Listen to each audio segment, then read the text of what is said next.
Not Survivor gameplay. Instead, we are sat in a lobby with the single coolest looking Dwight on the planet, man. Happy Thursday, chat. How's it going? How has your day been so far?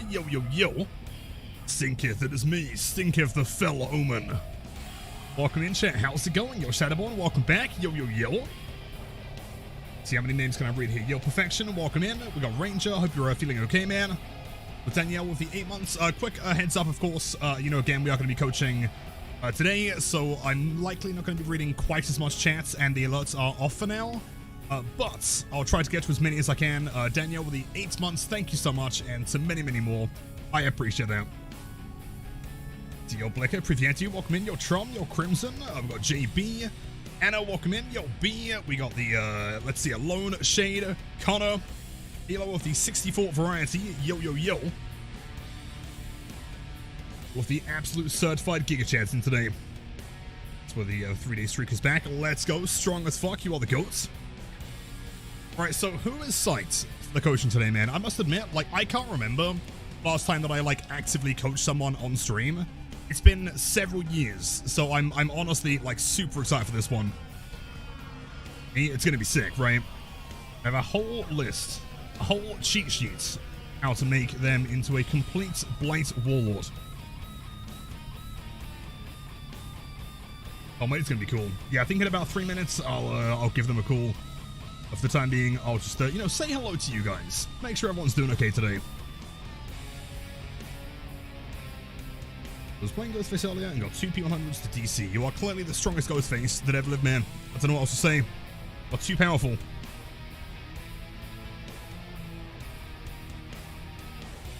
So psyched. I watched the oh no way David Barron DVD FNAF tourney. Excited to see how Pastra plays. Well, from what I'm aware of, they're already pretty insane. So as long as I can do something to take it up to the next level, I'm psyched for it. Yeah, Pastra's fantastic. Yeah, no guide updates. Kind of. I was working on some stuff last night actually. It's looking solid. Trust me. It's going to be going for long form and short form at the same time. Coaching and mentoring Blight, absolutely Kit Kat. It's gonna get spicy. Let if wins our 1v1, check your DMs, G. The 1v1 would be, I do believe, 5 subs on stream. Although not today, for obvious reasons. So your Cyro, strong emo dude. Have you heard back about the interview yet, by the way? 2 minutes and I'll give him a call. As I would say, it's going to get chunky. It's going to get real chunky. A controller, it's a different ball game. Controller is tough. It is very capable. Some of the best Blights that I've ever seen play on controller, but it's not easy, is the problem. Sometime next week, or so I imagine. Sick. Well, keep me posted, dude. You got this. If anyone can smash an interview, it's going to be Cyro. Pretty sure that was written in Sun Tzu's The Art of War. Do I understand Wesker movement and Bluetooth? I do not know. That's not going to be my expertise. I know David Barron. It's good to see you. I will try my best.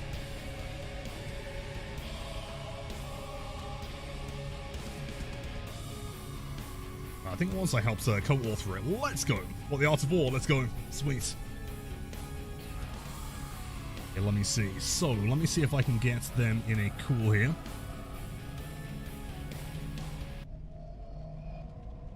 Down slightly for a second. I might also turn DVD down just a tad to see how it's going.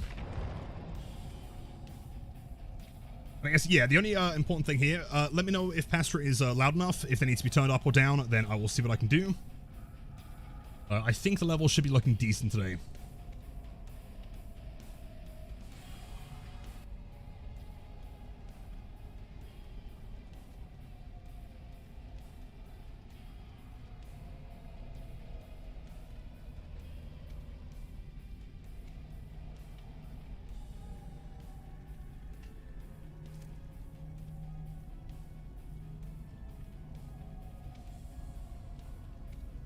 Checking, hold on.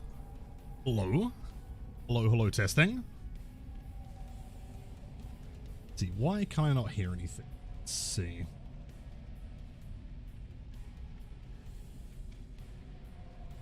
Okay, testing. Hello? Hello, can you hear me? Hey, I can hear you now. I can hear you now. Oh, how's it going?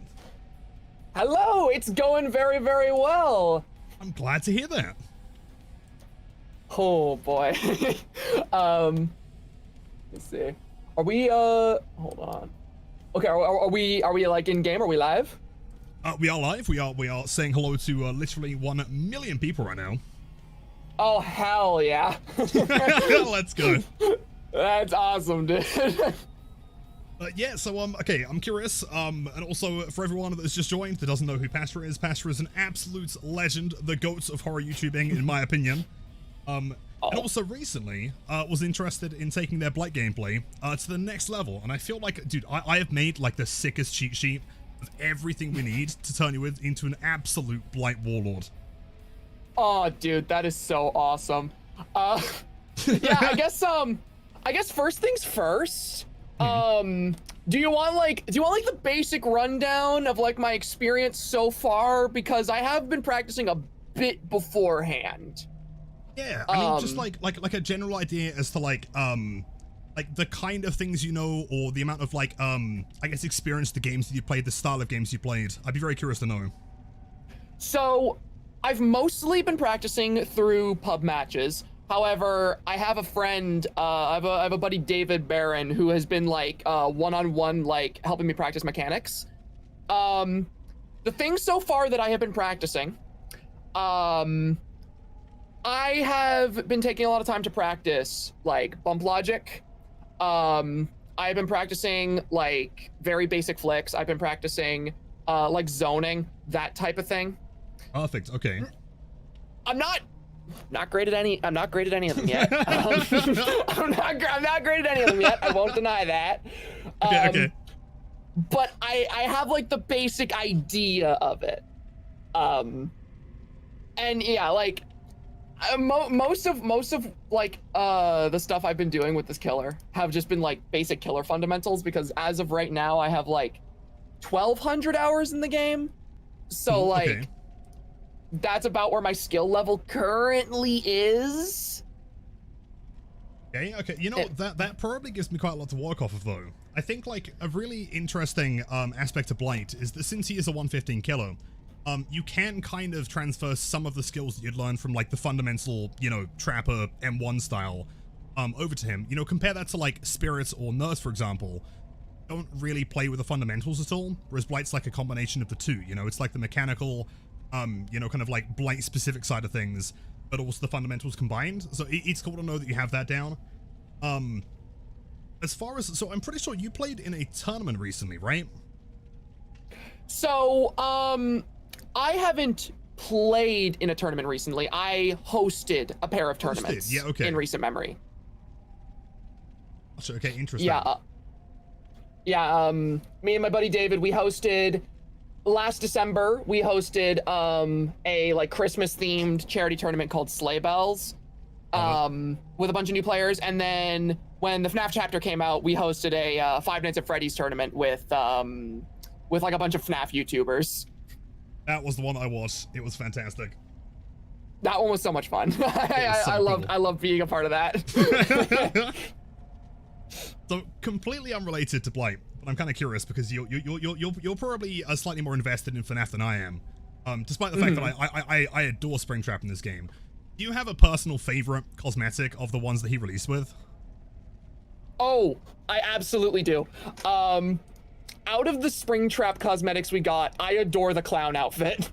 Oh, it's so good. It's so underrated. It looks so good. I love it so much. So good. You know, it's annoying because, like, okay, admittedly, Glitch Trap, really cool. Yellow Rabbits, I mean, all of them are really, really sick, but, like, no one talks about the clown one, and I adore that skin so much. Yeah, because, like, I was not expecting when Springtrap released in this game to get, like, rep of the phone game and, like, its different outfits for the characters. So when I saw that we not only got the clown outfit from that game, but it looked better than in that game, I was pogging because I realized we could get anything for this character from the FNAF games. Right, yeah, which is kind of crazy. Plus, I mean, at the end of this month, we'll be getting the Blighted one, right? The original DVD cosmetic for him, which is kind of insane. Yes, and I adore that design from the little bits we've seen so far. I really, really like the blighted fit. It's so cool. Oh my god, dude, I love it. See, so I guess like the best way to go over this, there's a couple things we could do. There's some stuff that we could do in private matches. I've kind of broken it down into like several relatively kind of like simple categories of things that I think are quite important on Blight. And so would you prefer that we go in and kind of like look at each one of those individually? You know, like for example, we've got like an overview kind of going through like the basics of the timings and, you know, the add-ons and perks, stuff like that. Then there's like bump logic, there's flicks, there's mindset. Did you want to kind of go through like the list in that order? Yeah, I think that sounds good. I think that sounds good. Perfect, cool. So what I'll do is I'll get you in a game real quick. Just because like it to me, it feels better to explain these things while you're like controlling the Blight. Because then you can be like, damn, he's got like a really sick looking cane. Yeah, exactly. There we go. Swap over. There we go. My baby Blight. Yeah, I was explaining this. I know I was explaining this to you in DMs beforehand. But I refuse to let myself own any other Blight cosmetics until I'm like actually at a good point with him. So I'm just a funny looking little baby Blight right now, full default. It's so respectful though. You know, like I still hold true to the fact that I think the default Blight is one of the coolest looking designs that Behavior have ever done in this game. No, I absolutely agree. Like the entire reason I wanted to play this dude in the first place is because like from an artistic standpoint, this dude was always my favorite character. Oh, agreed. I mean, I've always been so big into like, you know, body horror and zombies and that kind of, I mean, the kind of Jekyll and Hyde thing he's got going on. And so like, even before I knew the character, I saw like I'm not sure if it was like a leak or like a reveal or something back in 2020. I was like, this guy's sick. And then I played him during the PTB and I hated him, you know? And then he came to live servers and I was like, hey, this guy's kind of insane. I have like such a funny story with this character because like I remember I was playing the game when the PTB for him dropped as well, and when that PTB dropped and I saw the trailer, I'm like, this guy, that's gonna be my new main. This is the coolest design I've ever seen. He's got this crazy mad scientist look. He's like themed around the friggin' Halloween cosmetics, and if you couldn't tell, Halloween's like my whole personality. Of course. And I'm like, this is gonna be it. This is gonna be my main. I hopped on the PTB and like you said, I played him. I'm like, this guy sucks. This feels terrible. I hate this. And then I remember he gets to live servers and I'm like, well, maybe I'll learn him. And oh my God, for people who didn't experience like live Blight when he first came out, there was a glitch where he was like really short. Yeah. His like FOV was all messed up. And I remember being like, oh, I can't play this guy. And then I kept putting him off. And now it's been like, what, like 5 years since he came out, and now I'm like, you know, I think I'm actually gonna start playing my favorite character now. Yeah, he was a bit of a nightmare. And so, something that a lot of people probably don't recommend, you know, a lot of people don't remember, is that on launch for about 2 weeks he couldn't break a pallet in Rush either. So all that would happen is you'd run to a pallet and Survive would throw it, and there's literally nothing you could do. Dude, I will never forget when he first came out and everyone was saying he was gonna suck, he was terrible, and now look where we are. But like, yeah, right. I think it's so crazy because like I noticed it specifically when they finally patched out like his FOV bug and he was actually like the proper height. I noticed after that a lot more people started playing him and people started to realize, oh, this guy's like the best character in the game actually. Yeah, right. You know, like a funny little bit of trivia, I guess, about like me and my channel is that like, I mean, when I first started streaming, it was what, like October 2020, I think. And that was just after the Blight came out. And at the time, no one knew what he was capable of. And everyone just kind of like, as people do, they, you know, play him for 2 hours on the day of release, and then they decide his position in the tier list, right? And so there was only like 2 of us streaming him at the time. There was me and there was a guy from NA West called Ascension. And I owe almost all of my channel success to the fact that like I was kind of the only original Blight player doing this thing, and it wasn't until I started to get a bit of a notoriety, I guess you could say, in the UK servers, And then several people noticed, and then I got in contact with Arts, and we did like a big showcase, and there was like several thousand people that for the first time maybe kind of realized it clicked for them, and they were like, oh my god, this guy might be the best killer in the game, you know? Yeah, it's just absolutely absurd, because the thing is, like, I think the major thing with him is the fact that he has a really high skill floor. Like, he's not just a killer that you could just pick up and suddenly you're like a god at him. Yeah. So, like, yeah, it takes a lot of work to even get to a point where you're like semi-competent with him. So a lot of people just did not care to put in that time until they saw like, oh, hey, actually, this guy's kind of crazy, actually. Yeah. And then of course, you you know, like you know, the flicks started coming around and the moon rushing and all the crazy techs, and then he went from like a good killer to like, oh my god, he's kind of insane, then oh my god, he might be better than Nurse kind of thing. And then, of course, there was his old add-ons back before they had to be reworked. Yeah. Oh, I will never forget. I forget which eerie it was, but him being able to get it, like, insta-down on the 5th rush. Oh my god. Okay. Funny story. The original Iridescent Blight tag. It was the most busted thing of all time. And it's funny because no one ever brought that one up in discussion. You know, people used to talk about the Nurse range add-ons, or like, you know, Billy's engravings, blah, blah, blah, was like the strongest ones. Or like Spirit with a MDR, right? But like that add-on, we went on a win streak at one point, trying to get like the speedrun world record. Nowadays we have every Blight speedrun world record. But at the time, we could, you know, pretty reliably down the entire team, all 4 of them, within about 25 seconds every single game. You know, it was kind of complicated to like to get to the point of having the bump logic understanding to get that down every time, you know, the 5th rush. Once you got it, was basically indestructible. There was nothing that Survivor could do against them. Yeah, it was, oh my god. And to think he's still like top 2 in the game, and this is like after a lot of the stuff we're talking about has been removed from the game, because like this current version of him, this is a Blight without like the crazy hug techs. This is a Blight without those crazy add-ons, and it's still, I still see people debating like, oh yeah, he's probably better than Nurse. Like, absolutely insane. It's crazy. Okay, so what we'll do, let me find a good map for this one. So I think we'll load into the first game, and I'll give like a basic rundown. I'm sure that you know most of this stuff, but just to kind of like reiterate some of the timing and stuff. Sure thing. And then we'll get into the more kind of spicy bump logic stuff. And there's a couple tips in there that I think might blow your mind. And I think once you apply them to your games, you're going to notice like an exponential increase in the amount of not only the dead survivors, also the salt you're receiving, because they don't stand a chance. I feel like, you know, actually, Ormond, I think, is the best one for this one. There's like a little experiment we should do here as well. Now, do you want me to bring any perks or add-ons? Because normally I've been going without add-ons, just for like the learning's sake. Yeah, I mean, what I could discuss real quick, actually, as far as like add-ons go, I guess we can get into builds later. So add-ons on Blight are kind of tricky when you're learning him, because a lot of them will change the kind of base kit characteristics and number tweaks that are really important to learn.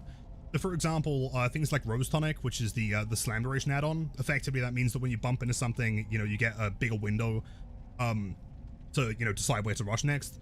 Problem with that one is that you go from 1.25 seconds, which doesn't sound like a lot, but it is quite a long time in, I mean, it's like 4 hours in DVD time.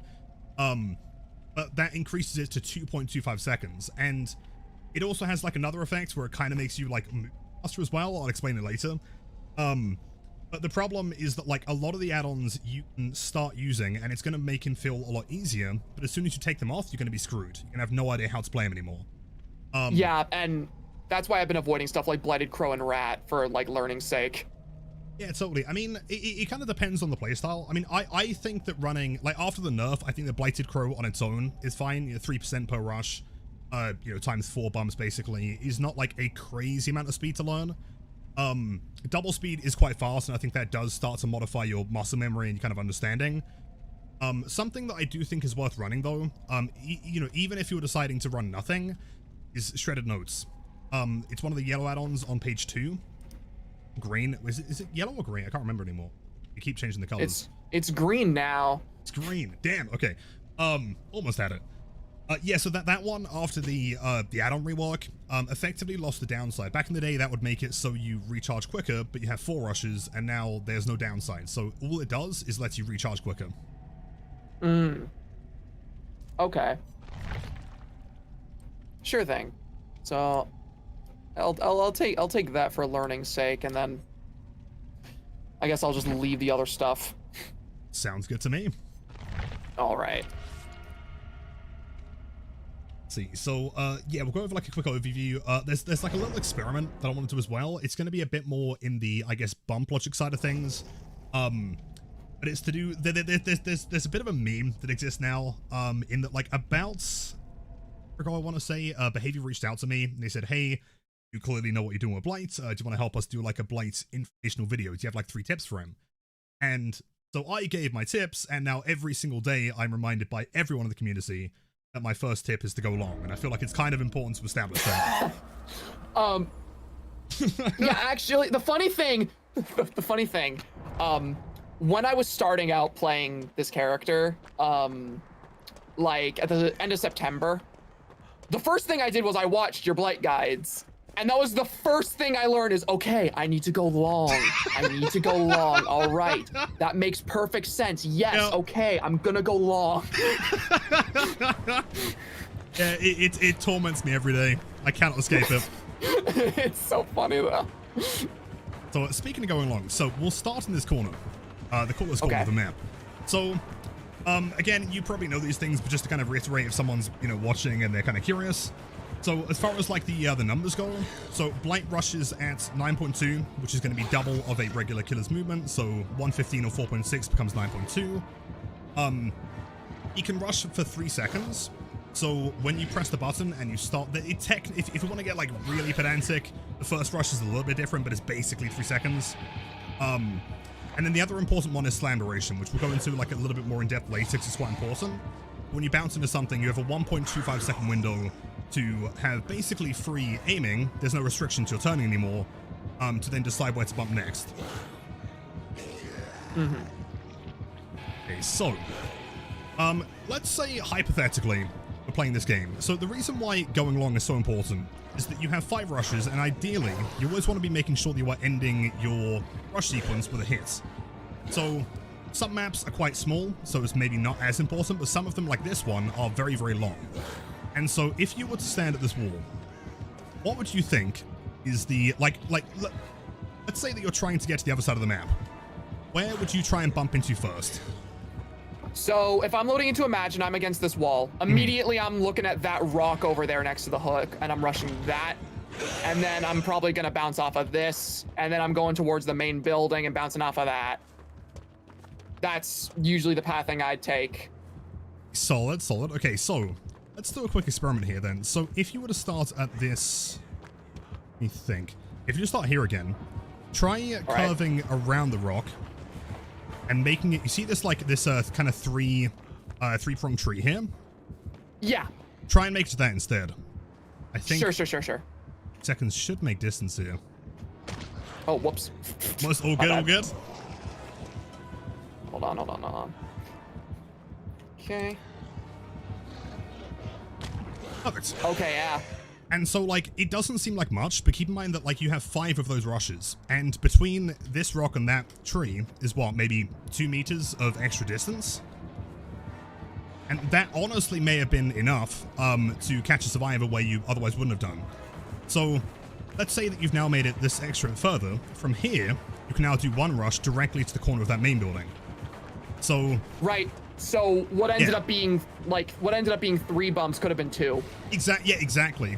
And so you got to think, like, imagine you get to the other side of the map, you see a survivor, but now you're lacking a rush, and now you don't get the hit. You got 10-second recharge. That survivor can get anywhere, and they're safe.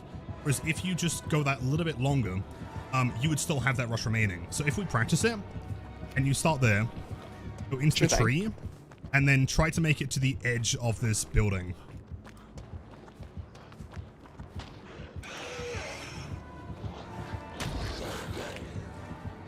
Perfect.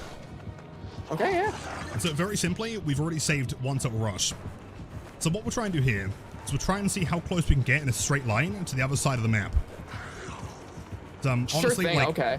This here is something that I always like to, show people when I'm coaching them, because I think, like, this line, it's very long, and it seems like it's impossible, but you can shockingly get quite far. So if you wanted to go, like, to the other side of the map, what would be your first kind of, like, port of call? Where would you bump into? Okay, so if I'm trying to go across the map, so immediately, I mean, you showed me this now, so I'm gonna be thinking that. Yep. And then, okay, I was gonna try and bump off of the hook there, but yep, I just barely slid off of it. So I think the hook's not a bad pick. I think what we could do instead is if you were to go straight towards this double tree here. Okay. You should make that in 3 seconds. Okay, let's say that. And reposition there. And just barely make that. Yep, okay. Perfect. And then that tree. And then this tile here. Clearly you are the greatest Blight of all time. Never mind. There is no coaching required here. You literally did it first try. All right, now I'm coaching you.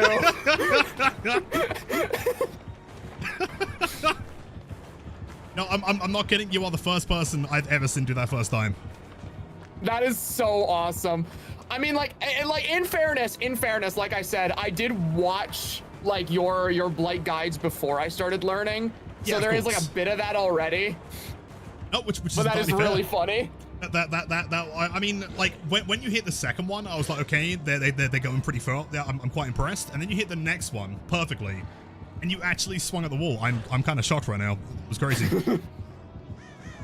That is awesome. I'm glad to hear that, genuinely. So considering that you are clearly insane, let's move into some more bump logic related things. So all right. There's a few important things, and I'll try not to go like kind of too complicated. If you want me to explain a little bit more, then please let me know, and I'll kind of detail things. But a really important thing to realize when playing Blight is that it's not just about you and your positioning, it's about the survivor's positioning. And I think this is something that a lot of more beginner Blights don't quite realize, is something called pallet priority. So if I'm playing survivor, logically, I want to be in the safest position I can, which is going to be near a window or at a pallet, because I know that I can throw it and I'm guaranteed safe for a short period of time.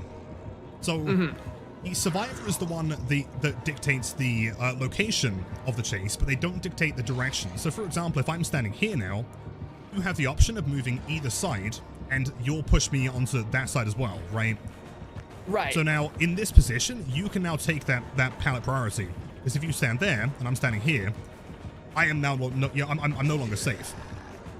So, if you imagine that there is a survivor, and they're, let's say, like running, like very simply just running to this pallet, because you are moving at 9.2, you can actively get to the location I'm trying to get to before I'm able to make it.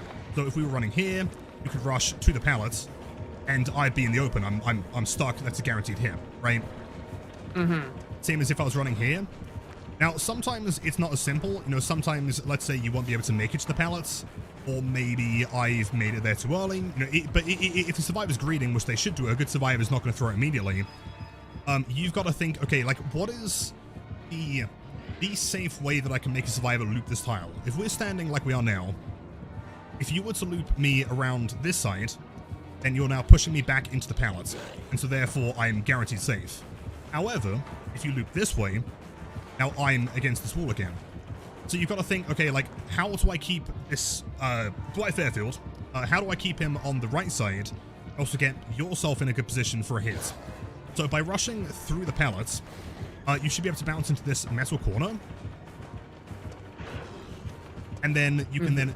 Yeah, I'm pretty sure it works if you want to give it... You could prove me wrong here. Oh. Maybe I'm wrong. It might be kind of... I might have slid off it at a weird angle here.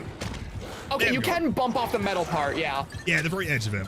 But the main point being is that if you were to bounce here, I mean, or even better, if you were to curve and then bounce into this piece, you've now not only put yourself in a great position to guarantee a hit, but also you've taken away my ability to have the pallets, right? I am now guaranteed dead here. Whereas, let's say you were to rush this way around to the right and bounce here, all that you've done is push me into safety again. And so right, okay. it always comes down on Blight to thinking like what is the least safe way a survivor could be looping something, and can I take advantage of that direction? Because sometimes you'll realize, like, let's say that this isn't here and this object's not here, it's just a big open zone like it would be on like Turbo Landing, for example. In that scenario, going that way might be risky because although you've zoned me away from the pallet, you're so far away that I can just kind of run back around, you know? And so something else I want to show you too with bump logic. Let's see what kind of tiles we got here. Let's go with this side, 'cause that's an LT wall. There's a pro little tip I always like to give people. That this is something that I don't see many Blights doing. I think this is probably one of the most mind-blowing things that you can learn as Blight. Is purely about positioning. So, let's say that we were playing the tile. We both kind of approached this this area. If I was to, you know, run around this corner, I've now broken LOS. What would be your plan? So you can't see where I am anymore, or exactly what I'm doing. Like, what would be your thought here?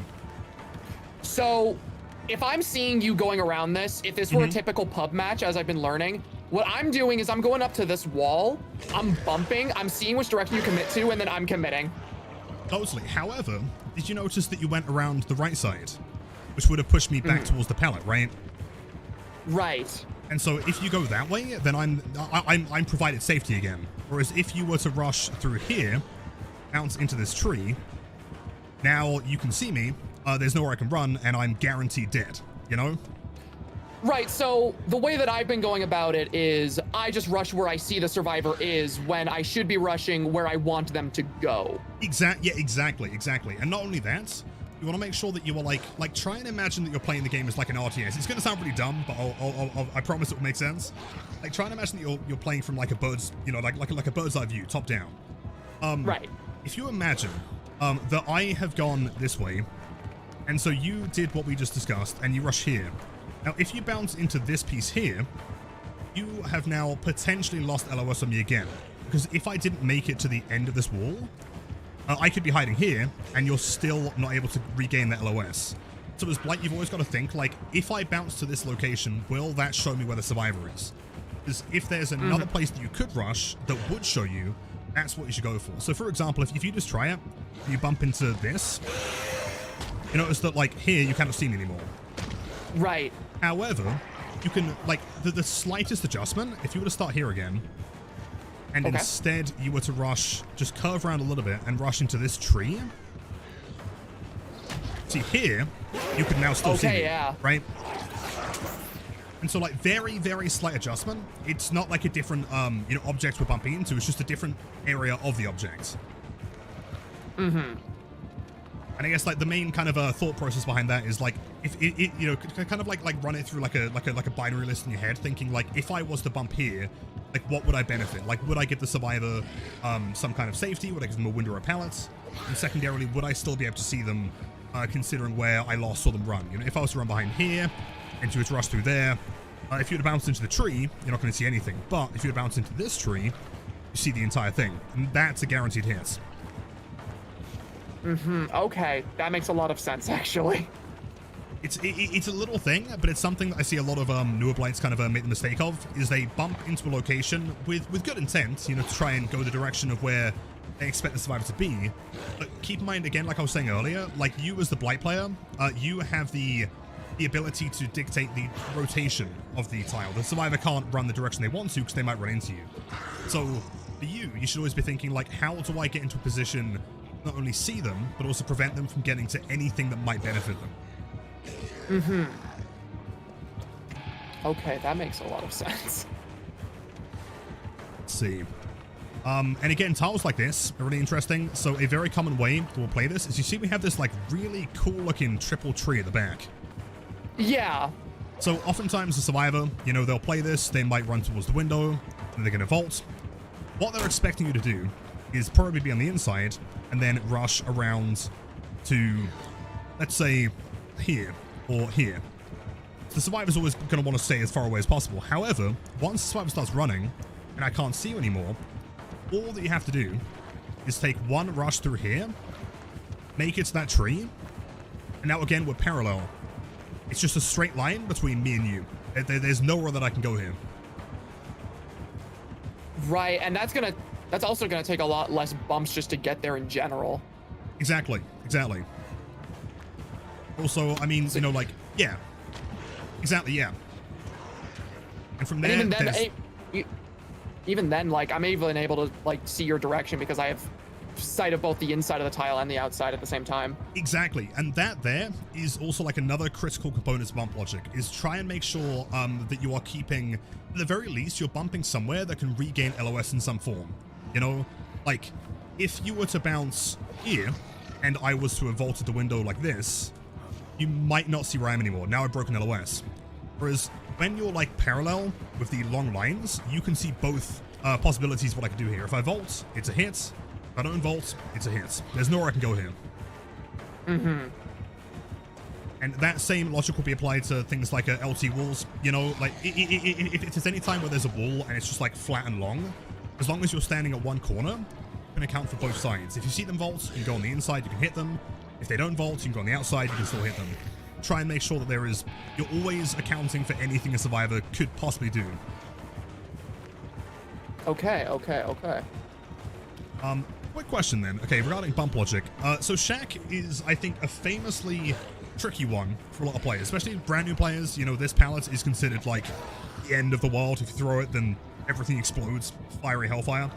How confident would you say you are in playing Shack? So, against a less experienced survivor, decently confident. Against a more experienced player, I usually still leave Shack. Really? Okay, I am going to change that opinion immediately. I'm going to reveal 2 ways of playing this that are going to make it basically impossible for any survivor, doesn't matter if it's 1 hour or 10,000 hours, to have any ability to escape your rush. And it all starts with you starting here and a survivor being on this corner. So survivors, logically, what they do is they get to this corner because it's pretty much the safest way to do it, right? They keep a check spot on the inside. If you walk through the middle, then they'll run on the outside. If they walk, if I see you walking towards me, then I'll run this way, right? Right. So all you got to do is 2 different things. There's a way of mind gaming it, and there's a way of rushing it. And both of them work every single time, I guarantee you. So if you stand here, it's going to sound really dumb. If you were to stand here and look into the wall to hide the red stain, by the time I get here, I cannot see you anymore, and I'm far enough away that I can't really hear you.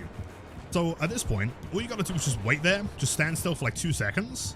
I'm going to start running back towards you because I presume that you're probably going to, you know, run. You're doing some kind of crazy mind game, right? You're probably inside the building. I start running towards you, and now it's a guaranteed hit. You just M1 me, and I run into you. Secondarily, survivor who's paying a bit more attention is going to kind of move a little bit closer, but not commit to the pallet. At that point, you're still standing on the corner. What you've got to do is take any of the corner objects. So, for example, this rock here would be perfect.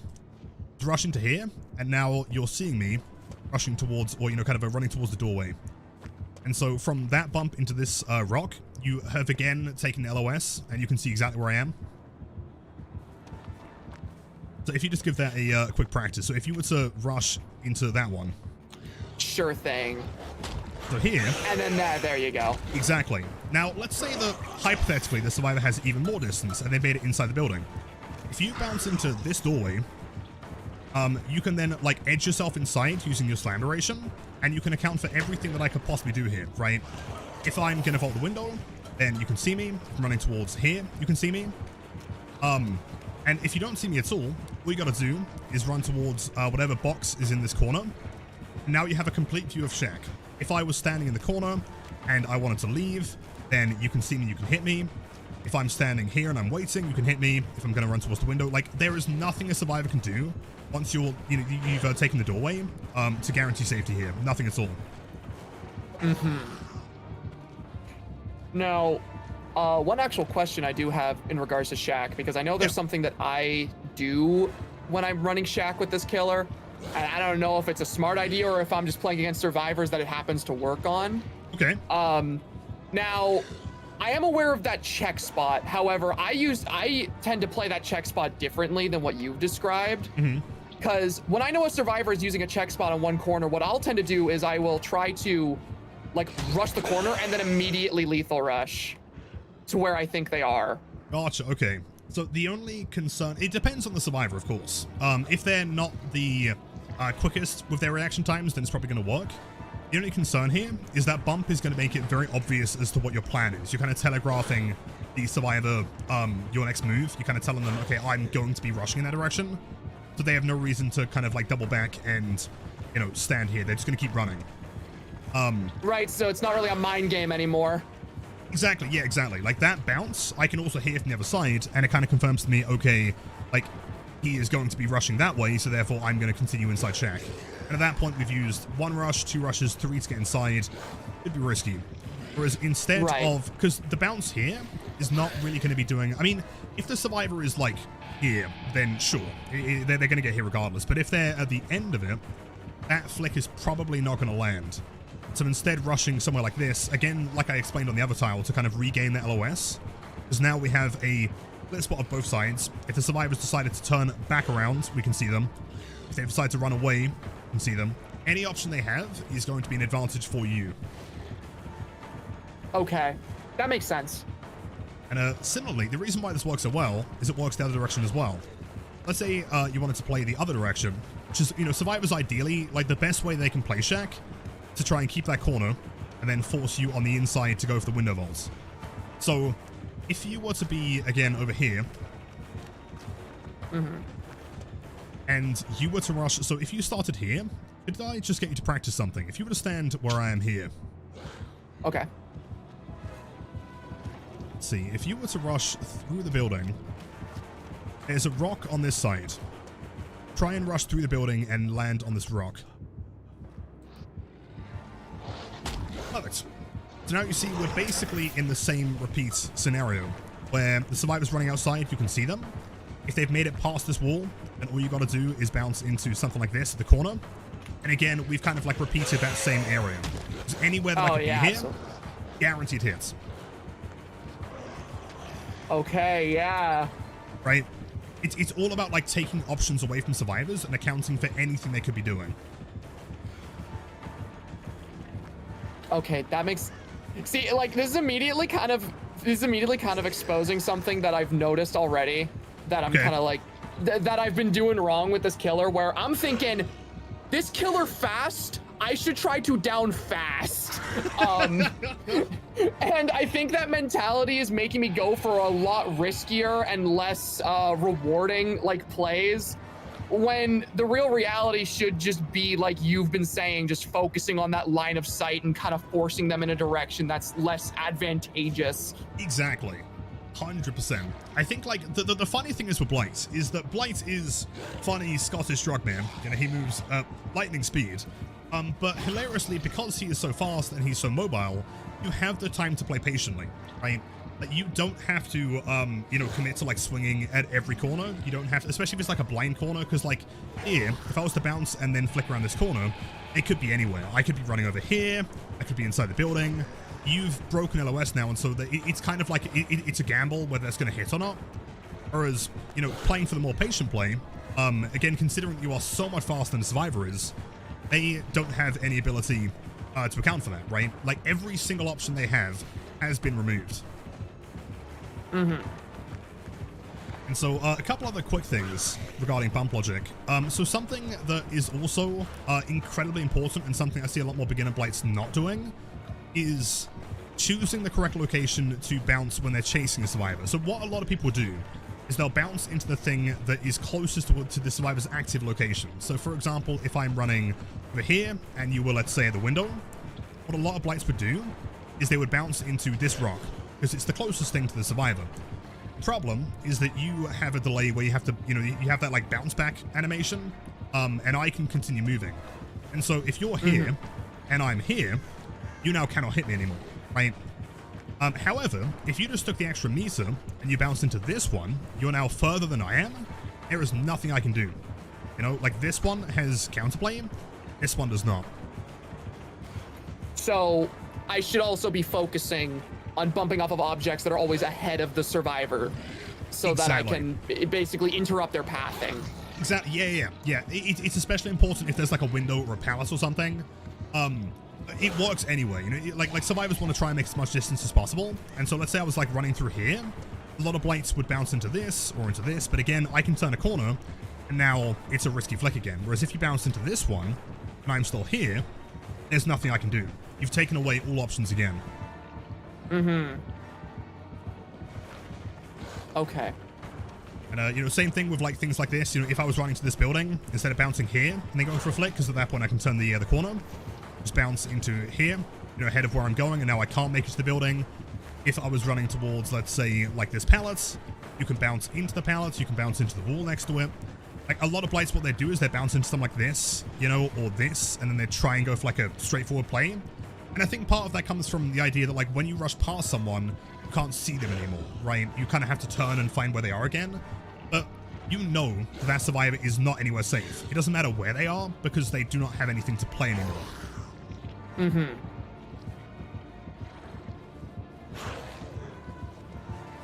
Okay. Let's see.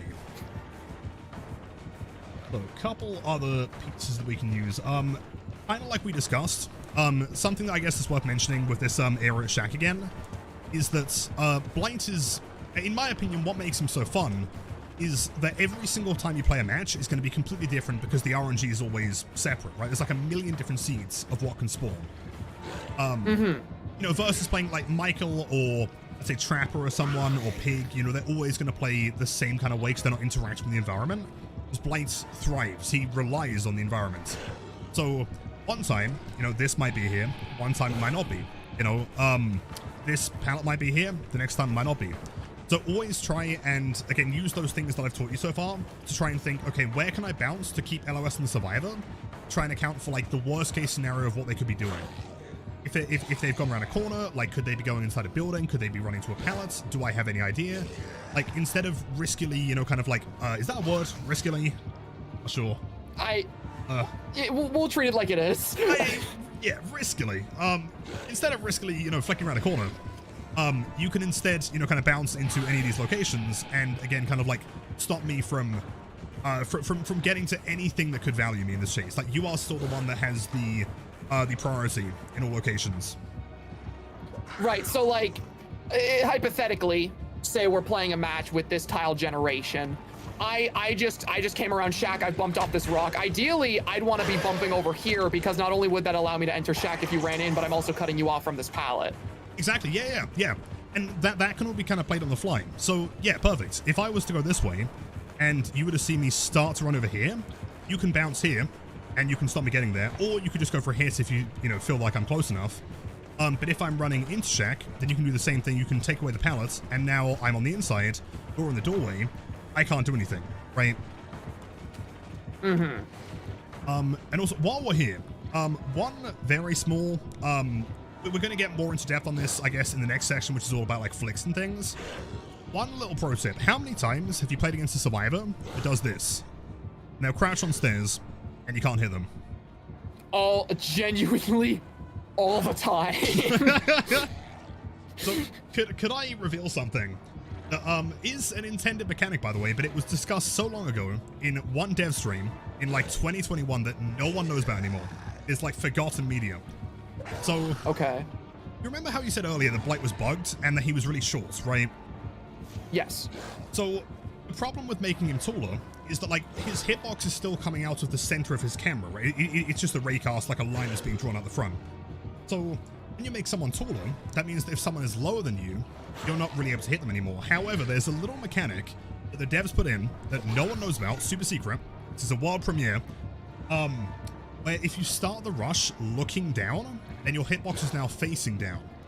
So we'll try and do two examples. So if you just bounce into, like, this wall, and then we'll try and get you to flick and attack me by just looking forward, by rushing forward like you normally would. Okay. Okay, turns out, yeah. Kinda nuts, right? What? Oh. Yeah. You just shattered my world. Yeah, no one knows about this. And people always come to me like, oh, Lilith, people keep crouch checking me. I can't avoid it kind of thing, you know? All that you have to do is start the rush looking down, and now the rush is looking down. I can't believe that one of the craziest pieces of advice I've been given is, yeah, if they're crouching, just look down at them. I can't believe that is actually the craziest thing that I've learned in a hot minute. It's the dumbest thing ever. It's so weird. Oh my god, bro. I'm glad that helps. Although what I will say about that, like the important thing is that you start the rush looking down and you like continue looking down, I guess, right? Because like what will happen is that if your camera goes back to the middle, and it will kind of lock your swing into being forward again. So just make sure that you start looking down and you just keep your camera a little bit down. Okay. God, that is insane. Don't worry, we have several more mind-blowing little tips coming up later. I've got the whole cheat sheet here. It's gonna be great. Oh boy. Let's see. So you know, this is kind of cool because like you are definitely you come across as someone who's pretty experienced in Blight. There's a couple not complicated things but slightly more in-depth things that I feel like I can show you that you'd pick up pretty quickly. So if there's one thing I think out of anything that gets asked to me, you know, like questions or problems with Blight, the number one problem that people have is doorways, right? Getting through doorways, they get stuck on them, they can't get through them. The most important thing, you would be surprised at how harsh an angle you can go. Like, if the tree wasn't here, from here, you could make it through there, right? Quite easily. The only thing to remember is that, like, Blight's collision detection is based on the direction of your camera. So if I'm looking to the left when I'm going through a doorway, I will bounce to that left side, right? If I'm looking to the right side, I'm going to bounce to the right side.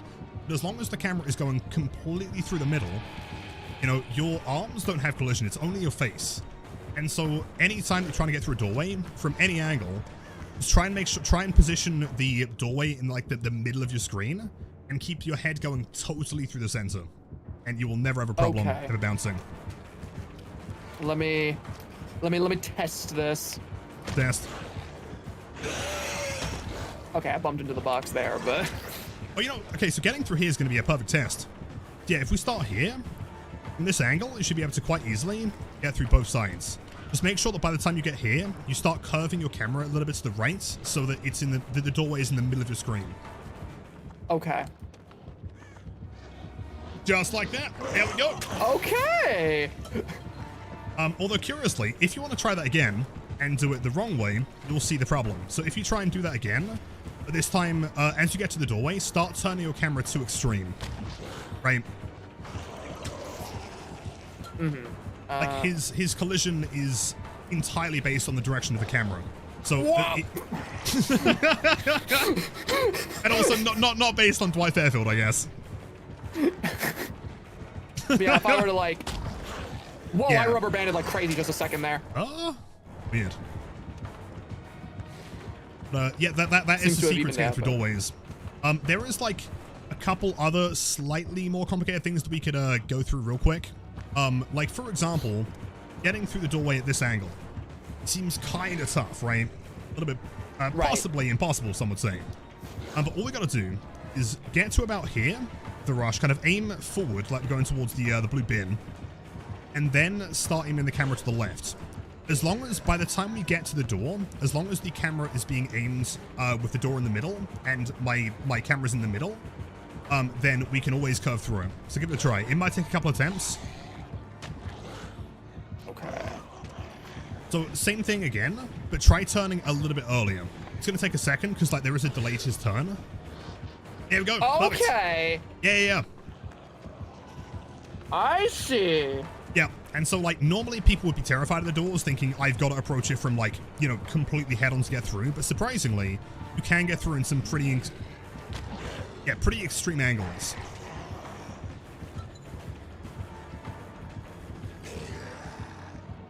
Just like that?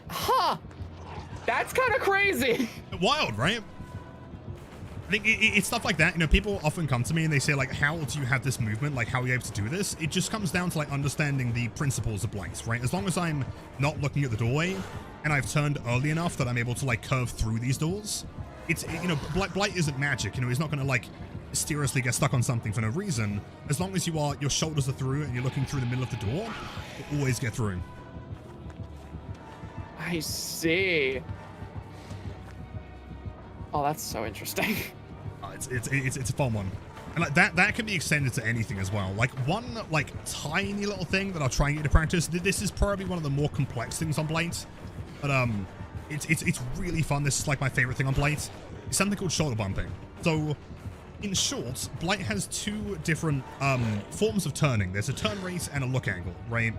The turn rate is the same as like Billy or Oni. You know, it's your maximum ability to turn. Whereas Blight has something quite unique called a look angle. And the best way to explain this is, you know how a car can just like turn left or right, you know?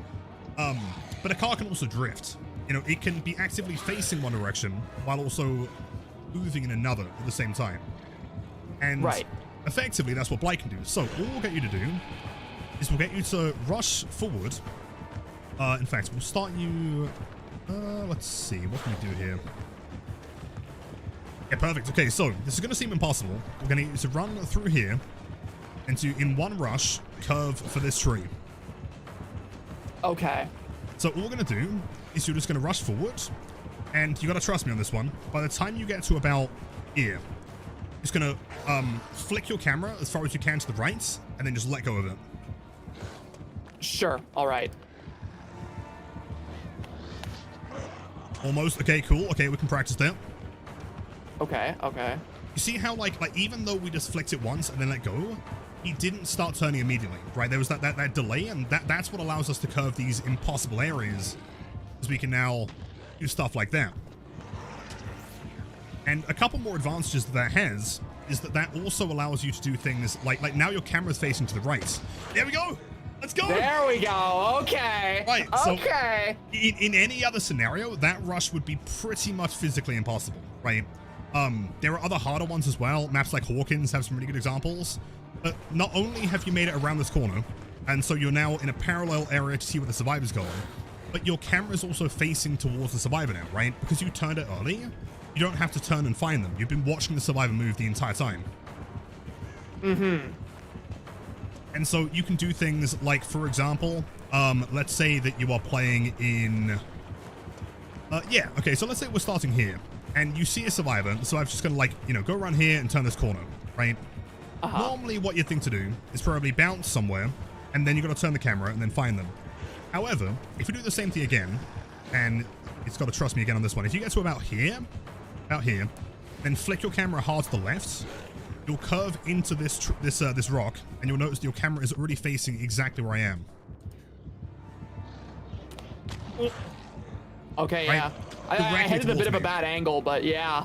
Well, yeah, but like the direction you're facing was absolutely perfect, right? And so you don't have to waste any time trying to reposition to find me. You could just press M2, rush immediately, and I have no time to react. So like because you rush there, I don't make the window anymore, you know?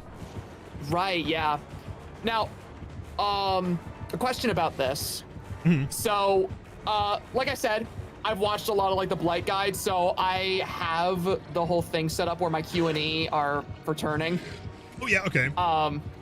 I just want to know, like, for precise movements like that, where like I'm going and I'm trying to curve at an exact point to like hit this rock. Mm-hmm. Would pressing Q or E make that curve like easier to hit, or would it make it so that I turn too harshly and I might mess it up? It's actually a really good question. Can you double check something for me? What is your, if you go to controls in the menu, Sure. and then killer controls, it should say controller sensitivity. What is that set to? That's set to 100. 100, perfect. Okay, I was gonna say. So no, so the reality is that Blight can only turn a certain amount anyway, and so by holding Q or E, you're just gonna max out the turn, and you're gonna do the same thing as you would with the mouse. However, the benefit of Q and E is you can't look up or down.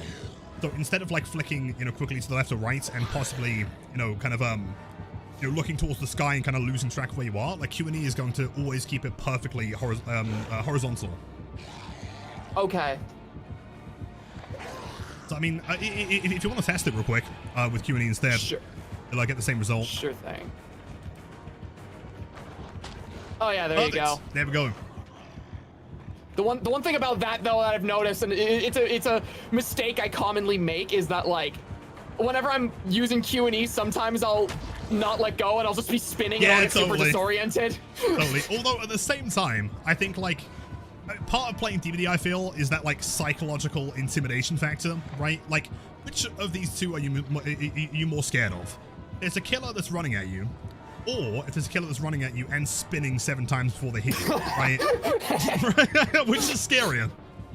I mean, if I'm a survivor, I'm gonna be like, what kind of advanced mind game is this? Where's he gonna go next? Like, what's happening? Is he even aware of where he is right now? Like, exactly, right? Like, you gotta keep him on their toes. If I was a survivor and I saw a Billy spin 7 times then chainsaw, I'd be out there. I'm not playing. I'd be screaming. I'd DC, bro. Like, yeah, wouldn't bother. Okay, let's see. Man. So, you know, I'm honestly kind of, so that you just performed there, this little, we call it a shoulder bump. I named it that after the shoulder flick. That there is honestly the most complicated thing to learn on Blight. Like what you just did there, that like pre-turn to kind of like take advantage of the look angle. It might not seem like much, but that has such insane utility. Like, just one more example here. If you were to, let's say, start here, and a survivor is looping this tile. Now, normally, bumping, like, how would you think to play this tile if I was standing here? So, in a normal match, if you're playing there, I'm kind of trying to push you one which way, and then I'm probably bumping off the rock, and then I'm hard committing one way and going for a flick. Gotcha, fair, okay. So, what we could try instead, because, like, more, you know, intermediate Blights might bump off of this one. Again, like we were saying before, the problem is that then allows me to get here, and now there is a rock between us. However, this bad boy, this is a Honda 2002. Oh, wow. It's a fantastic one, classic. This one here gets rid of that issue with the rock being in the way. So, for example, if you were to start here and go through, and then do that same Q&E turning to like harshly connect with this, what you'll notice is that you are now in a position where you can flick for this guarantee. Give it a try. Oh. Not quite. Not quite. Well, I guess we'll start maybe about here, I think. Sure. We'll go forward and then we'll try and bump into like this little darker piece.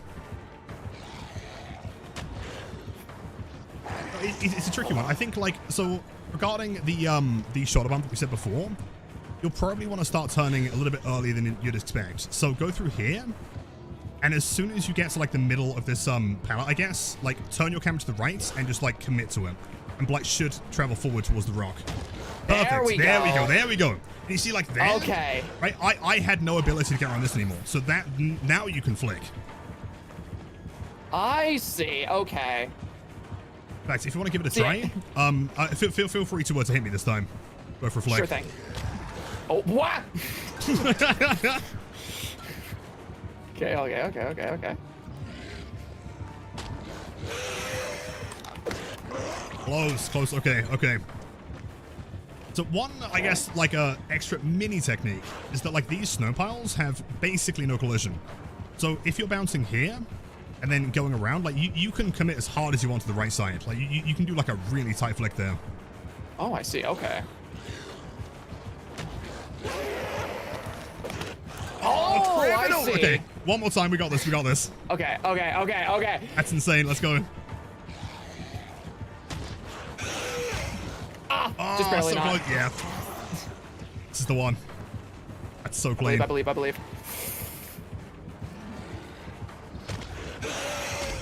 Oh, so close.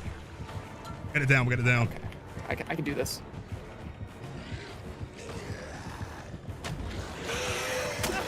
Oh, yeah, stuck. there we go. Same thing though. You there you go. You didn't get stuck, but we take those. To be fair, that still would have hit though. That was super clean. Okay, wow. In fact, if you want to do it, let's hold on. Let me hear real quick. If you want to do it one more time, that'd be a great shot for the YouTube video. Just like get that clean with me not getting stuck. Yeah, absolutely.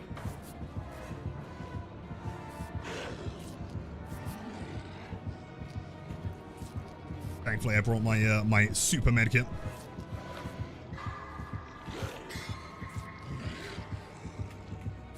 Okay, let's go. All right, let's go. Okay. Perfect.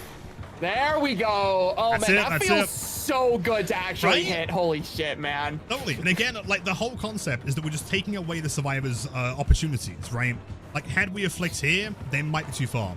if you bounce into this rock, there's now a wall in between. But if you go for that one, that line has been regained. Like, there is a pure just line between me and you with nothing in between.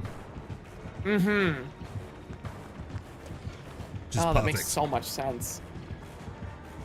Let's see. A question, actually. Okay, hold on. Regarding the video, I guess, in my mind, I think it'd be cooler if there was, like, different examples on different maps. So do you want to, like, change it around, go to, like, various different realms? That would be great, actually. Do it.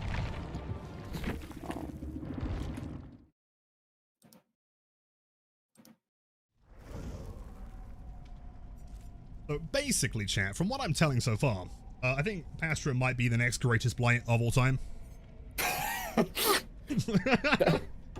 You know, the funny thing is, the funny thing is, I haven't talked too much about like the video I'm making when it comes to like my training with Blight. But initially, whenever I started conceptualizing this, literally the working title I had was "How I Became the World's Most OK Blight." So I'm finding the contrast here really funny. So good, I love it. I mean, clearly the video after that one, like becoming the world's most OK Blight, and then I hit 1,000 win streak. I hit 1,000 win streak in parentheses. I'm still just mid though. Yeah, so I managed to hit a 1,000 game win streak on Blight, but I mean, like, there are people who have hit like 2,000, so I still got work to do, you know. Like, I'm doing. I've got like 4 games under my belt. I'm doing all right, you know. I'm still working on it, you know. I still got places to climb to, you know.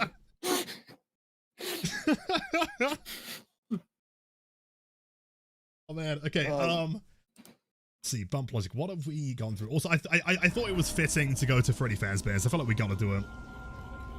Oh hell yeah! Can't not. I mean, yeah, it's iconic. So let's have a look. So. Yeah, I'm looking at my list here, and I'm thinking, like, the majority of these things, you're just kind of insane at is the problem. Going long, tight gaps. So, yeah, something that I should mention that I think is really important, you know, for any aspiring Blight player, and this really goes for any skill level, if you feel like you are a complete beginner, or if you are someone that is, like, very well, you know, kind of adapted to Blight, if you're very adept to playing him. There is always more to improve on. And I think the more that you start to understand the fundamentals, like whenever in the last game, like I guarantee now that you've got like even just those things alone, when you go into your next match, there are things that are going to click now that may not have done before. And you'll start to think like, oh my god, actually, I can go for that tree, and that tree takes away this option. Now I've got that hit, and you'll think like that wasn't possible before. So if that's possible, what else can I do, right? Like his skill ceiling is theoretically infinite, and so there's always going to be things that you can do to improve. Mm-hmm. Let's see. So, I think patience is something that we can go over real quick. And it sounds like a really dumb thing to explain. But again, like, Blight is so fast. Oh, okay, hold on. Do you want to do something really fun here real quick? Sure. So, everyone knows, famously, Behavior are the kings of making very consistent games where everything totally works, right? Oh, of course. Of course. So, do you remember back in, what was it? The old 2021 when the hug tech was the thing? Yes. Could you do me a favor and just, hug tech the back of this car for me real quick? Okay. Oh. Oh, hold on. Oh, let's, I believe. Waiting for my recharge. What is it? Okay, there we go. What? Yep. Patched out my ass. What? Yeah. Yeah. I mean, if you want to give it a try on this side as well, feel free. What? Are you serious? Yeah, that car didn't get patched. Yeah. Yeah. Is this just a thing on cars in general, or is this just like the Freddy Fazbear Cars curse? That is the Freddy Fazbear car, yeah. It is exclusively only that one. That one is owned by Mr. Freddy Esquire. So there are just some tiles where hug tech still exists? Yeah, basically, yeah. Oh my god, that's funny. So good. Oh my god. Yeah. Yeah, I thought you'd enjoy that one. This is the Freddy car. Oh my god. Okay, so what we can do is a little bit of patience here. Involving my favorite Freddy car. This one is a 2004 bad boy. So, Ooh. let's say a survivor is going to be playing here, right? Now, normally what a Blight would think is, like, let's go and bounce into the back and then go for a flick. The problem is that it's very telegraphed. It's quite a long object. So you bounce, and then I can see what direction you're going to run. So I'm just going to run this side if you run to your right, on this side if you go to the left. Pretty hard one to do. Now, let's say that you were to run and bounce into this wall next to me. Me, as Mr. Survivor Main, I'm going to think, oh, man, I'm terrified. I'm going to throw the pallets and move on this side. However, he just fell into your trap because your plan was to make him drop the pallets. So now you bump back here and you bounce into this truck.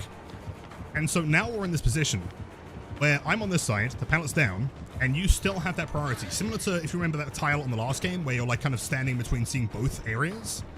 So now, in this scenario, I'm now standing here. If I vault, you run to the right, guaranteed hits.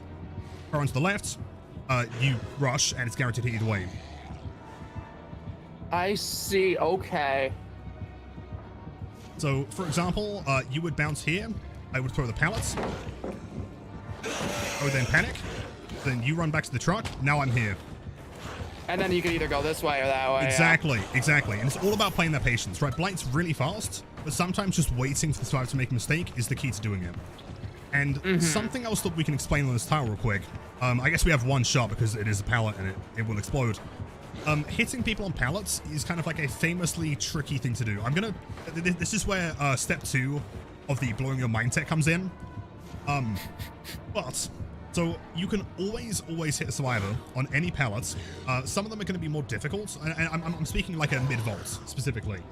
You can always hit them as long as they're less than halfway over the pallets, right? So during the animation, once my legs have gone over the pallets, then I'm now safe. All you got to do, because Blight has a massive fucking hitbox, is just swing forward, right? So we'll try and give it a try. So instead of aiming towards the pallet, towards me, we're literally going to be aiming to swing at this window, right? Okay. So... God. We go. Oh, and okay. No, because such a common issue in my Blight matches is I'll be in this position and I'll go for the hit and then I'll just break the pallet underneath their feet and suddenly the chase is 30 seconds longer. Yep, every single time. It's so common, right? But again, Blight has a massive hitbox at the beginning of his rush, and I'll go into a little bit more detail because it's very important later on in the flick section. But keep in mind that once you get to that point, I know the survivor looks like they're over the pallet at this point, but the hitbox kind of lingers. It kind of slowly moves across it.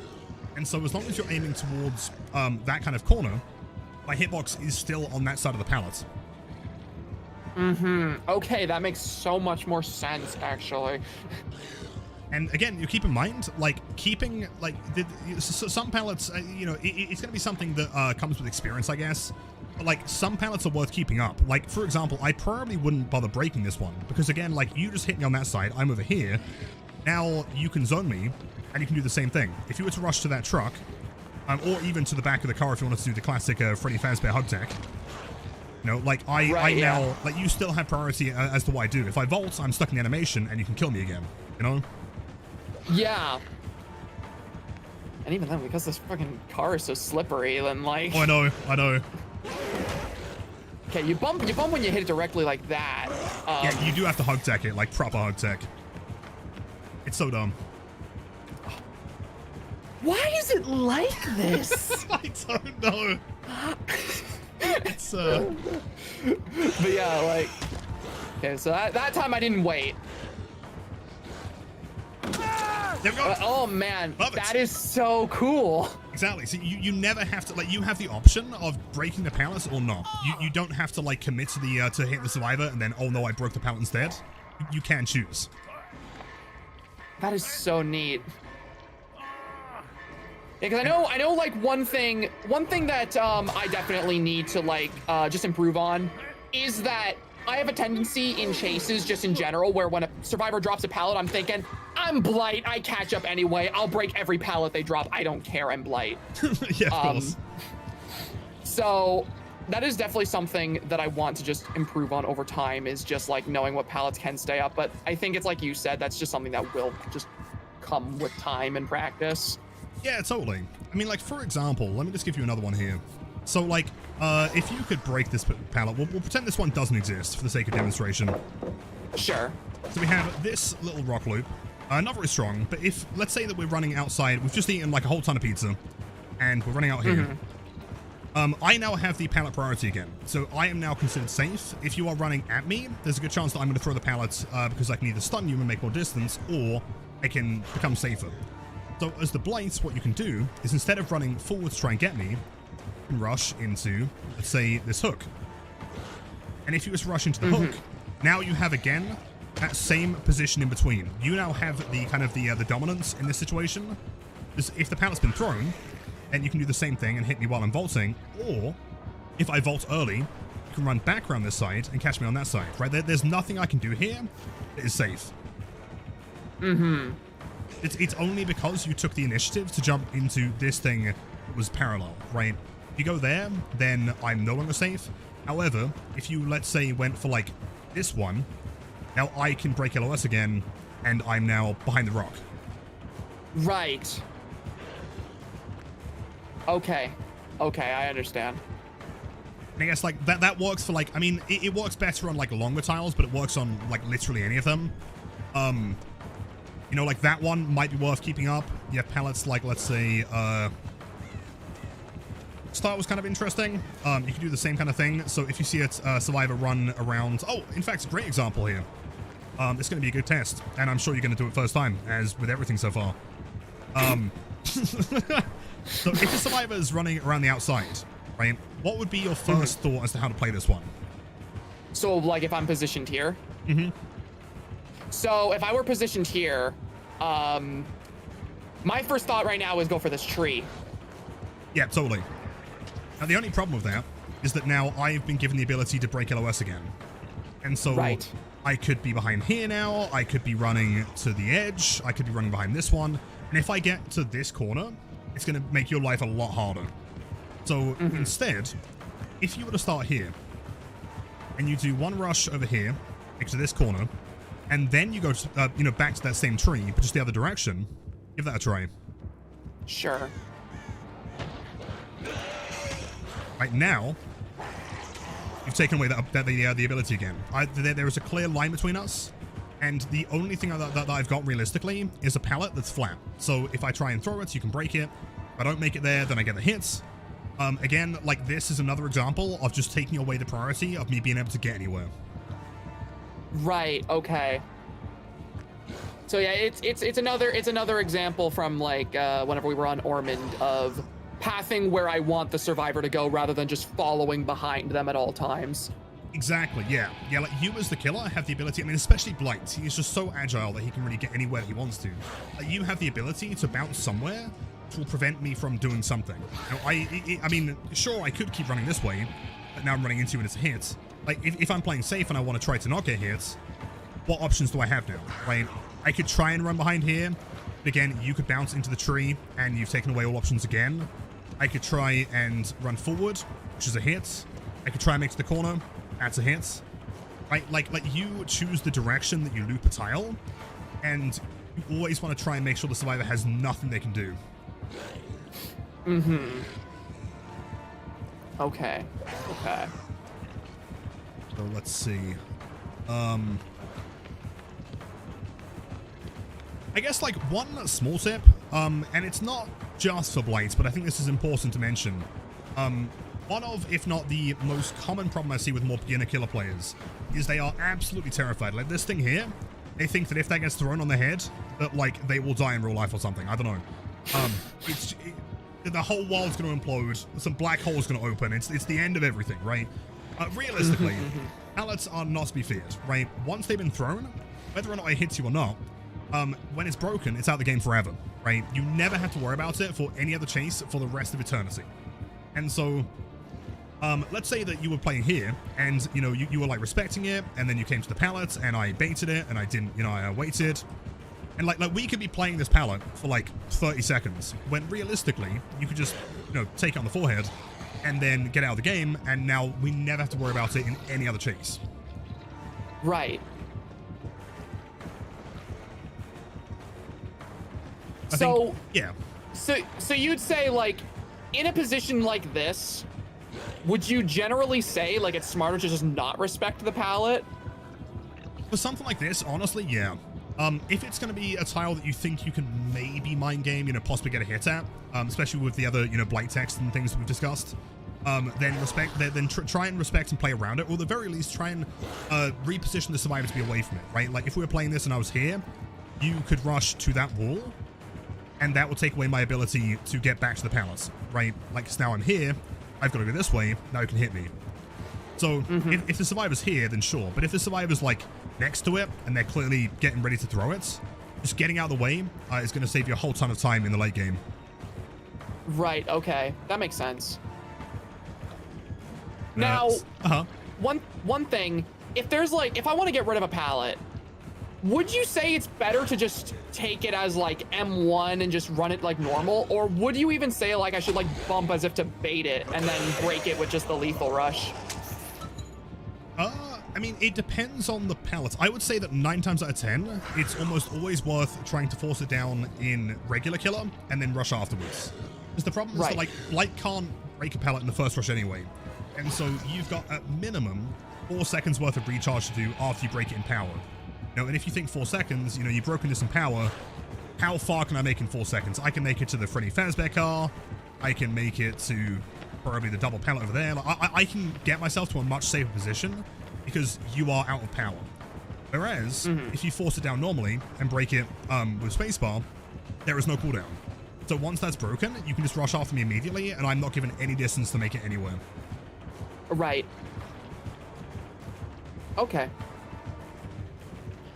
The only times, I mean, if you're like mid-rush and, you know, survivor's running towards the pallet and they throw it and you just want to get out of the way, like, don't panic about breaking things in rush. When given the option, it's almost always better to break it with spacebar and then be able to rush afterwards than it is to, like, go into power. Like, if you think there's a good chance they're going to throw it anyway, it might be worth waiting until they've thrown it, then break it, as opposed to, like, starting power and then wasting time trying to catch back up. Okay, yeah, that makes sense. And I think, okay, I'm kind of curious. I want to test this one.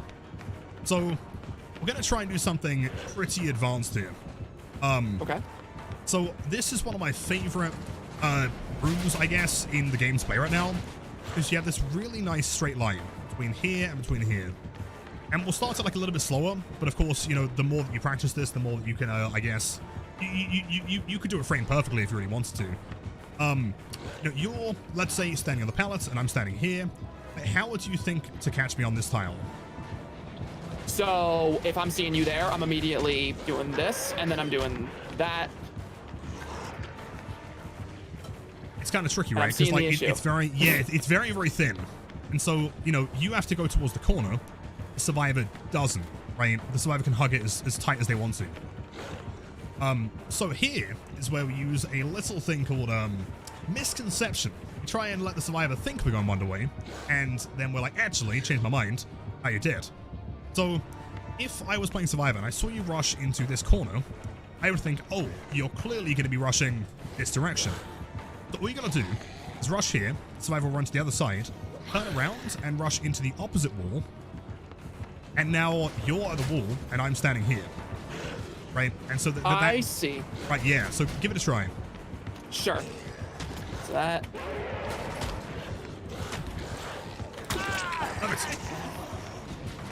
And so the faster that you practice that, and the more, I guess, like, clean you can get it down, like, the less time a survivor has to react to things, you know? If you run towards one side, I'll run towards the other. You can then run quicker than I can, back towards this side. And the reason why, just like a little pro tip here, the reason why I would go this side first and then this side is because this side here is closer to the survivor. Your bump location is, like, right next to where I should be standing. Whereas when you bump this side, there's a good 4 meters probably between us.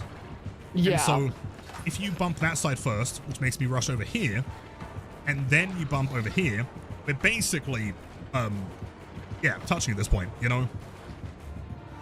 Yeah, just... Oh, what? Oh. Oh. That's a doorway. I had to go take a break real quick. I'm back. Clearly, you were just practicing the getting through doorways thing we discussed in the last game. Of course.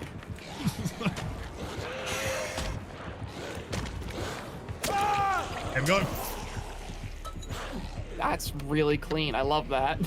And so, like, it's these little things, because normally you think, you know, hey, I'm playing funny, fast Blight dude. I'm just going to keep rushing in a circle, right? I'm just going to bump, bump, bump, bump, try and hit.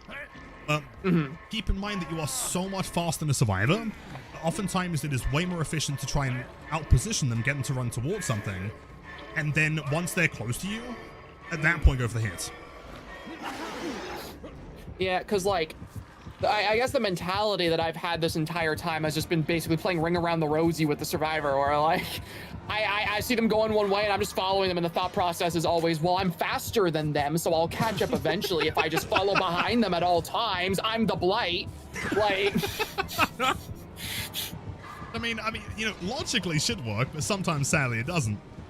Yeah, exactly, which I'm learning now. So yeah, this room, I love playing it, and I guarantee the next time you come here, you're going to be mind-blown, because it's like, that works every single time. So I think what we'll do then is there anything more about, is there any other questions about bump logic that you were curious about? Trying to think here, hold on. So, okay, I do have a question about bump logic, but it pertains to specific maps. Okay, we can go there. So, I guess prime example, Lery's. Oh, okay. Oh, I can see where this is going. Okay. Literally last night, I was practicing. I played 12 matches last night to practice. I got, like, Lery's into RPD, into Hawkins, into another Lery's. Oh, and okay. Those recordings from yesterday, I labeled Hell Part 1, Hell Part 2, Hell Part 3, because I do not understand how this guy's bump logic works on indoor maps. I cannot wrap my head around it. Gotcha. Okay. Yeah. Okay. So this is going to be a little bit complex, but I'll try and break down a couple things that should hopefully blow your mind and make it a lot easier. Sure. What I will say, and I'm kind of infamous for this opinion, and you're probably going to think that I'm absolutely insane, is that Lery's is actually my favorite Blight map in the game. I love playing Lery's. That is crazy. I have literally, like, I have recorded evidence of me getting Lery's and letting out, like, a long sigh every single time I see it. Okay, well, today that changes.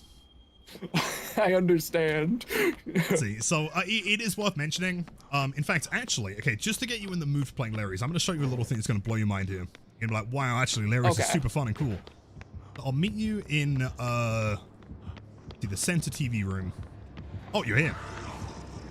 Hello. If you follow me. So you remember the Freddy Fazbear car? Yes. So it turns out Freddy Fazbear also has Freddy Fazbear benches that operate the same. So these benches, so what I'm going to do is, and you know, please try and hit me here. I'm going to be standing on the opposite side, which would typically be considered a completely impossible flick. All you're going to do is going to start here. You're going to bump once into the wall. You're then going to rush into the bench and then flick to the left. I promise you, trust me on this one. Okay. What? What kind of magic is this? I didn't even have to bump off of it. I know, it's got no collision. It's the Freddy Fazbear bench. Why is it designed like this? No one knows. Hold on. I need to see this shit again. Yep, go for it. I cannot believe what I'm seeing right now. Yeah, it is physically impossible to bounce on these benches. I feel like I've just defied all laws of physics. That's the Blight. Why does this killer work this way? What am I looking at? I know, and, okay, hold on. Part 2, here we go. This is going to be fun. So there's my favorite room in the game to play. Is one that people often consider to be quite challenging, but I'm going to show you a way. It's not only really, really fun, it's also mind-blowingly easy. And so I guess the way to remember it is that anytime you see a dark bench, they're kind of like a dark blue, those benches have no collision. Like this one, for example, if you just practice, like if you bounce here and then rush into the bench to the left, just slide all the way across. Right? Yeah. Same as this one. So there are two styles of benches. There's the darker ones and there's the brighter ones, which we're going to find in this room. So a lot of people really struggle playing this pallet. You know, it's got like the benches and the pallet and it's all kind of weird looking, right? So what you got to do, imagine that you're chasing Survivor and we're both starting in this direction, running towards the pallet.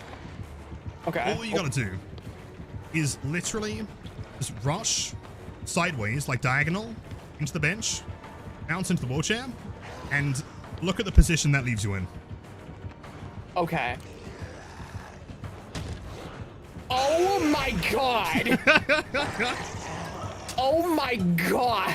Yeah, and so again, you know, similar to like the Ormond example or the one on the Freddy Fazbear car, like that again is accounting for both possible directions, right? If I'm on the other side of the pallet and I throw it, you can hit me on the pallet using the same technique from the car, and I'm dead. If I vault the pallet, then you can just literally slide back around this side because you can't bump into the benches anyway. I'm dead. If I run over here to try and loop it again, you can bounce here, and now it's a straight line again, and I'm dead. You know, again, it's all about finding locations and directions to take away any possible chance for Survivor getting behind a wall. I feel like I've just been taught how a magic trick works.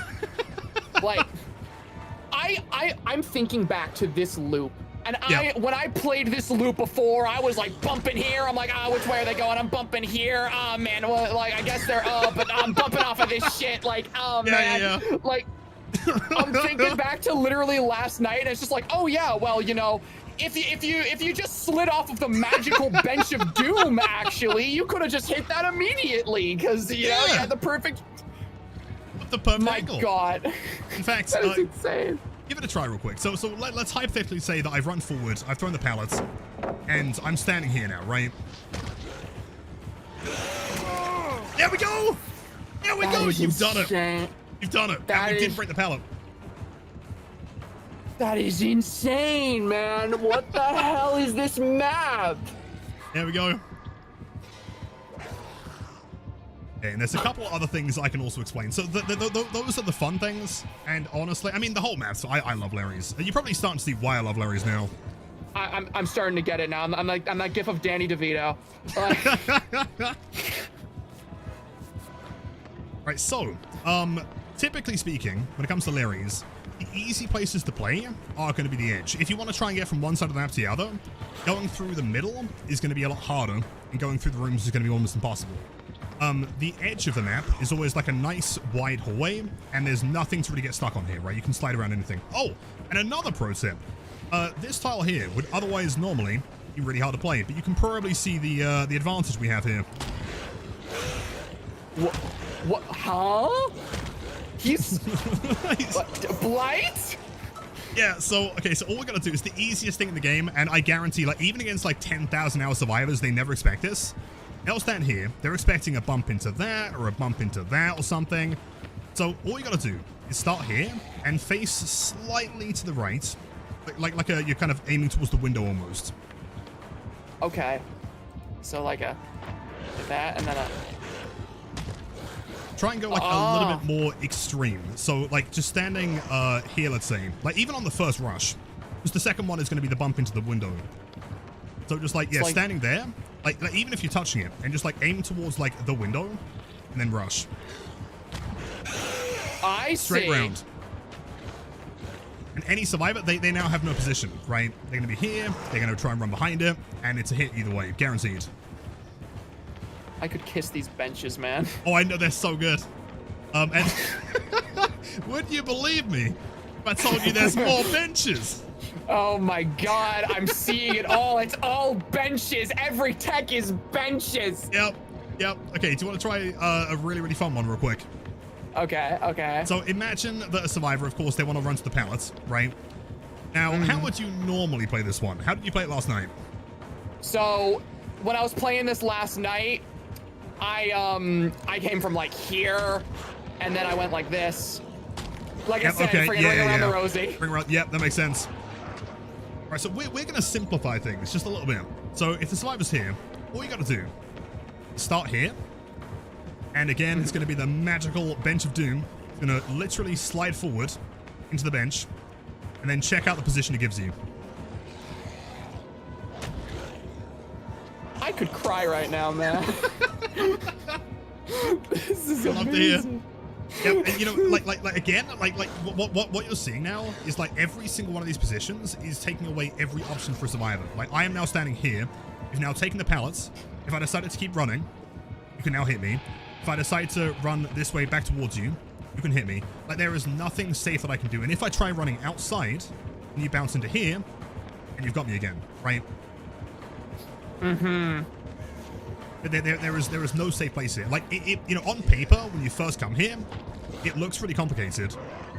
But once you understand like a couple little things and it clicks, this will become the easiest tile of all time. Bumping on this map is hard until you realize it doesn't work for half of the map. Yeah, see, the problem there is the bumping on the map is hard. However, you just bypass the bumping part. Yeah, we just cheated. Oh my god. Yeah, let's see. So normally, the way that I'd recommend playing Lery's is, like, do you remember that one tip I gave you where I spoke about, like, always being ahead of the survivor? Mm-hmm. I think that is especially important on Lery's, right? Because there are so many doorways and windows that I want to try and get to. Always try and beat them to where they're trying to go. So, for example, if you're chasing and I'm about to turn here, instead of bumping into that wall, bump into this one, right? Like, try and prevent me from getting to the wall in the first place. Because now I'm here, I can't do anything. If I was running to that window in the middle, in fact, we can practice it real quick. Like, imagine that we're in a chase. So I get some distance here. I'm running to the window on this right side. Mm-hmm. See, there, so instead of bouncing here, because that might give me the chance to get behind here, or if this door was open, like, that was behind where I was, right? So if you were to bounce into this one, kind of ahead of where I am, you notice is that I don't have like any. Yeah, here, right? So from this position, there is nothing I can do. I see. And that basically applies to the entire map. You know, like most of Lery's is realistically just doorways and windows. Besides the, you know, of course, Freddy Fazbear's bench. And so if you see someone running towards somewhere that you don't want to be, you know, trying to stay one step ahead of them is going to prevent them from getting to anything else that's going to value them in the chase. Any kind of window or pallets, or another survivor, or an exit gate, I don't know. You can always beat them to it. Mm-hmm. So something that I can probably demonstrate in here, let's see. Other fun ways of playing this, this map. So you'll have rooms like this, where the pallet's kind of like in the center of the showers. You know, and normally this is quite a hard one to play, you know, because like I have a pretty decent ability to kind of see where you're coming from, kind of account for that. Mm-hmm. So if you remember the same technique that we used in the pizza room, right, the whole like bumping forward and backward thing, and again you'll notice the magical chairs are back. So if I was to stand here and I see you bump into this wall, I'm going to continue looping, right? However, if you then turn around and rush backwards, I'm then going to run into you, right? Mm-hmm. So, for example, if I was here and you were there, if you run at me, and I'm going to continue looping normally, right? Exactly, yeah. So rush one way to, like, you know, push them towards the side that benefits you better, and then turn around and get the guaranteed hit, because they will be running into you. I see. Okay. I got stuck. Oh. Hey. Those benches are about to become your best friend, I guarantee.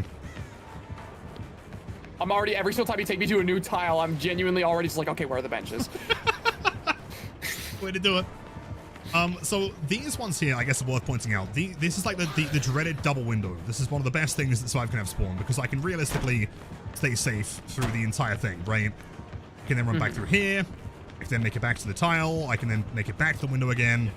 You know, very good for survivors. So these are kind of tricky, but again, we want to always keep that idea in our mind. Like, how do we put ourselves in a position to make the survivor, or to take away as many options as possible? So if, you know, let's say we're playing this room, you want to make your way immediately outside. Because now that puts you at least in between the windows.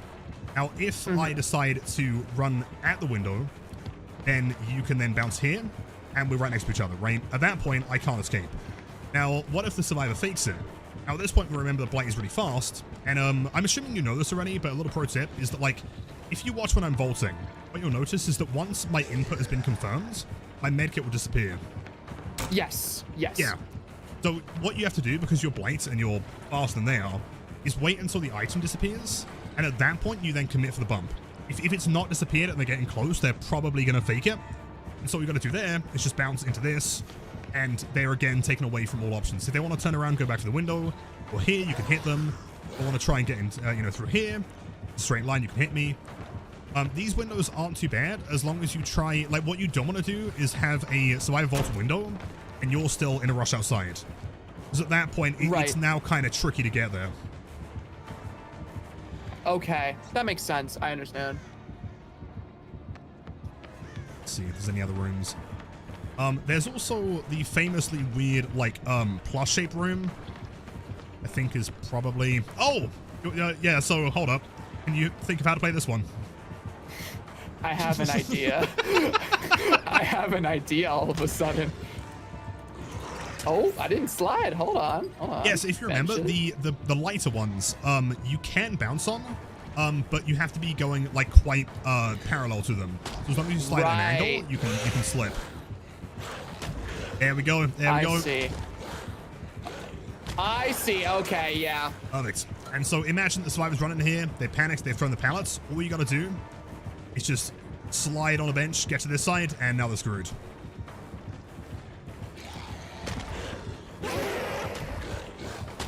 Man, I'm so happy this map's designed this way all of a sudden. It's great, right? That is so nice. So something, I guess we'll change maps to go into the flick section, but like, what else? I feel like I've got to give at least one more tip on Lery's. Again, this one here, super easy. The same technique from the pizza room. Bounce here, they'll throw the pallets. Bounce here, they'll vault. Bounce back, and then flick. You know, like, we're always just trying to, like, make them think that we're doing something, and then quickly, you know, kind of readjusting and changing our mind.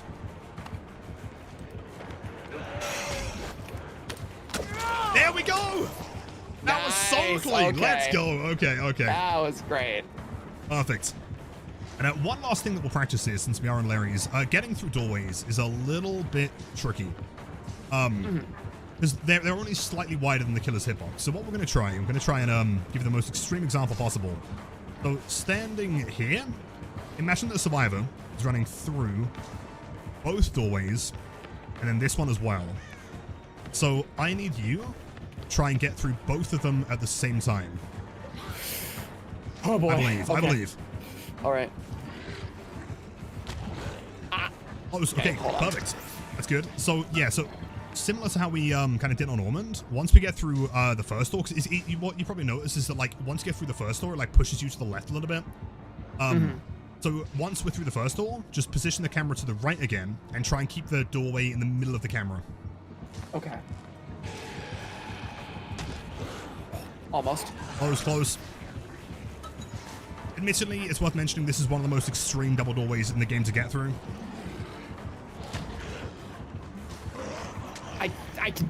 I can see it though. I'm seeing the vision here.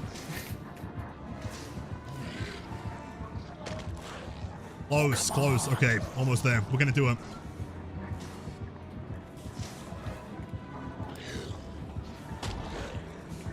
Not quite. It's a tough one, I believe, though.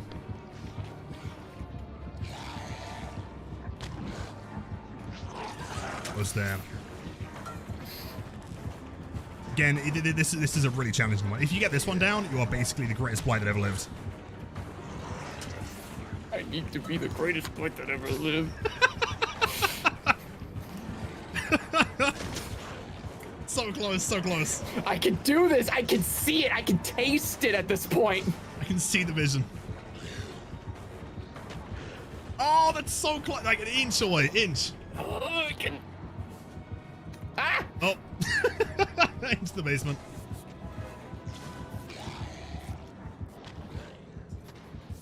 So close. Maybe if I turn a little bit earlier. Maybe if I turn a little bit earlier. No, not quite. Not quite. Not quite.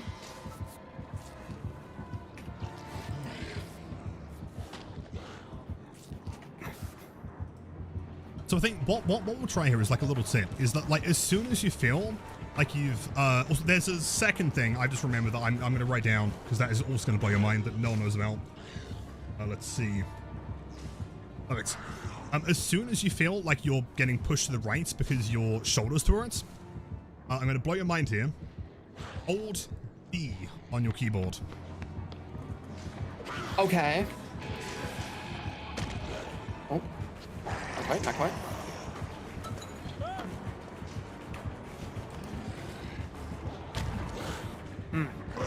Almost.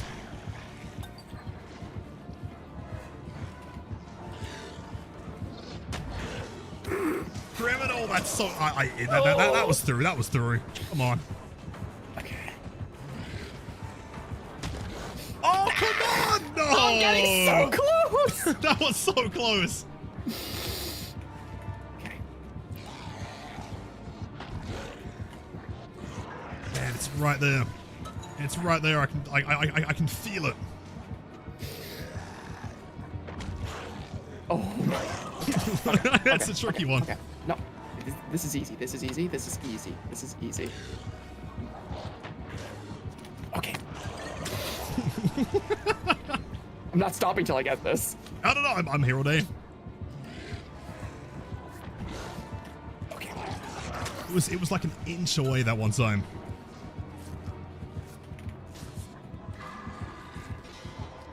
Yes! Yes! Okay! There we go! Let's go! Oh my Let's god! go! Okay. Okay. Okay, Okay. So the main, I guess, like reason for doing this is to establish that it is entirely possible, right? That there are so many things on Blight that seem really tricky, and they are kind of hard. But like, imagine that a survivor's running through, and I can get through the entire thing in one rush, right? Like, they are not going to have any ability to do anything. That was so... Okay.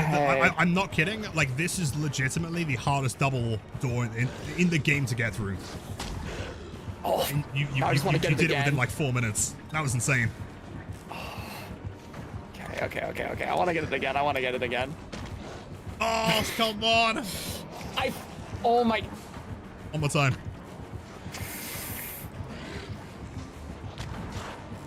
I can do it. I did it once. I can do it again. Yep.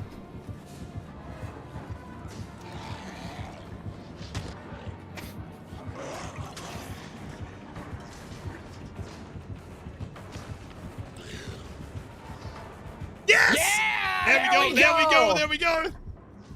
How clean does that feel, though? How clean is that? That feels incredible to hit. Oh my god. It's so good. Let's see real quick. Oh, that's insane. So, okay, one little final piece, I guess, to go over on Lery's, like specifically, is oftentimes like this window is one of the most common things that you'll play in this room because it's very, very strong. You know, what will happen is they'll run over here, they'll vault it, and what Blights will normally do is run through there. The problem is that although you're denying the pallets, you're giving them the ability to break LOS again, right? I'm now gone. So instead, I'm going to do a little sneaky technique using this diagonal door. So by starting here, I'm going to be running through this doorway and then bouncing into this piece specifically right here. Okay. That's right. So, like, am I trying to do this in one rush? One rush, yeah. Sure. Love it! And you see, Nice, like, okay. the position it puts you in is exactly parallel with the survivor. Yeah, that is wonderful. And so they can try and make to the pallet now, but they won't make distance. They can try and go this way, but again, that you still have LOS, you kill them. They can try and vault the window, but at this distance it's a medium vault, so therefore they die. Again, this is just another example as to like how many opportunities Blight has, as long as you bump into the correct locations to take away every opportunity they have. Like, this is why he is the strongest killer in the game. So yeah, like just that one minor adjustment literally can make the difference between like 30 seconds in a chase. Exactly. And it sounds wild, but like that one adjustment may be giving you a hit when you might have otherwise not had one. Like, that hit might result in a down that might win you the game. You know, like if you didn't hit the survivor there and they have like adrenaline, or they have like some kind of crazy build or something, or, you know, like you have like a pain res hook that needs, you know, activating, like that one down could be enough to win or lose the entire game. And so it's so important that you kind of like establish these areas, find the most efficient way of downing people possible. That's so cool. That's so cool. It's so cool, right?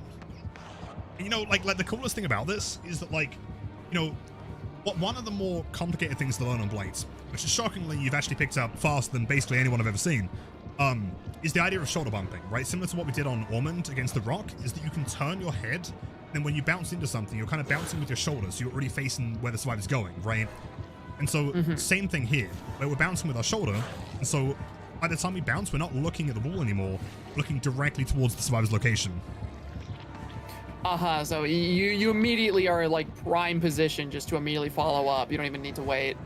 Exactly. And one final little thing. So you remember how there was that one secret technique about hitting people like when they were crouching? Yes. I'm going to reveal another secret technique. Okay, so this is going to sound like the dumbest question of all time, or the dumbest request of all time. If you were to stand here and look directly... And look directly towards this wall. Okay. So without touching your mouse, I guess maybe only for clicking M2, can you try and dodge this wall? Sure.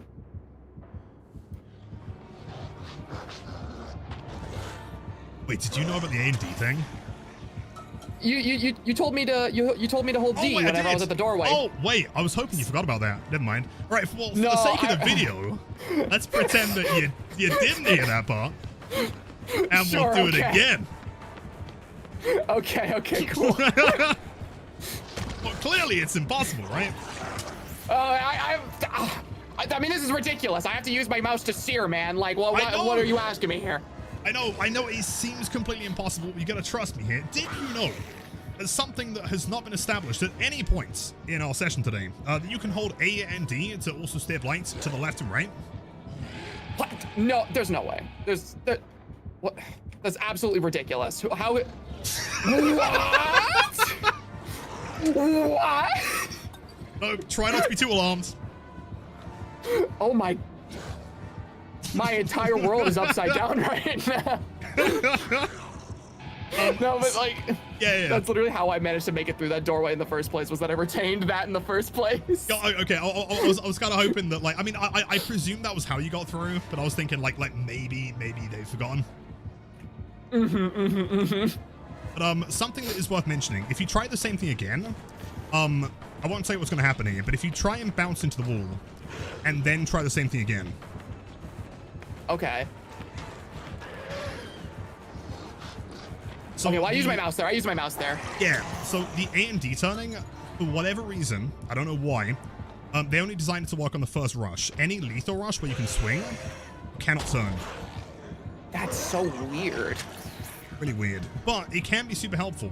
Like, let's say that I was rushing towards playing this tile, and I wasn't quite perfectly adjusted. I maybe started my camera facing too far towards the pallet or something. I can use my A and D to steer myself just enough to make it to that slide now. Okay. So yeah, like that, and then bam. Exactly. And then that, and then bam. And then that, and then they basically just gonna uninstall. That's beautiful. Oh man, I cannot wait to get flamed in endgame chat. That is awesome. It's gonna be sweet. All right, so next up, the exciting part. So, do you want to learn about flicking? I do want to learn about flicking. So, luckily enough, I've been flicking on Blight for the past, like, 5.5 years, so I can probably give some advice on this one. Because, yeah, when it comes to my mechanics for flicking, it's about as basic gets. Like, I literally just hold Q or E to flick in a direction, and then I use my mouse to, like, steer. That's about it, really. Archer, okay, you know what? We can work with that. At, like, Racker's Yard.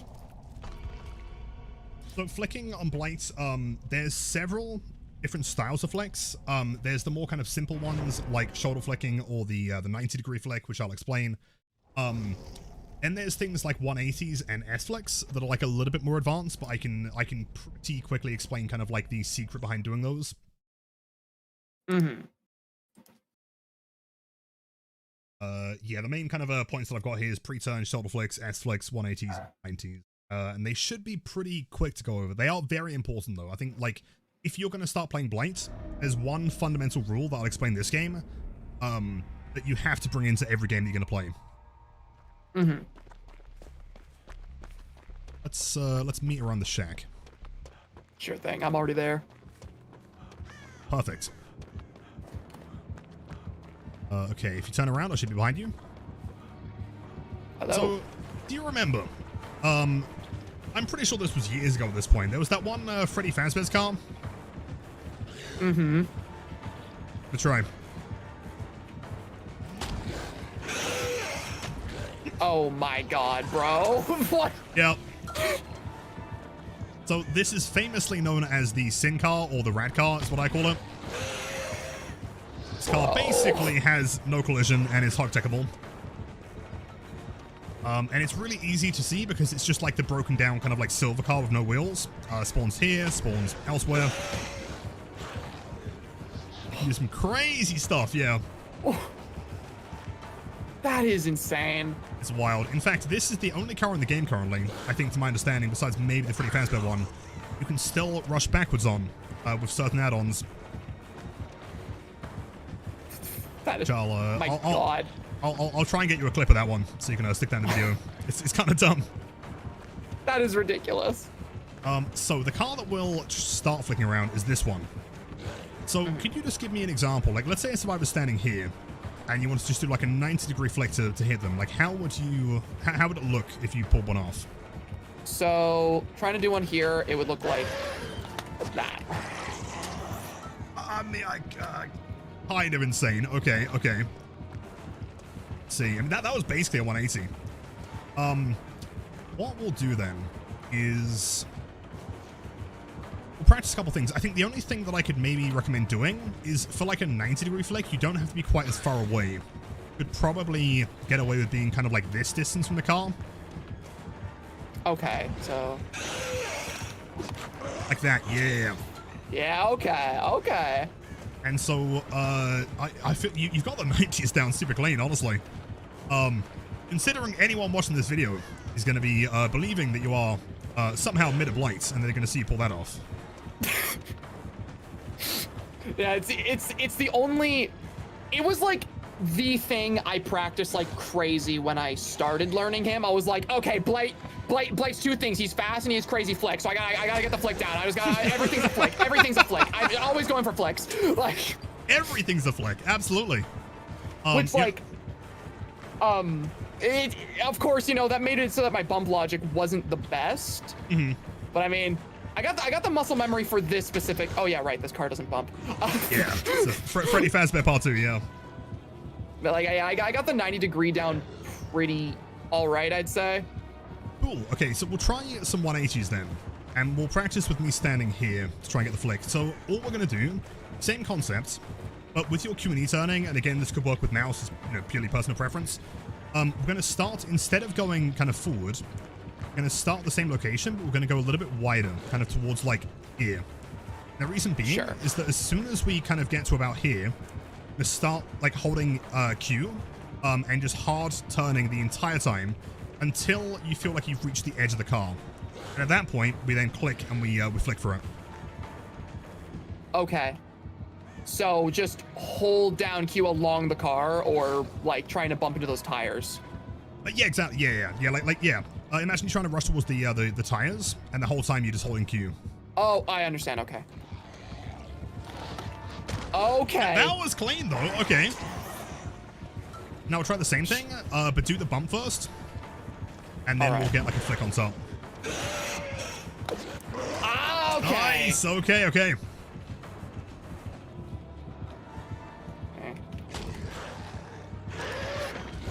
Oh, not quite. Not quite.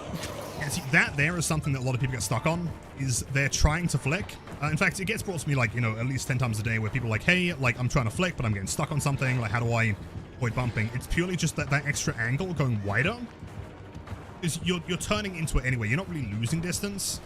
It's just that, like, to get the 180, you need to turn much earlier, so you need to be a little bit further away. Right, so I'm just turning too tightly. Okay. Mm-hmm. Let me see. That was Very a little close. too wide. But you are still ending, like, your camera is still ending 180 degrees. Mm-hmm. Oh, I did not bump first. I'm going on an adventure. Hold on. Still Lery's again. Close. Okay. I think with that one, you may have pressed the M1 button to swing like a little tiny bit early. Mm-hmm. So close.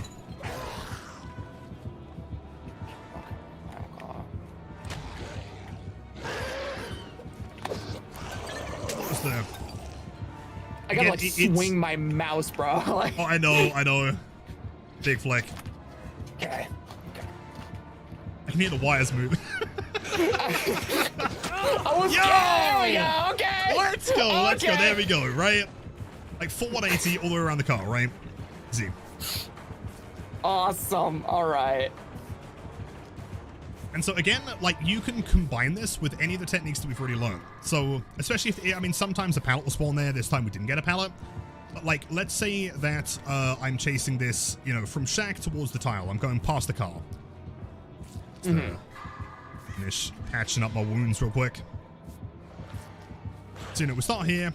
Clearly, my destination is going to be the window, right? So what you do is you rush to that wall, stop me getting there. I am then going to go back around here. And at that point, this is where you then go for the flick. Okay. So yeah. Yeah, Like that. Back there. And then... Exactly. And if I was to go this direction, for example, we could just go towards this and then line that up for a 90. That would also work just as well. I see. Okay, so just try it again. So you're going for that. Oh. Yeah, right? You're feeling it. Yeah, I'm starting to feel it. Yep, okay. We got this. Oh my god. Okay. Let's try on this car real quick. Get it down. Oh, so close. Okay.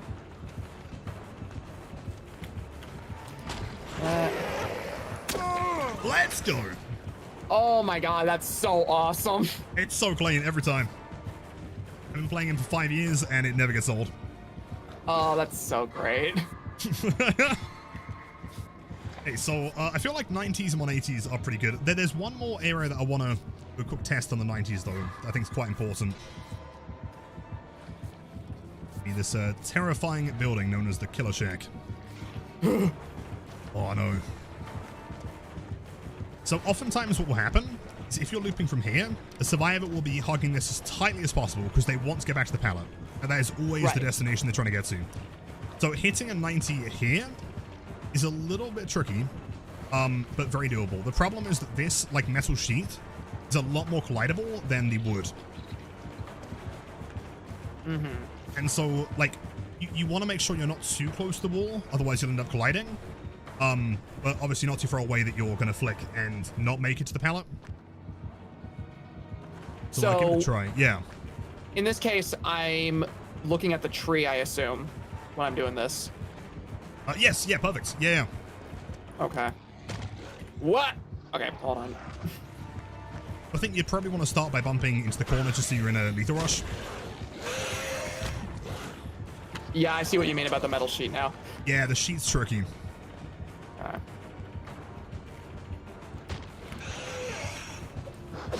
Perfect! Okay, okay. Nice, okay. Let's try a couple more times. Sure. How consistent. That was perfect. Nice! That's always gonna hit them. That's perfect. Goddamn. She's got to turn a bit later than you'd expect. Yeah, a lot of things on Blight are kind of strangely delayed. That makes sense, okay. That's 3 in a row you've done now.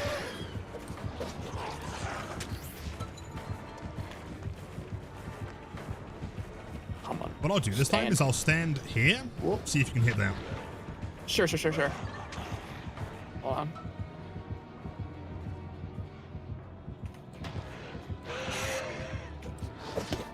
So cool. I can hear the mouse just going straight off the table. No, that's the funniest thing is like in all my recordings, you can hear me fucking swinging the thing. No, not quite. Almost.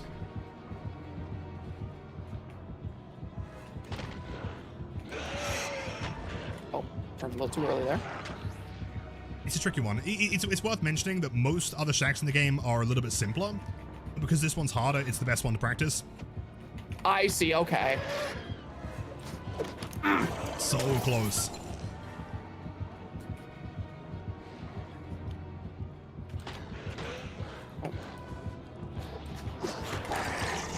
I'm basically bored. That was a haircut. I could see the wind pass over you.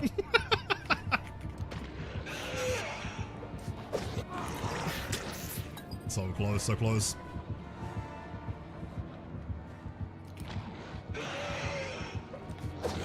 Oh, come on. I'm literally decapitated. I've got no head. That was a pixel off. Oh, nope. I took out too tight.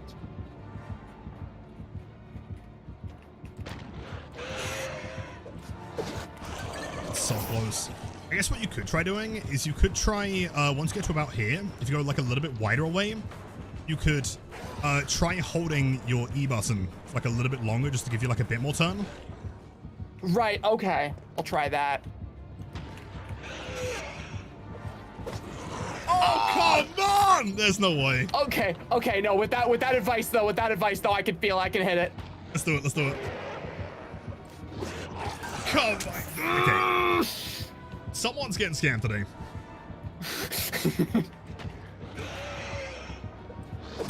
There we go. Let's go. Okay. Insane, That's right? better. That is crazy. That is insane.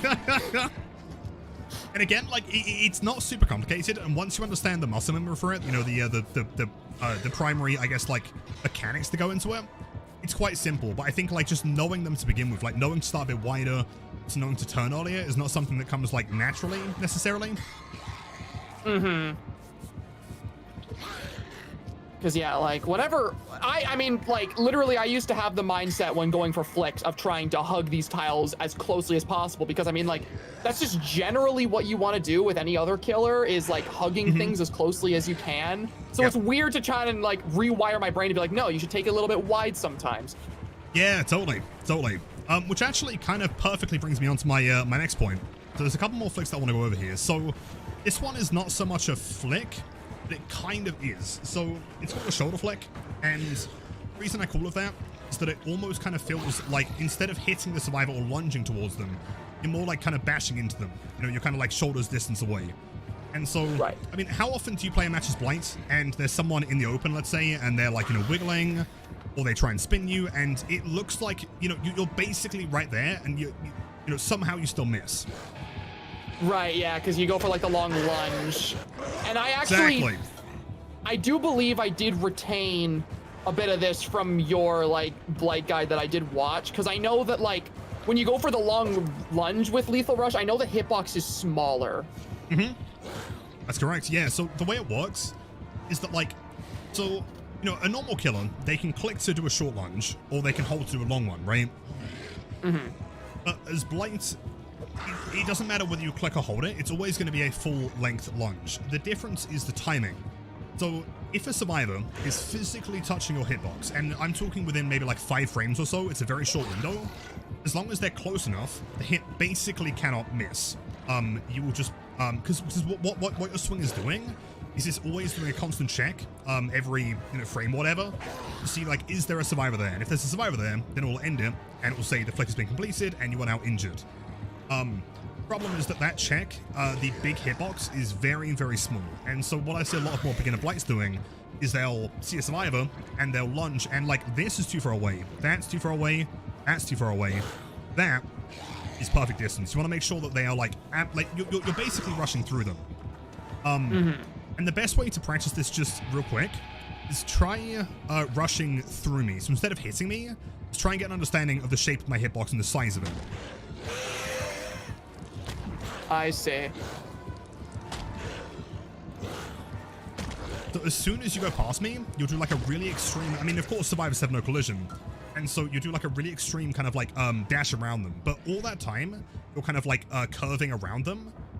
At that entire period, you can get the hit guaranteed every time. I see, okay. And so as long as you are touching the hitbox, like wait until you are kind of like once you start to feel the slide happening, at that point you lunge and it will always hit. Go. I see. And so it's a pretty simple one, but it does take a bit of discipline, you know, similar to what we're saying at the window. Like, things on Blight feel a bit different compared to the average killer. You know, normally for every other killer, you'd like lunge ahead of time, right? As for Blight, it's more so like you're playing, you know, tier 1 Myers, or if you're running coup de grace and you're trying to, you know, preserve your stacks. It's more similar to that in that, like, you always want to wait until like the very last second. Like, once you feel that slide happening, at that point you swing and it will never ever miss. Okay. Because, like, yeah, I think funnily enough, I was trying to do that, but I had, like, less of an understanding than I thought I did, because I would always try to go for the swing, like, right before I touched them. Like, right before I was on top of them. So, like, I had the right idea, but just, like, not the correct execution of that. Totally, yeah, absolutely. And that, you know, because, like, what survivors will often do, the way that I often kind of, try to explain it is that there's 2 things a survivor can do in the open. I mean, besides just holding forward. They can either try to zigzag left and right, or they'll try and spin you, which of course will end up behind you, right? Both of those are accounted for in the shoulder flick. You know, again, just as long as you're running towards them and you start to feel that slide happening, then you will always get the hits. It's all about that delay, because if you swing a little bit too early and they end up zigzagging in the opposite direction, your weapon hitbox will not detect a survivor, and so therefore that's what caused you to miss. So yeah, that is probably the most important thing to learn, period, on playing Blight. You know, you can learn all the fancy bump logic and the flicks and everything, but if you don't know how to hit someone in the open, then you're gonna struggle. Yeah, exactly. Okay, so I guess like the last big flick to try and explain here, are you prepared to attempt the hardest Blight flick? I think I'm ready. Okay, so this is famously known as the S flick. It is S because of the shape that you're doing, but it's also S because, like, shit, this is hard to do. And it's a combo. There's a good reason why you barely see any Blights doing this, because it's really hard to get down. At like the very high end of comp, we'll see certain players do it, but even still, a lot of, you know, very high hour Blights won't really bother, because it's kind of tricky. But I'm going to show you why it's super necessary.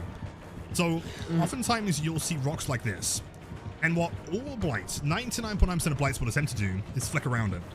Problem is that it's really flat, and it's really hard, because Blight's 180 is not like a flat line, and it kind of goes in like a quarter circle, right? Yeah. And so while you're flicking and you're going this way, I'm hugging the rock and I'm already around here. And now you're at the edge map, I'm now in the map, I have 50 pallets, and now you're screwed, kind of thing, right? So it's really important that you get a hit in. And the easiest way to do it is with an S flick. And it kind of works as both a hit and a mind game at the same time. So, if I was... Okay, imagine if you were standing here and pretend you're the survivor. Okay. So, if you're behind this rock. So, if you saw me and I... Dwight Fairfield is now the Blight. If I was running here, where would you move? I'm moving, like, behind the rock. Uh-huh. And then if I went this way, you'd go the other way, right? Exactly. Now, that's the secret. So, all we're going to do here is we're going to take advantage of the mind game with the red stain. So we're going to be rushing towards this rock. So we're going to be starting, yep, just about here. And as soon as we hit this part, we're still facing forward. As soon as we're about to bump, we're going to hardcore, like, do a big flick to the left. And as soon as we've completed that flick, we then hardcore flick to the right. And the idea is that, like, we're going to be traveling to the left side while facing the right. And the survivor's always going to run into your hit. Because, again, I'm seeing you rush at this position. I'm going to go over here. I'm not expecting you to just magically slide around the entire thing. Okay. All right, let's...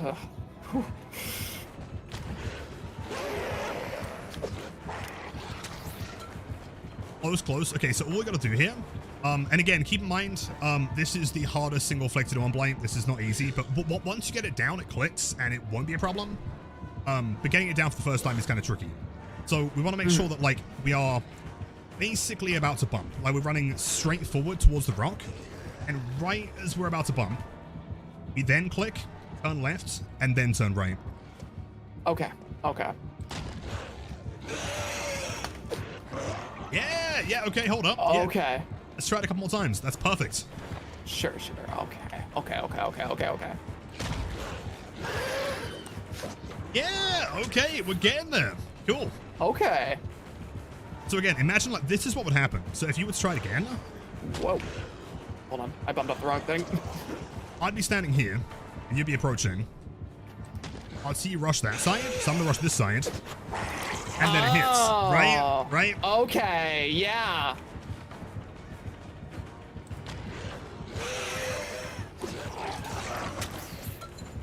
Oh, that's cool. It's really fun. Oh, so close. You can really hug the tile with that too. Yeah, because keep in mind that, like, once Blight starts his lethal rush, once he swings, he loses all collision. So you can basically slide past anything. So close.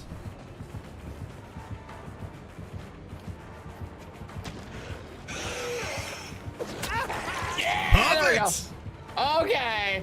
There we go. And, you know, the best part about that flick is not only does... I mean, people aren't expecting it because no one does it, but because of the mind game, that will work against some of the best survivors in the world. Like, if there is any technique... If you go back and watch any of my, like, tournament gameplay against, you know, high-level streamers or high-level, you know, comp survivors, if there's anything that works more consistently, it is that flick, because no one expects it. Oh, that is so crazy. Because, yeah, like... it was funny though. I remember you brought up the S flick and, like, the Blight guide I'd watched, and I remember seeing that and going, yeah, no, I'm not hitting that one, Chief. That's a little too hard for me. It's a tough one. It is tough. And the cool thing with that one is that, like, let me show you a couple more examples, because you can basically do it anywhere. Once you get the timing for it, it is super practical. Like, let's say you're playing this tile, right? I know it seems impossible, but, like, you can land some crazy stuff. So you'd start, you know, here, and you're running towards me, you're already in lethal rush, and you start going towards the survivor. Logically, they're going to run back around here. And so all you got to do is then do the S flick. So you're running here, flick left, hug right, and survivor's going to run right into you. Okay, hold on. Oh! Right? Yeah.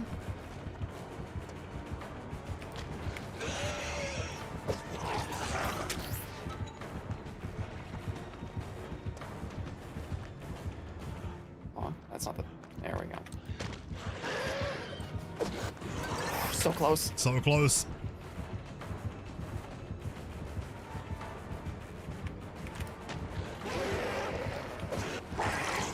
Almost every time it's getting closer.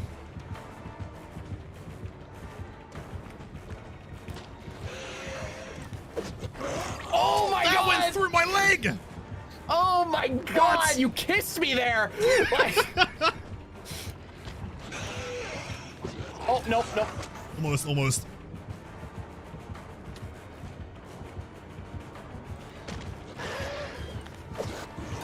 Come on, what is going on here? I'm gonna cry. So close. Oh, the wrong side. I mean, mind game. There you go, right? Okay.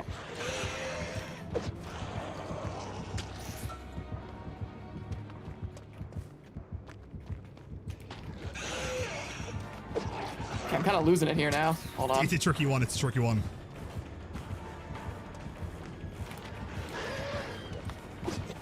Oh, man. That would have hit.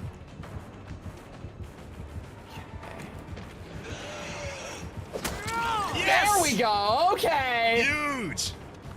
Okay.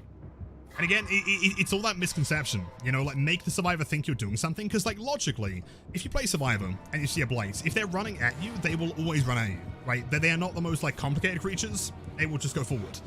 So making them think you're going forward and actually pushing them to the other direction, like again, it's the whole kind of premise of what we've been over today. It's all about like taking options away from survivors and kind of subverting their expectation of where they think you're going to be. Right, because like that's like so impossible to telegraph. Yeah, exactly. God, that's so sick. I think we'll try one more S flick here real quick. Sure. So if you follow me, let's see if there's any fun ones here.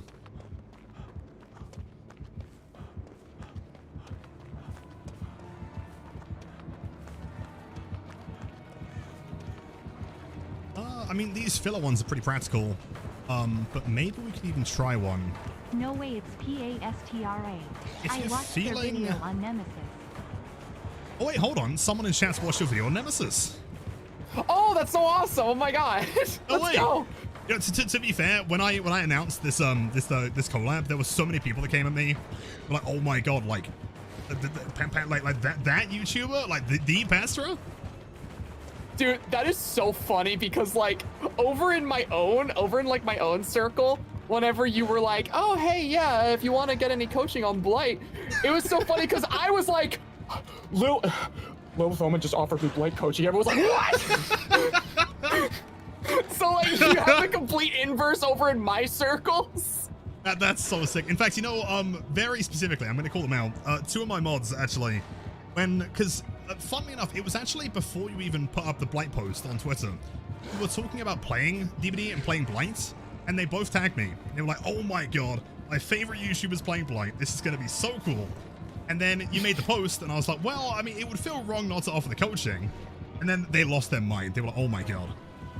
It was so funny because literally the night that you replied to that tweet when I hit that little Blight flick, it wasn't anything crazy. It was just my first like 90-degree flick I hit. I saw your reply and I was in the middle of like a Discord call and I was like, guys, stop everything you're doing. Guys, stop everything you're doing. Something crazy just happened. They're like, oh, what is it? I'm like, I was just offered coaching. And you're not gonna believe who it was. Oh, I'm flattered. I find the contrast of that so funny that we were both just like collectively having these moments in our communities of like, what? That's so good. Oh man. Chat is loving you right now. Oh, that's so awesome. All right, so are you down to try a bit of a ballsy one? I am always down. I'm always down.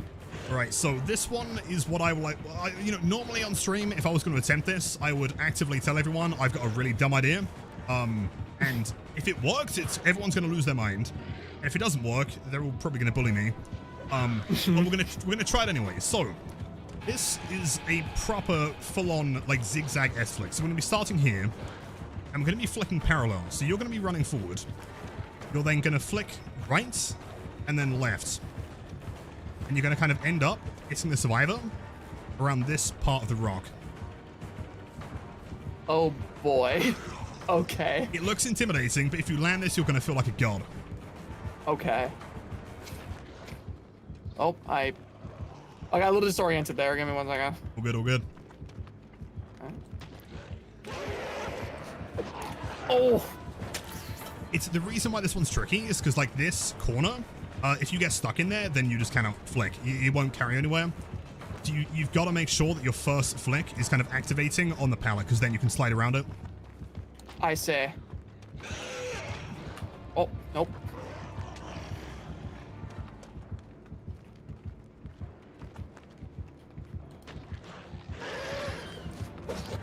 Oh, okay. Okay. Yeah. Okay, I'm feeling it. Okay.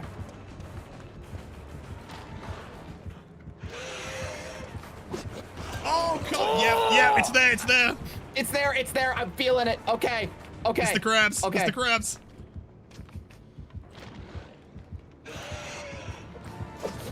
Oh, man.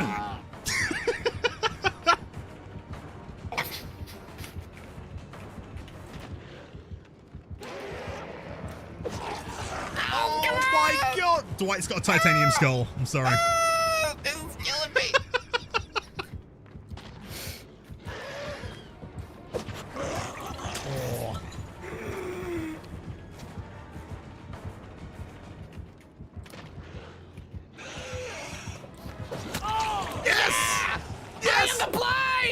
I am the Blight!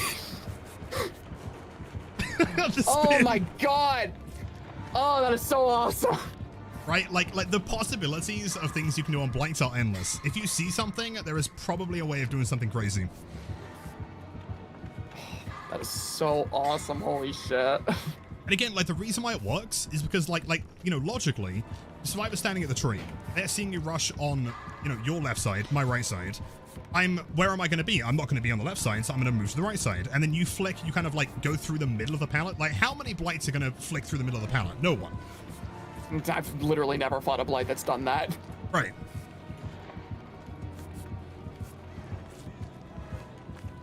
God, Let's see.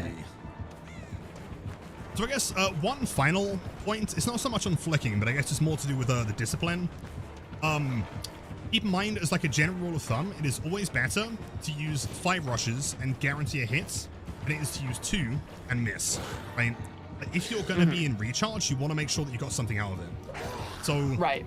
If, you know, let's say you're like, you bounce here, and then you bounce here, and then the survivor's like over here, you could probably attempt to flick, but is it going to land? Like, you know, if you're feeling confident, there's like no distance. Like, if you're there, sure, but if the survivor's here, kind of risky, right?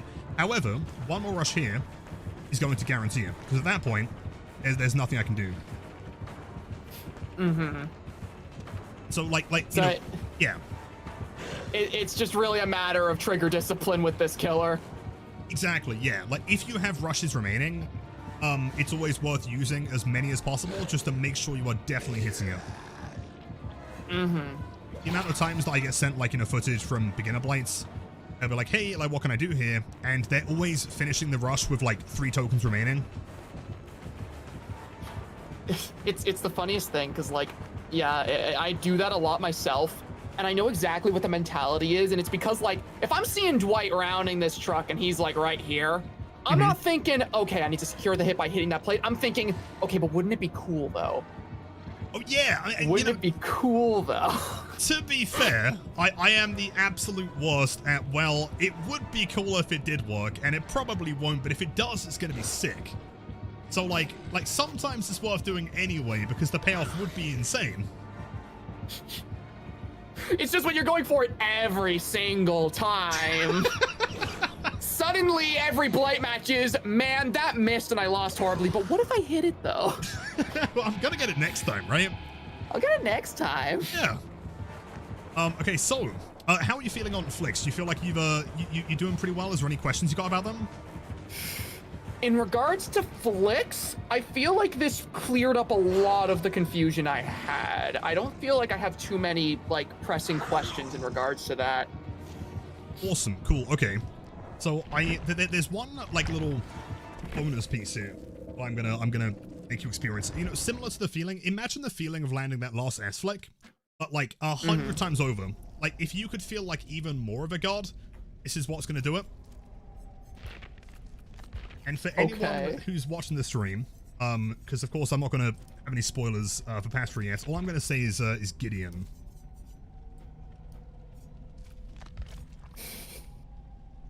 This immediately has me interested, because if this has something to do with the game, that is my single least favorite map. Oh, hey, look at that, map the game. Oh, well. Well, that's convenient. Oh, okay. Well, I'm going to show you a couple little things that are so dumb and so cool that this might become your new favorite map. You have me interested, because I have a recording of the single most tilting match I've played so far playing this killer, and it was the game. It's a tough one. I understand, like, sometimes it can feel really bad. You know, if you go downstairs and it's just pallet into pallet into pallet into miss into flick into miss into whatever, like, but there's some really cool stuff you can do here. Mm-hmm. So try and imagine the same revelation as Lery's, but on steroids. I'm very curious. I'm not gonna lie. Okay, so I'll meet you in the center. There you are. So, no. You know this tile? Yeah.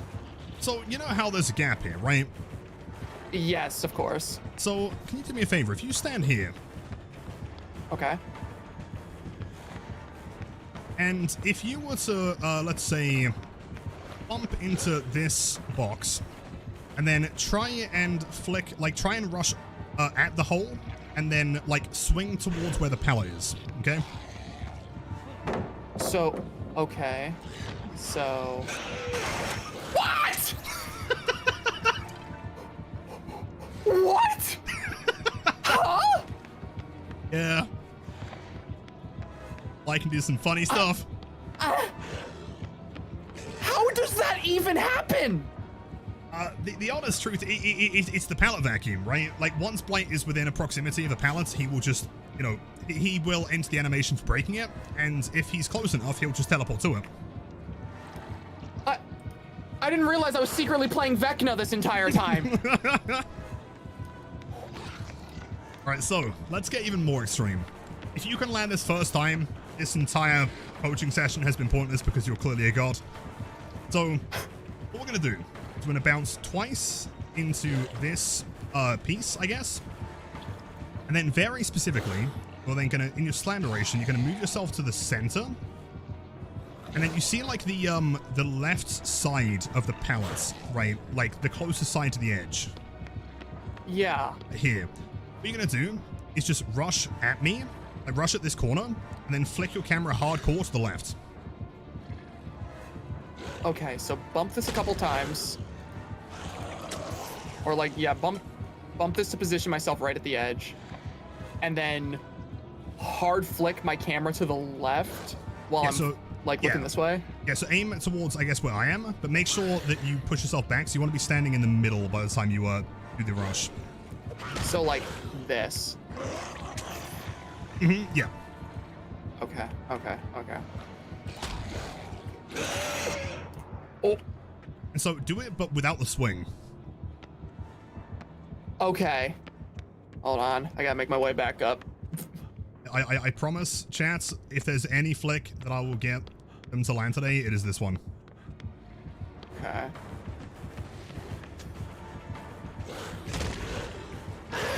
Yes! What? Yes! What? Easy! How does that even work? How does that even work? Let's go. I swear to God, like, people practice that for like hours and cannot get it down. You got it second try. I'm so confused. The reason why that one works is a little bit more complicated. Second time in it, you're better than I am. What the fuck? If you land this the third time, I'm just going to give you my stream key. Yeah, okay. No, not the third time. Not the third time. You were sweating for a second there. I was terrified. That would have been the end of my career. Oh my God, chat called me a show off. I swear I didn't practice this. Wait, oh, there you are. So a couple more little fun ones you can do. This one, it's so fun every time we land this. So let's say that Survivor's playing like here, and there's like a pallet or something. We're kind of like looping this. Survivors, as they always do, are going to want to hug things as tight as possible, so they're going to be hugging the edge. All you want to do is just bounce into this corner, rush over the hole, and hit me. Oh, of course, just, you know. Of course. Okay, so like that. Almost.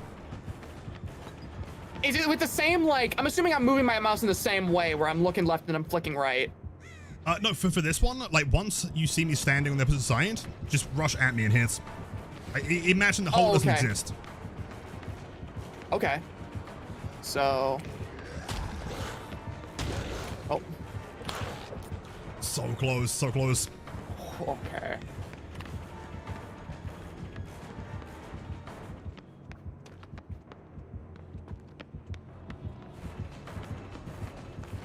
So. There we go. Okay. I went on a little trip, but I got it. Well, you know, the cool thing with this, though, is that you can basically pressure two survivors at the same time. Imagine you're chasing someone upstairs, but you're also thinking, like, hey, there's a generator being worked on downstairs, so what if I just injure you, fall downstairs, and then chase someone else? Right. That makes sense, yeah. No, speaking of Gidean, while I'm here, I mean, I mainly just wanted to come here to show you, like, the crazy stuff you can do. I'm curious. So this room here, I think, is famously tricky for a lot of Blights to play. Yes. So presuming that I'm looping this, how would you normally think to go about chasing here? So normally,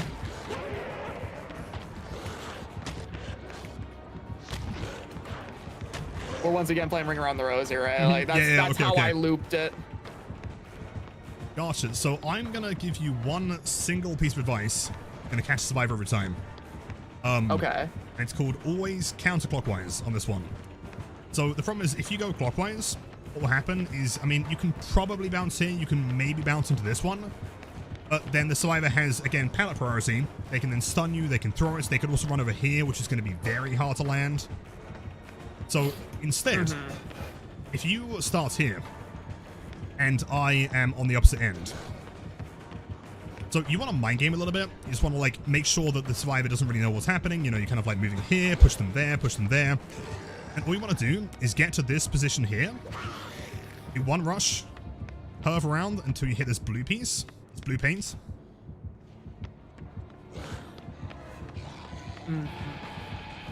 So from the here, pallet, curve into pallets, that. Yeah, and then curve into this blue paint here. Okay. What?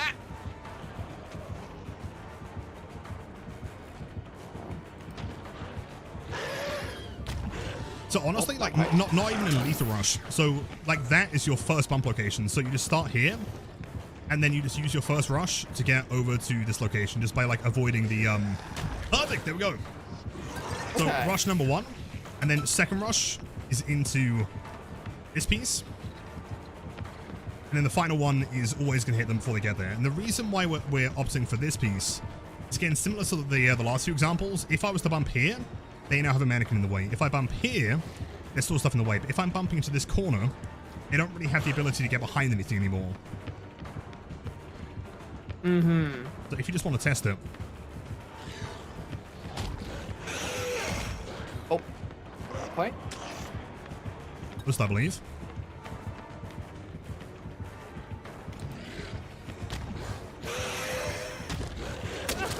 Okay, yeah, there you go. No survivor, regardless of skill level, will ever avoid that one, ever. That is so cool. Again, like you know, what I normally try and explain to people when it comes to bump logic, and just playing tiles in general, it's not so much, I think people are expecting like a one-to-one, like, do this every time. Like, bump here, bump here, bump here, and you win regardless, right? Blight isn't quite that simple.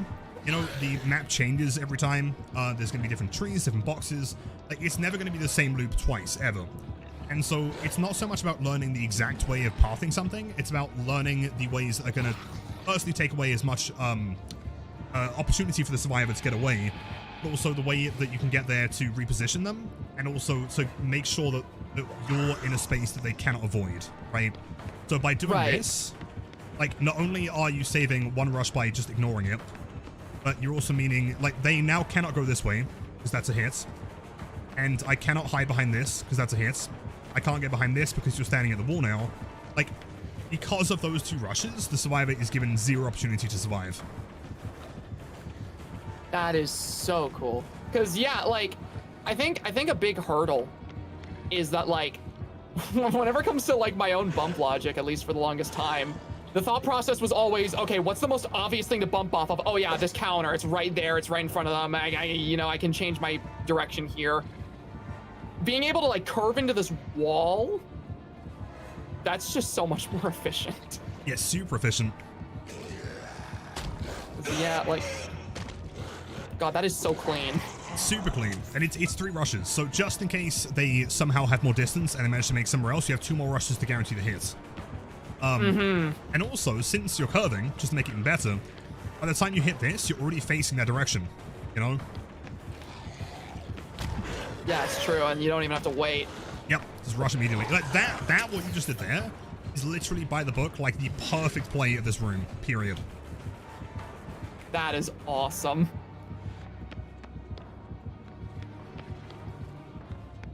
Trying to think. I guess, like, one little final point that we can do here is this little walkway, because survivors will often come up here, and it makes it a little bit trickier. It's quite safe. We're gonna try the classic, constantly referencing Freddy Fazbear here, bless him. The pizza room, you know, the kitchen. So if you're at the top and you rush into this piece, I'm gonna think you're rushing counterclockwise, so I'm gonna run over here, right? So you then rush back from over there to here, and now I have very little time to make back to the pallet. Whereas if you were to bump here and then continue going around, I've already positioned myself as far away from you as possible. So instead of bouncing here, then continuing, you bounce here, and then change back over here, towards where the survivor's running to, and then for a hit. So, like, Exactly. Nice, okay, that's great. Let's try it. Okay, sure. So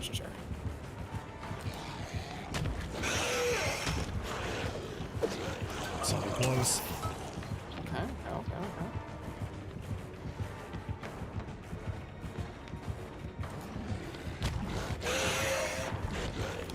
Perfect. That's it. Okay, there we go. And that turn as well, I've got to mention, that like 180 is not easy. That was super clean. Oh, hell yeah, I'm happy to hear that. Very, very cool. Right, so let's load into the next map. So the only kind of 2 things left to go over is mostly just kind of like mindset and macro, which I think macro is... I kind of want to leave that to last just because it's the most complicated, but it's the most complicated to understand, like, from a fundamental perspective, I think, because most people, when they start playing the game, they'll be like, hey, there's a survivor, I'm going to chase the survivor. They're not necessarily thinking about, like, the overall game as it's happening, right? There are 4 survivors, not just the 1, and how do you make sure that they're all pressured? How, you know, because sometimes you'll see people, and they'll have, like, really good chases, and they're downing people quickly, but the gens are still getting done, right? And you're kind of wondering, like, how is that happening? So I want to try and explain a bit of the macro and kind of, like, how... you can better kind of like manage the team. That would be great, because like one thing that's actually very topical about this, in my like folder I have currently, where I'm storing all of my footage from my practice, I've been sorting them based on like the things I'm trying to learn. I literally have a folder called Macro and Fundamentals because I realized like a couple weeks ago now into my training that is something I severely lack in with this killer. So I've had to like really hone in on it. Cool, okay, which is perfect because I can give you some real cheat codes to make it a lot easier. Okay, let's go to, what's a nice map for the video? Let's go to Greenville, very long map, very purple. So I guess, like, real quick, to do with the mindset, I think this is, like, a really, really important thing. Clearly less so for you because you're obviously a god of playing this character already. But more so, you know, for, like, the beginner player, you've got to be okay with the concept of losing, right? Like, There are characters in this game that are very simple to understand, but very hard to win with. Like, for example, Trapper. You know, you kind of put down a trap. That's it. You play the game normally. There are characters like Nurse that are very easy to win with, but very hard to get good at, right? You know, learning her muscle memory, learning how you play her. It's a different game entirely. And so when you're picking these complicated characters, it doesn't have to be Blight, you know, it could be Huntress, it could be Slinger, it could be Nurse or Spirits. Like, you can't expect to go in and be the best of all time immediately, right? Like, there are going to be things that you have to practice, there are going to be things that you don't know, and there are going to be survivors that are probably more experienced than you are at this game. And so I think such an important part of playing this game and getting good at Blight is the art of not tilting, right? Because as soon as you tilt, make a mistake, and that mistake pisses you off, and then you get pissed off because that makes you make another mistake because now you're getting pissed off, and the whole thing cycles, and then you end the game feeling terrible. So you've got to, you know, like when someone does something well, instead of thinking, you know, like a survivor, instead of thinking that was bullshit, that shouldn't have worked, they're running these perks or this map, blah, blah, blah. Like, try and accept, be like, oh, that was a really smart play. How did they do that? And why were they able to do that? Like, what can I do to counter them in the future? Like, let's say they're playing Shack in a certain way you didn't anticipate. Like, let's say that, like the example we gave earlier, where normally what you do is bump into the corner and then flick around the edge, and it's not going to hit, right? Because the survivor's too far. You can think, like, it's easy to sit there and say, well, that's bullshit, the survivor's cheating, blah, blah, blah, whatever. If you think, okay, the survivor did something to outplay me, how can I learn to outplay that? So now you're thinking, well, if I was to bounce into this at the corner, we've now got the same repeated situation as Almond, right? Where I'm effectively given no opportunity to do anything. I can try and mix the pallets, but I'm not going to make it there. Like, that is a guaranteed hit. And it's all because you sat there and said, like, the survivor made a good play, but how can I make a better play? You know? Yeah. Yeah. And that's a mindset. Oh my god, that is a mindset that I've had to literally beat out of myself, because oh my god, this game, when you're getting started, it is so frustrating. Like, I know like when you look back at some of them, like I told you before, if I look back at some of the recordings I had before with like me playing on like the game or Larry's or Hawkins, those maps were so infuriating, and like you can tell in the recordings I'm getting tilted, but usually it's like not a case of like, oh, I'm getting tilted because the survivors are outplaying me. It's usually just like I'm not good enough to do this. What the hell am I doing wrong? This is so like this is so hard to do. Like, totally. Which is why, like, to be fair, I think one of the best things that you can do is record your games. It doesn't have to be every one of them, but if you were to record, let's say, one game a week, like, a lot of the times you're making improvements, they aren't necessarily, like, massive improvements. They're going to be, like, incremental. So, watching a game from a month ago, you might watch that and be like, oh, I made a mistake there that I don't make now because I know to do better, right? But you can go back and review it and be like, oh, I know how to do this thing, or how can I correct what I did here? Like, that was clearly a mistake. Let's try and go into the next game and fix that, you know? And that's largely why I've recorded every match I've played since I started doing this September 23rd. So every match since the end of September, I have been recording. Perfect, cool, okay. One other mindset point that I'll mention here is oftentimes people will come to me and they'll say, hey Lilith, like, give me a list of the tiles that I should be playing. You know, like, should I play this one as a standard killer? Should I rush this one? In my humble opinion, there is not a single tile in the game that I think you should not try rushing on, period. There is one tile in the game that I think is actually almost impossible to play well against a good survivor. Besides that, every single tile you can play in power. Some of them being very hard, some of them being very easy. And the problem is that if you don't try and play the tile, you'll never learn to play it, right? Like, if you see something that you don't understand, like Shack, for example, might intimidate someone, and they might think, I'm just going to play this as Trapper, as a regular M1 killer, which might work, but that's never going to get you closer to playing Blight. Right. And so, you know, to the best of your ability, if you see a tile, especially if you don't know how to play it, always try and play it. Like, I mean, this one, for example, it's very weird. It's like a jungle gym, but with like extra kind of holes, I guess.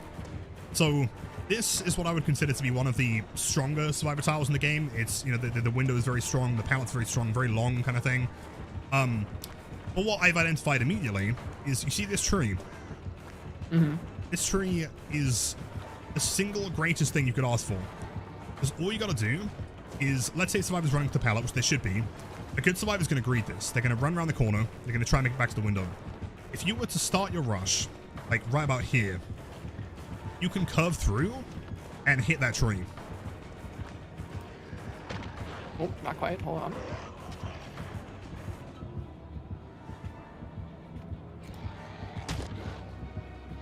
Almost.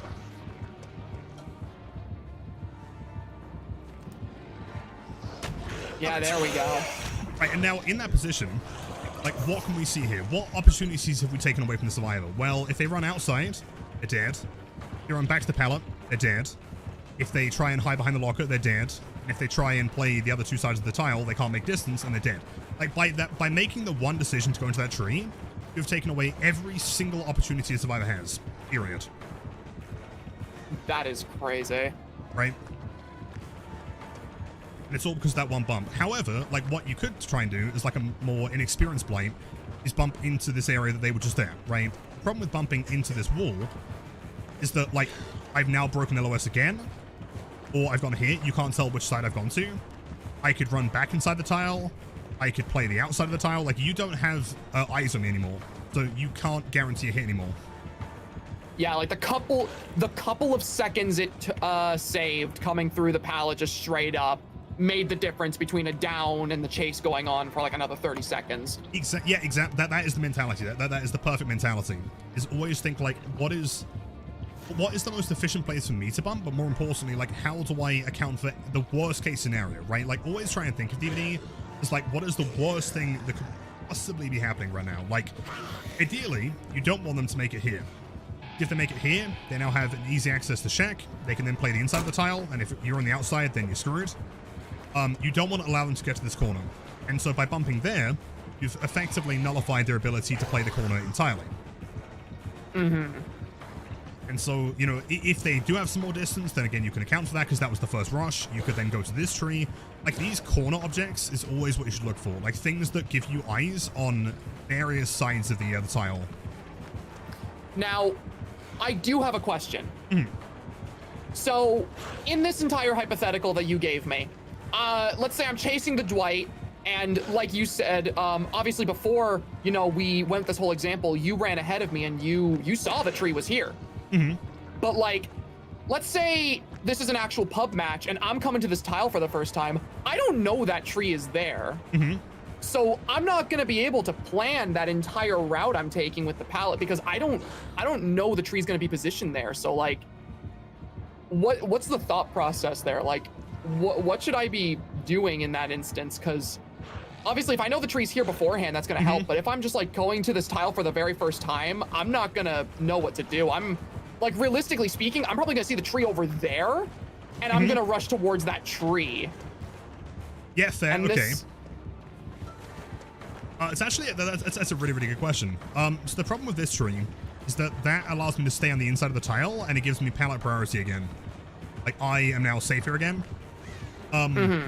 Regarding, so there's kind of two ways of doing it. So oftentimes what I'll do is I'll start making like a bank of locations in my head, right? So when I spawn in, I'll try and see like and again, this does just come with experience, I guess, just being able to like tell what's what. Of course, Shack is quite identifiable. If I spawn in here and I see, okay, we've got a long wall, I'll very quickly just take a quick look as I'm moving past it. See, is there anything on the corners, right? The corners are the only things you really have to check for. And it's either going to be yes or no, right? Like, if I spawned in here and I saw that tile, I would look and see that tree. And even if I can't see anything in the back there, I would presume if I've got something in this corner, the one at the edge map is probably safe as well. It's going to be a lot more dense than trees. Same as like Shack. Like, for example, I mean, let's say that we're like playing a match and I'm moving past. If I'm moving towards this area, I'll take a quick look in that direction and I'll spot that tree. And so now I've got the bank of memory thinking like I have a corner, like Shack is now good to play. But that is successful. Or there'll be nothing and I'll, you know, remember to myself like that is now a tricky tile. So the idea is that like, even when you're not in chase or looking for survivors, you're looking at your surroundings, you're evaluating like what can be played at what tile, what is available, and then when you get taken to those tiles, you already know Exactly. that, like, the tree is here. Exactly. Like, always try and stay one step ahead of survivors. Like, they won't be looking for those things, but we will. And it doesn't have to be complicated. I'm not going to think, like, okay, the jungle gym at 4 o'clock has a bottom left triple tree in the corner, right? It doesn't have to be that specific. I just look at a tile, and I look for these corner objects, and I memorize in my head, like, is that a good tile or not? Like, with this one, I'll walk past it and be like, that's a good tile. I know how to play this one. If I'm walking past Shack and I see the triple tree, I'd say that's a good tile. That one's playable. If I go past, let's say, it's like a 4-lane and it's a dead zone, or if you're playing a map like Turbo Landing or Irie, for example, like very open maps, I'll walk past them and probably think, not very good, right? So ideally, I mean, that also helps with macro. I guess that's the next thing we're going to get into. But, like, if I remember that a tile could potentially be bad, and I see a survivor that I know is quite good in chase going towards that area, I know preemptively that it's not worth taking chase there. So I am going to struggle to get a really clean down. So at that point, you can then turn around, go towards another area, find another survivor, kick them off a gen, and that survivor is likely going to run somewhere that you have, memorized is actually a lot better. Okay. I guess, like, the second option, like, let's say I spawned in and I haven't had the chance, like, I spawned here and I think they're going to be over there. I haven't had a chance to look at them yet. It would just probably be a gamble. This could be a mistake, but, like, I would imagine logically, based on this map, and again, this is just experience, there's probably going to be something here. Now, is it going to be perfect? Like, this tree is absolutely ideal. Not too close, not too far away. This is my favorite tree. Now, if this tree wasn't here, and that one was here, if I just gambled and I rushed through expecting something, I can make it there, and it's not the worst thing ever. Like, from there, I could then go towards, like, if they turn left, I can go into the tile, I can then go here. Like, that would work. I would say, if it's going to sound dumb, but, like, given the situation where you haven't established what objects have spawned yet and whether it's a good tile, sometimes just gambling and expecting someone to be there is better than going a way that could be not worthwhile. Just with a long wall, like, if you were to bounce here and I'm on the inside, like, you are not catching me, right? Because then I can rush through here, and you have to go long, towards the picnic table to get me. I can then go back over here. That's 4 rushes. I can then go through here, vault the window. Now I've got pallet priority, and you're on the outside again, Yeah, and I suppose, too, like, with that, even if I don't know that tree is there, I suppose it's just a matter of, like, this tile is just generally stronger for me if I play it inside first, because if I approach from the outside, there's nothing forcing you to go outside. So, like, going for this tree first is a bad idea because you're already in the tile. I'm just gone outside. I'm giving you free reign to go wherever you damn well please.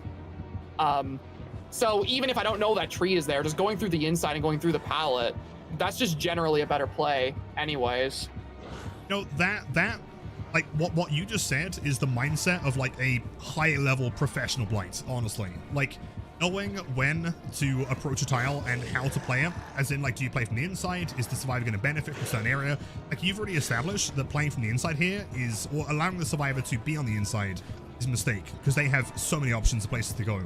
So if you force the inside, get them on the outside, now you're the one that has the priority. You have the pallets, and they have a lot less safety.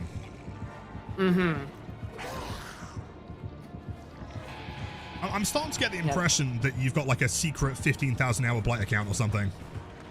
No, trust me, like, most of the stuff I know is because I regularly play with a friend who has, like, 5,000 hours. Yeah, okay. Like, I'm not gonna sit here and act like I'm, like, secretly some, like, insane prodigy, or I have some, like, crazy account with, like, 10,000 hours. I myself have, like, 1,200 hours of experience on Killer in general, but I play with a friend, David Barron, who has, like, 5,000 hours and is really, really good at the game, and especially he's, like, primarily a Survivor player. So I have a pretty good idea of what Survivors want to do now because he kicks my ass in 1v1s on the regular. Yeah, cool.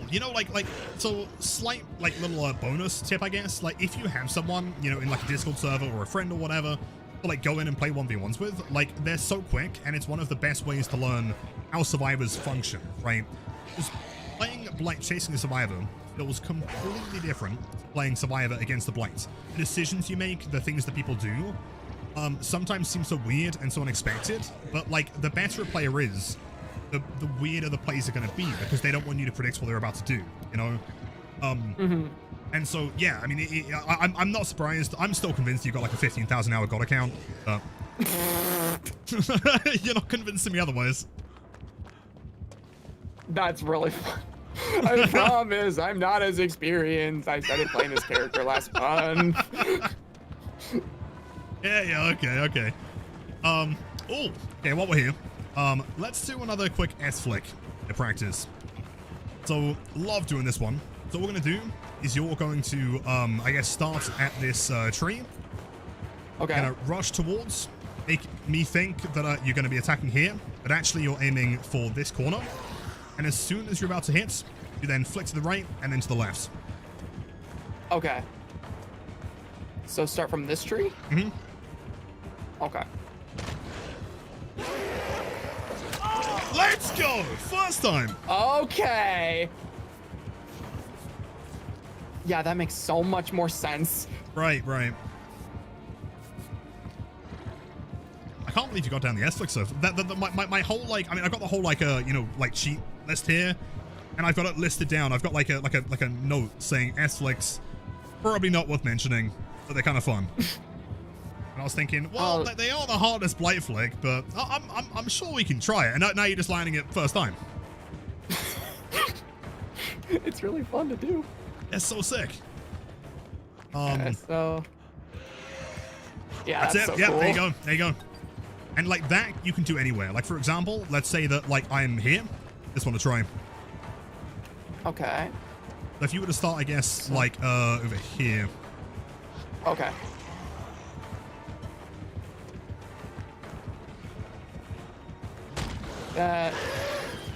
Oh, I got stuck on the tree. Yeah, so I mean, for the most part, with S-flicks, you want to look for, like, flat objects. So, like, with this one, I would always think I'm going to get stuck on the tree, so I'm going to pretend I'm going to the right and actually flick to the left. I see, so... like that? Like that? Yeah, like that.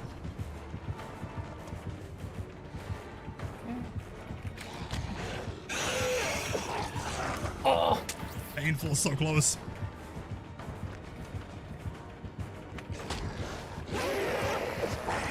It's so close.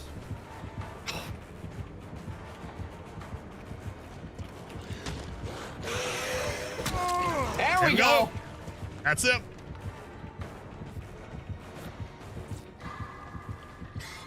And so I guess like the kind of the final yeah, kind of like overview thing. And the reason why I wanted to leave this to last, like I said before, is because like macro is the hardest thing I think to get down. Look, what you'll notice, I'm not sure if you've, you know, watched many like, you know, super high level like competitive players and how they kind of function. But like the way that they play is really unusual because they don't necessarily even have to have the most insane faces of all time. They don't have to be the most like flashy or the most cracked player, but their understanding of what's happening in the map just seems almost impossible. So how did they know that was happening?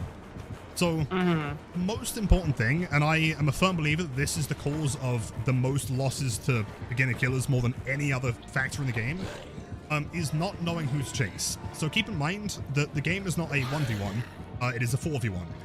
And it's gonna sound really backwards. I know this is gonna make no sense, but hear me out on this one.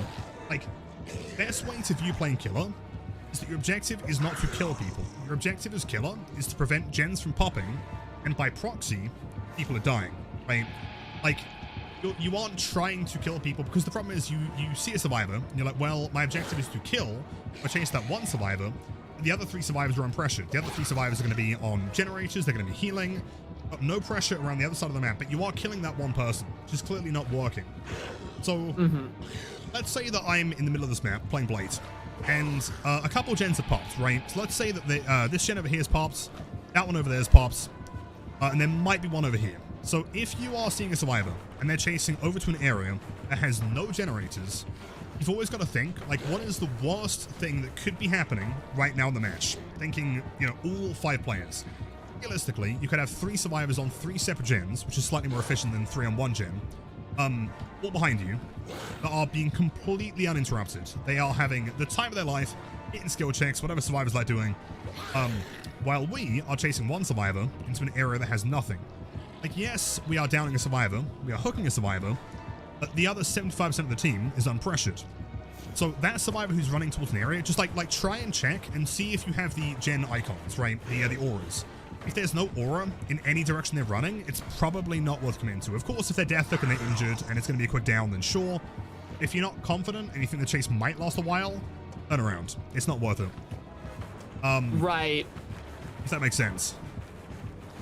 No, yeah, because, like, by chasing them in the general direction of where I'm seeing generators, that is greatly increasing my chances of interrupting someone else on a generator, and suddenly that's multiple people not doing anything. Yeah, exactly. Like, imagine that you instead run over here, and you find this gen, and there's 2 survivors on it, let's say, right? Like, by running and knocking these survivors off that gen, 2 survivors are now doing nothing, at least. One of them's in chase, the other one's got to go find something else, right? So now you've interrupted half the team. Now, let's say that you down that survivor, you hook them. Worst case scenario, there could be 2 survivors on a gen, and one of them coming for the save. What happens if you interrupt that one person coming for a save now? Well, that last survivor is now down. The person's still on the hook.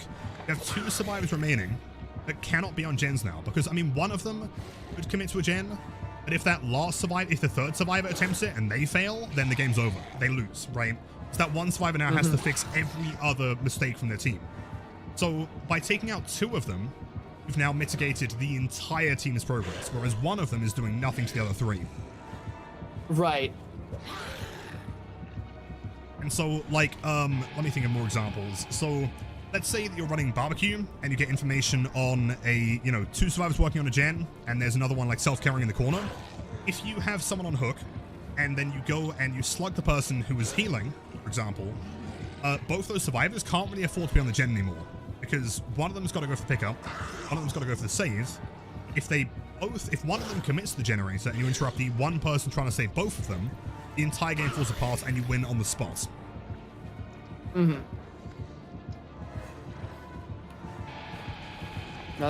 that absolutely makes sense. Like, and the thing is with that too is the Blight is so fast that, like, running something like barbecue, I imagine that's like his best perk in the entire game. Oh yeah. Yeah, yeah. Because you can literally, like, you're basically just setting up that situation all the time, assuming that people are far away. Exactly. I often find, like, the comparison between Nurse and Blight's really interesting, because with Nurse, her mobility is not actually very good. She's about the same speed, slightly slower than Trapper, just moving forward. Blight has the best mobility of any character in the game, because he can be anywhere at any time, pressuring anyone. And so, for Nurse, running information and aura reading that gives you auras in chase makes a lot more sense, right? Things like I'm all ears, or things like Zanshin even, or a knockout maybe. Those things make sense because she wants to blink on top of you. She wants the information while you're in chase. For Blight, it's the opposite. You want information across the map. So that's going to tell you, like, what your next plan should be. Like, let's say you hook someone on this hook. There's a good chance that you won't see anyone up in main building. But you will see them on the other side of the map. Now, are they hiding doing nothing? Are they, if all 3 of them are on a gen, then you go there. That's the only, location to go to. If they're split into, like, 2 teams, let's say 2 of them are healing and one's on a gen, you now can make the decision and be there within 4 seconds on basically any location of any map to pressure either one of them, right? You can go and interrupt the heal, which is then going to pressure 2 of them. You can interrupt the gen, so they're not getting any progress, and of course you can then run regression perks on top of that. If you have, like, pop or something, you can then tank it even more. It's all about making, like, a decision to think, like, what could be the most pressure to the entire team at this point? Like, if I chase this survivor in this area, what is that achieving for the team? Like, is that even a problem for them, right? Can they just deal with this? Like, good teams know where to try and take the killer. They know what gens to work on. They know when and where to heal. And so, the best way to play around those good... if they're a bad team, then they can have no idea what's happening anyway, so it doesn't matter. But good teams are the concern here. So, always try and think, like, given the worst case scenario of what survivors could be doing, like, that is what you should always expect, because, 3 survivors on 3 separate gens is the worst thing that you can possibly have. That is why you get gen rush, and that's why you lose. But how do I interrupt 3 people at the same time? Well, I can't chase 3 people, but if I down one and chase another one, now the entire team's folded, because if one person goes to the unhook, then I chase that person and they're screwed. If they both get off the gens, then no one's doing anything. Okay. Okay.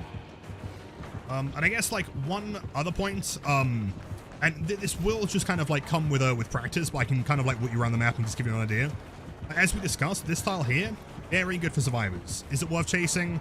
Possibly, but it's a very good tile. Gonna be tricky. Check. Once you know how to play it as Blight, it's very quick.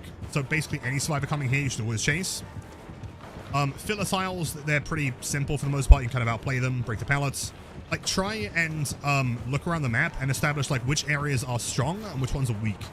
Because what you don't want to do is commit to someone early on in an area that you've, you know, established as strong. Like, here's another long wall, and that's going to combine into a pallet into an LT, right? So a good survivor can probably make a lot of value from this corner alone. So if you start the game, you see it worth committing to a survivor in this corner for like a whole minute at the beginning? Probably not. Is it worth committing to someone over at Shack? Probably. You know, and that also applies to generators, right? Like, how many times have you played Dead Dog and seen the survivors pop the main building and thought, my god, this is incredible, because now I don't have to worry about rushing to the 2-story main building? All the time. Right, exactly, right? Like, as a killer, there are certain gens that you don't really care get completed, right? On this map, for example, there's the gen that spawns upstairs in the theater. Now, you don't really want to be there. It's a bit of a nightmare to rush around. The pallets, there's a few pallets inside there, and also there's like balanced landing they could have. They could have lithe. That one, just let them pop it, right? That one you do not care about. Because what you want to do is force them into gens like this, right? This one here, perfect. They've got nothing. There was another one somewhere, yeah, over in the corner. That one, they got nothing, right? Try and push survivors. Like, don't commit to areas that they have strong defense and weak generators. Try and get the ones that are very, very good for you. So yeah, like, making a point of chasing near gens, but also making a point of, like, understanding the map and basically going, I don't care if that one pops. I don't need that gen. That gen's too much of a hassle to protect anyway. Exactly, exactly. Like, for example, Hawkins has the gen, like, all the way upstairs and also has the portal room gen. Like, neither of those are massively worth defending because it's a pain in the ass to get them anyway, you know? So just let them pop, push them towards an area that, like, benefits. It's not even necessarily 3-genning. It's just trying to, like, think, okay, like, is that gen even worth defending? Like, if the survivor wants to pop it, it makes my life easier. So don't chase over there. Chase the survivor, like, if, for example, here again, if the survivor's working on this gen, that's a problem. Because this one is very unsafe, and it's also close to other gens. They pop this one, and the last remaining gens could be the main building, it could be the one by the fountain. Like, now their gens are very far apart, and they've made it very hard for you to do anything. So this one is one that you want to defend. Right, because I mean, like, yeah, if I hypothetically just hooked someone and I see they're working on that gen up there and I go up there and suddenly it's a long ass chase, like, sure, I disrupted them, but like they're doing these gens that are way easier for me to protect and suddenly they're gone and now that gen in main is like one of the only ones I have left. Yeah, exactly. Like, for every 3 injuries you can get here, you can probably get 1 at main building, you know? Exactly. Okay, yeah, I get that. I'm trying to think. Did you have, I mean, I'm kind of my notes here. Is there anything, like, in general that you still feel, like, unsure about, or you want some, like, clarification on Blight? I'm trying to think, because, like, you were pretty damn thorough. I'll give you your credit, like. Thank you. That's hard to say.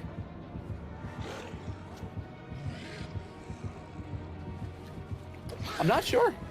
I don't know if I have any like super pressing questions that are like things I've been thinking about, because any questions I've had, I've just asked them and you've answered them right away.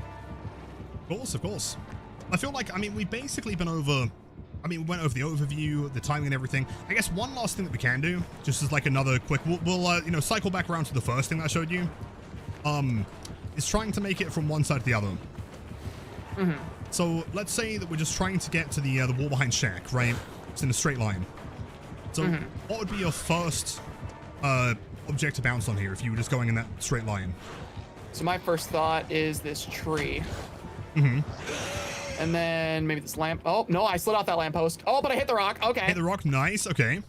This is what we call improv. Hit the tree. Tree, and there we go. Oh, nice. Okay, so if you come back again, I'll give you a couple alternatives. Okay. So, for example, I do believe if you were to start here, let's see. Yeah, you could probably start at the wall. If you were to go here, keep in mind this little piece of the rock is very bumpable. It's a bit of a nightmare. But if you rush forward, you can probably curve into this white tree here. Give it a try. Okay, sure. Oh, just barely not. Almost. So that has saved you, what, like 2 meters? Mm-hmm. Okay, there we go. But yeah. Yeah, and so, like, if you look, I mean, it doesn't seem like much, but again, like, the distance difference could be make or break for hitting the survivor. You know, going here to here, and then from here, so if you imagine that you're starting here, where would your next position be? We're starting at this tree. So if I'm starting at this tree, my immediate thought is to go for this one here. And then maybe for this rock here. So if you come back again, let's see. Hold on, I'm on an adventure. I'm on. Back in Lery's. I'm on my way back.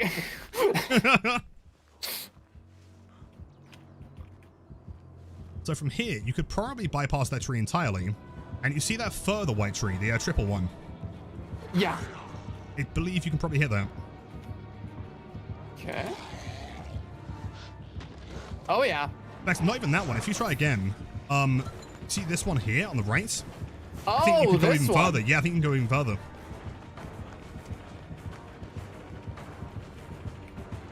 Okay.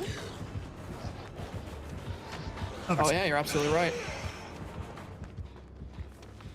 Well, I just don't barely hit that one. See, but you can probably...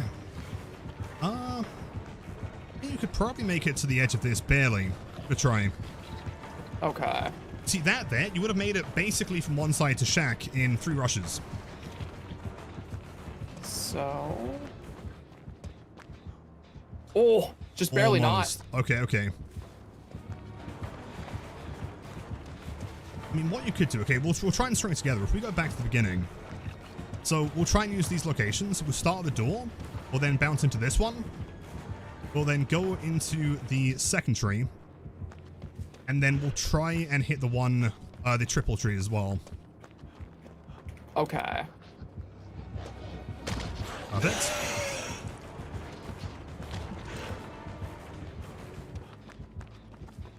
Ah. Almost, barely, okay. I guess for this one, the furthest thing you could probably bounce is likely this corner, I'd imagine. And then from there, you can make it to the edge. And so we'll try that real quick. But that there is 4 rushes. So when you first did it, it took you 5, right? Whereas now we can do it in 4. And so that means that if there's a survivor working at a gen by shack, you can now hit them, whereas beforehand you couldn't do. That extra charge is saving me a lot of time. Exactly. That could be an injury. Okay, so...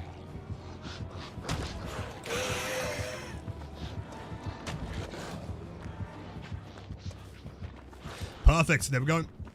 Hit the edge. 4 rushes. Made it from one side of the map all the way to the other.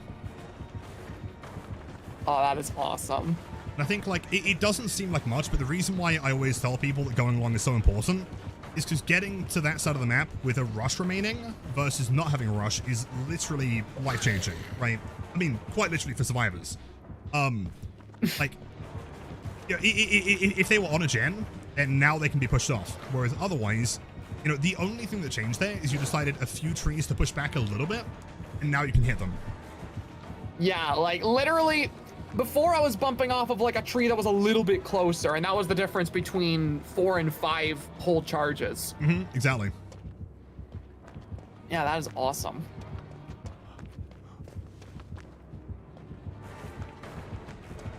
Yeah, I was just going through the list. I mean, overview, bump logic, flex, mindset. I feel like we basically...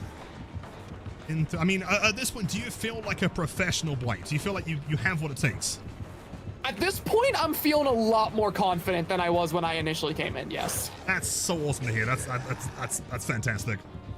Genuinely, this has bolstered my confidence in this killer a lot because it kind of helps me work out a lot of like a lot of minor things that were causing issues in my gameplay, but I wasn't able to identify what specifically was the problem because it was just minor adjustments that needed to happen rather than like a major thing.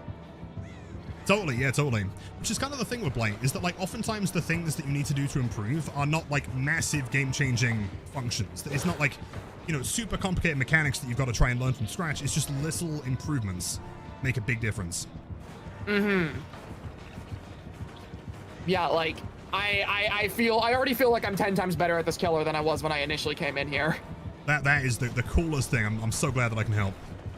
Genuinely, this has meant the world to me. Like, this has been awesome. Of course, no, I mean, likewise. And again, chat has been like, absolutely, it is the, yeah, they are huge fans. That is so awesome. that is so cool to hear, genuinely. Yeah, I guess like, final closing points. I'll get you the footage. I've got like a whole ton of like super sick looking cinematic shots that I'm sure will help. And chat, can we get some huge W's going? Pastra. And again, check out their YouTube channel. One of the greatest horror YouTubers on the planet. Oh, you're so nice. And I'm truly excited to see your upcoming Blight gameplay. I'm so excited to like show my matches before and after this because I feel like the difference is going to genuinely be night and day. See, it's cool. I know we kind of discussed this slightly in DMs, but you know, I feel like Blight is such an intimidating character for so many people to start learning. You know, once you get going with it, it's not too bad. But I think like just that first step is tough. And so seeing people, you know, after like a couple hours of understanding and practice, like being able to like, you know, if they can see you make these differences, then anyone can do it, right? Yeah, because like I think that's like the big thing is Blight. I said this at the beginning, but Blight is my favorite character in the game. He has been since he released. I love everything about this character, and yet I never played him for 5 years because I was so intimidated by the skill floor it takes to learn this character. And it was only after like taking that first step to actually just being like, yeah, fuck it, I want to try him, I want to learn him. Yeah, totally. You kind of start to get that. And I'm not like a pro DBD player. I have a lot of hours in this game, but a lot of the stuff I'm learning was something I only started to grasp over the last like couple hundred hours I have. So like it's not like I'm doing this crazy stuff and I'm like I'm contrary to what you may believe, I'm not some 10,000 hour Blight main on a Smurf account here. Like I don't know about that one. I'm not convinced still. You gotta believe me. You gotta believe me. No, it's awesome, and I'm really hoping whenever like I eventually have all the stuff compiled, and I'm basically with this I'm going until my buddy David, who's been the one like really testing my skill, goes like, you can buy a Blight skin now. Once I reach that point, it's really exciting to like it's gonna be really exciting to compile that footage together and basically show the beginning, middle, and end of this, and show that like, hey, somebody who's okay at the game can learn this killer that's like, you know, is seen as being super hard for people. Yeah, totally. I'm just glad that I can be a step in that process. Oh, absolutely, dude. Your help has been genuinely so insanely helpful for this. I appreciate that. Thank you. It's been wonderful to be involved. Of course. Yeah. Thank you. Yeah, keep me posted. One thing that I will request is that when you finally get around to buying a Blight skin, please send me a screenshot of the one you choose. I absolutely will. I absolutely will send you the one I end up getting. Sounds like a plan. Again, chat, one more time. W's for Pastra. Have a wonderful night. Take care. Thanks for 3 hours of coaching. Of course. I appreciated it. It was awesome. So, speak to you soon, Pastra. Take care. See you later. Bye-bye. Yeah, all the best. You know, honestly, like, one actually fantastic individual. They were so kind. That's so sick. W's, let's go. What a wonderful person.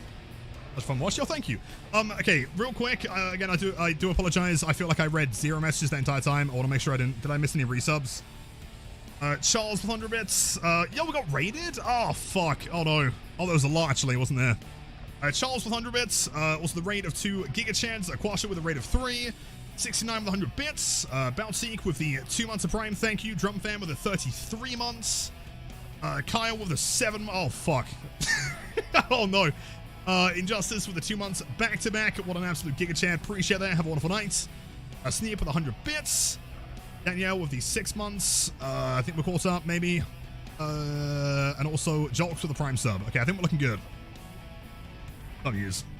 Be sure to explain the situation for the raiders. Well, thank you. I appreciate that.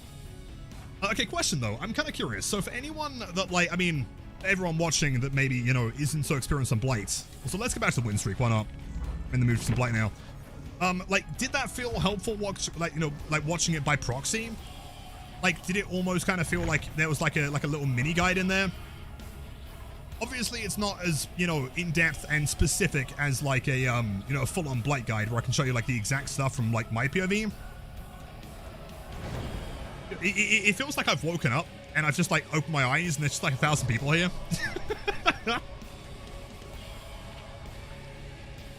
Should be VOD on YouTube for sure. I'm going to see if I can do something about editing it, maybe, for sure. I almost made me want to play Blight as a Survivor main. That's awesome, Hannah. No way. Post on YouTube? Yeah, I'm going to edit something.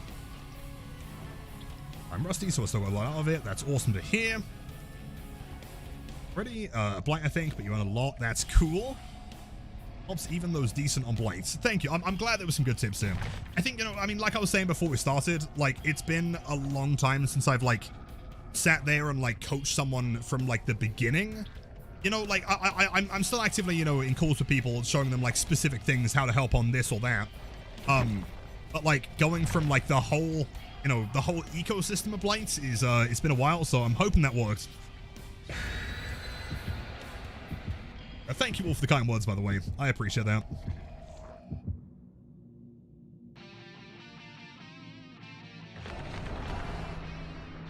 Going back through the VOD and going over everything myself in a custom game. Let's go. That's sweet to hear. But be for sure, thank you. I want to play this tune again. It's such a good song. And I'm on a guitar solo. I think, what streak did we get to here? Hold on, it's kind of high. My streak. That one. Oh, nice. Where's my... Oh, there it is. There we go, 150. Nice.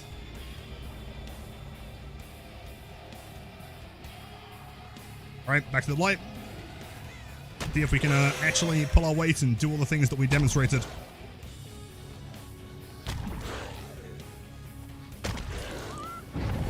Survivor, that's honestly fine. We can deal with that. Go. The fact that content is free is actually wild. Yo, thank you, Ellie. I appreciate that. You didn't even stay here, did you? Oh, you did. Perfect. Get it going. Said you explained things so thoroughly. I was like, yeah, it sounds like him. I mean, I try my best.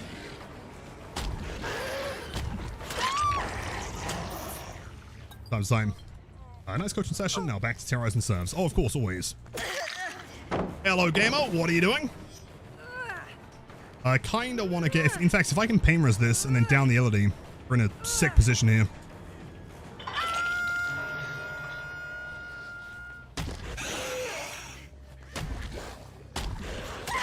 Perfect.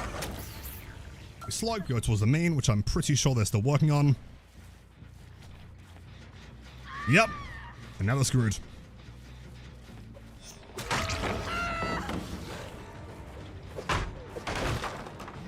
The door is open, thank God.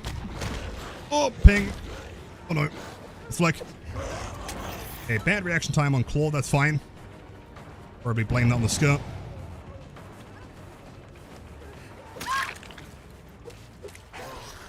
Helpmates put all in practice and miss all of it. That's what we're looking for. Coach Omen from Team Shadowborn. Right, question. I'm genuinely curious. I mean, I've kind of like pseudo offered coaching, you know, for you know, single players and things over the past few years. Like, would there be any interest in like actually putting together like a scheduled one-on-one coaching thing? Regardless of whether it's like high or low level stuff.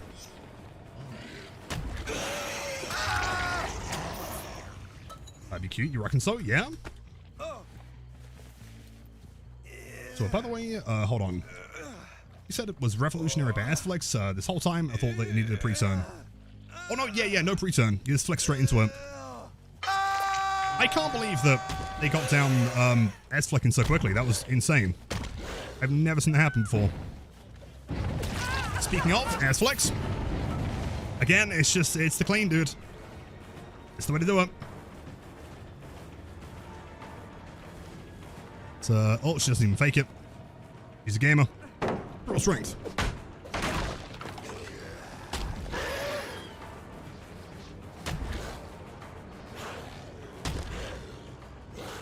Let's see what she went. Is that Iron Will? What is? Shame. Iron Will. Good fake. Pallet, you want to throw that? I'll at least feel. Oh, the greed though. That's pretty based. On the window. Yes. E. Yep. Potential. Yeah, very clean with getting things down. I feel like, I don't know, like, one of my favorite things to do, though, when I'm, you know, coaching or explaining something to someone who's, like, not new, but not, like, super in the know, is go through things like Lery's and Gidean, just show them, like, how busted some of those maps can be. Always fun. I appreciate you guys watching. I'm glad it was entertaining. So that's that shame. I don't really want to be here. Oh! Well, I really don't want to be here. Never mind. That's game breaking. Whoops. That shames, yeah. Although not for the survivor. Take it down. Would I be able to coach people that don't play Blight? Depending on the killer and what you want to learn, probably.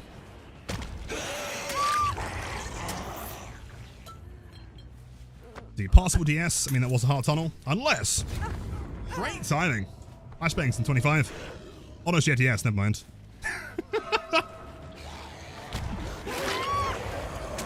Yeah, DS anyway. Huntress? Oh, I doubt it. I mean, Springtrap, I could probably do. Huntress, I'm not very good at.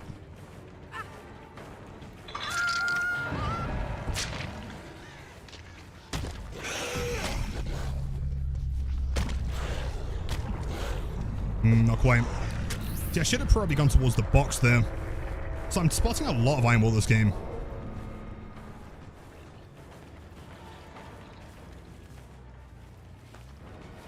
Possible E. No. 3 Pain is left. Coach wins Slenderman. Oh, of course. Classic killer.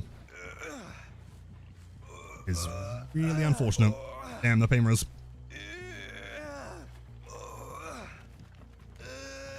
You people are doing fuck all. Yep, doing absolutely nothing.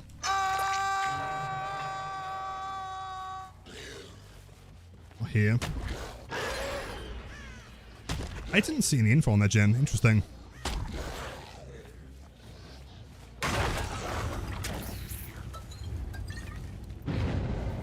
I guess we'll go back and tunnel out him. I mean, we know the whole team is doing nothing at this point, plus those gens don't really have any major progress. Do they get the healing time?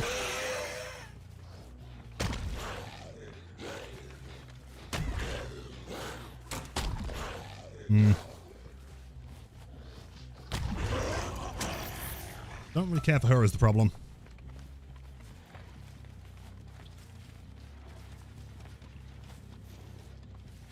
The lack of info here is a little bit concerning. I know he's here. Got Iron Will though is the problem.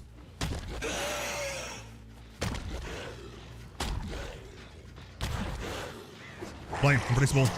So the only concern is that she knows about the fat shame spot.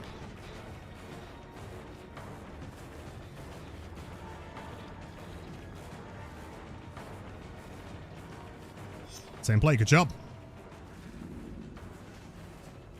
I'm quite impressed. We need some Pain Res here, pronto. Baltimore? Nah. Counts it. Like this. She also had Iron Will, didn't she? Was being worked on by Gabe.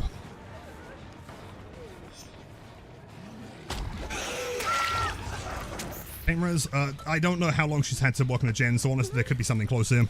Oh! Unless he was here the whole time. Of course he was. He wouldn't have DS anymore. Of course, they will have Iron Will. This could be a problem. Really, and just not being able to find them. There he is.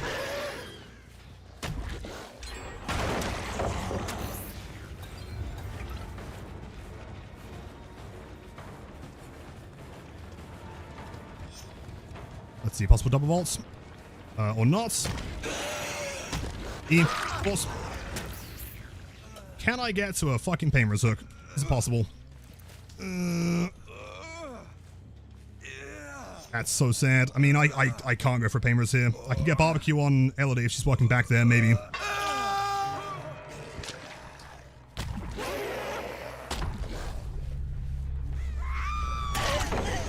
Hits. It's going to be on that gen the whole time. Could have resilience, maybe. Down. Floor still injured. Not sure if she ended up having dead hard in the end. It's not close enough.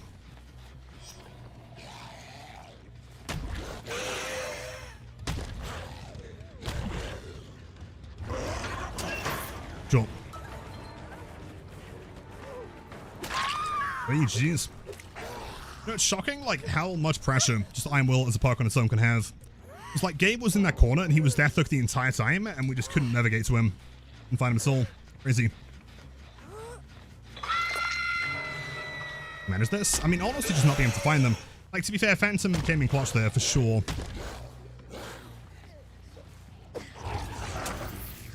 So well played, thank you. I mean, it was purely just not being able to find the Gabe there. That was the problem.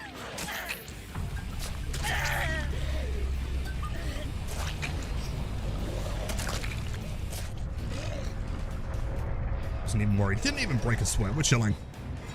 Not too bad.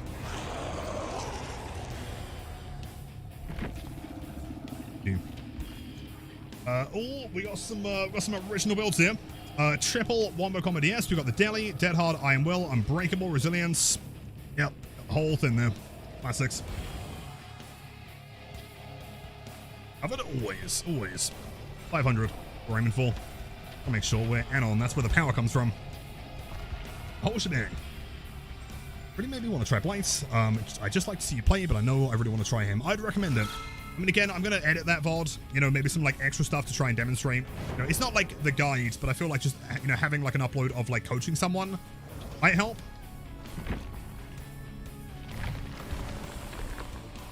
What was my mouse controller sense? My controller is 100, mouse is 50.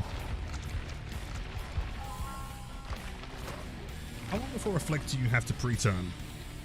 All depends on the flick in the object. If it's going to be something like a 4-lane 180, then an extremely long time. Maybe like 1.5 seconds, 2 seconds. If we're talking a Macmillan car, for example, then not very long. But it's all dependent.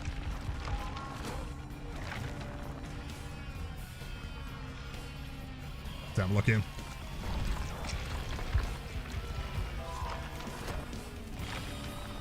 I'm getting no luck here.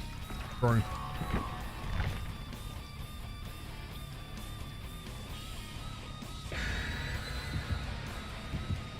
Needs to be tight for the 4-lane. Yeah, I mean, like, typically the thinner the object you're trying to flick around, the harder it's going to be to, like, tight. So you want to do it for longer. Cool. Very cool. Possible Swift. I would help. I have a friend of mine that started playing DBD, and he was telling me about this video he saw of Puffalope and this Blight guy teaching him. Oh, no way, dude. It's so funny. Like, people still come to me, like, to this day, mentioning that video. So cool.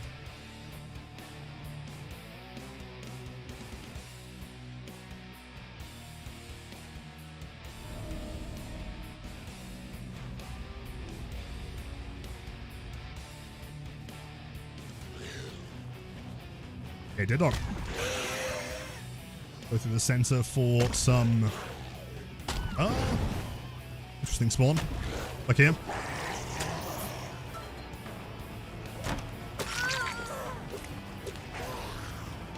Chilling here. I wonder where that Blight guy that taught Puffalope is now. I wonder. Probably playing Huntress.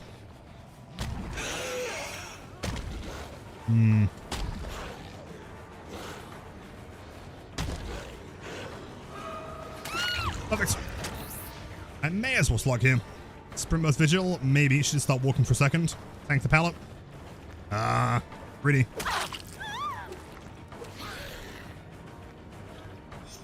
Dude. Better like a book, and then I fucked up the flick. God damn it.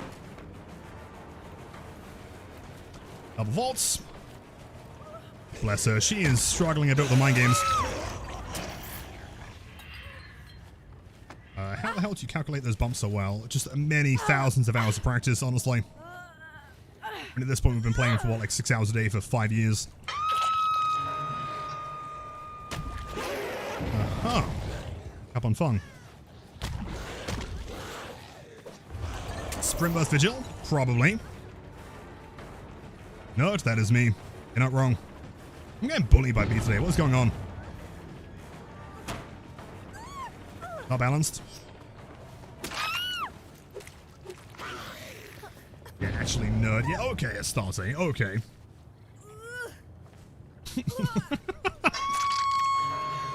Also, I feel like... Hold on. Yeah. Game is too quiet. That's back to normal.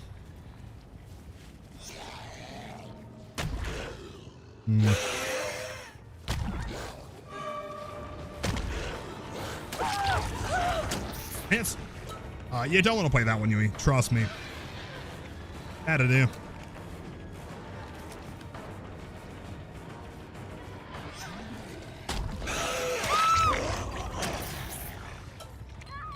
Can't survive that tile. Wi-Fi? Now, the Wi-Fi's been pretty chill, honestly. So with DS, that means that she is completely tunnelable.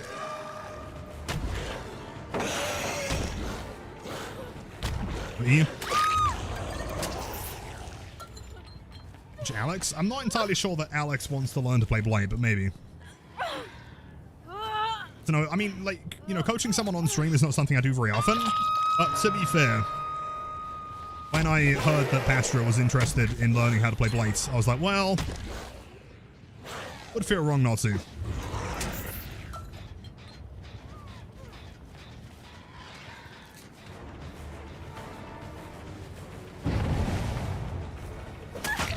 Greedy. Roll strength. On to it, throw the pallet. Close. Action time. Actually, it's a little fair, true. I'll do that.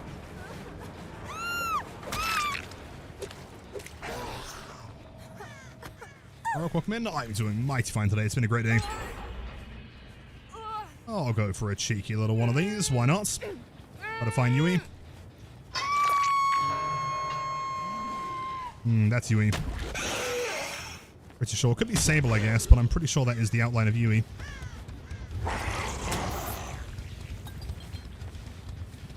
Sable. Fuck.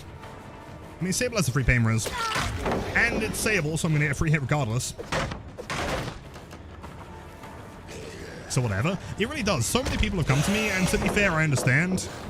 It's a weird one. Again, I think the idea is that, like, it's a really, really aggressive build. I don't think this would work too well in the streak if you weren't playing, like, hyper-aggressive. Get the info. Yeah, which is the thing. Beforehand, when we were running, you know, combination of Grim, Pain Res, whatever, also as for like, oh, come on. Time. Tonight? Oh. Try.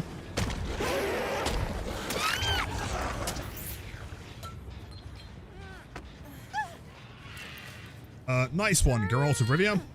Insane save.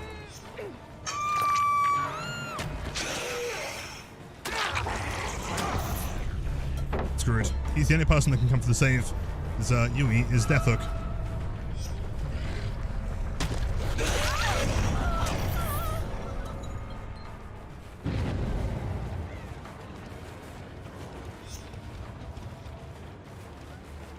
His aim is worse than yours. See, he comes across as the kind of guy who, like, goes into like a men's bathroom at a restaurant and then somehow pees in the ceiling. Quite impressive, really.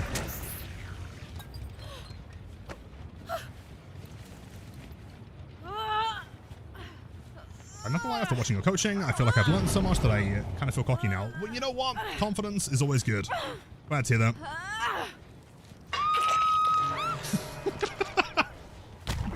There was that one time, after drinking 4 correctly called quarter Guinnesses, I thought she'd try and move, and she didn't. Perfect. Breaks. He didn't mind getting that soul.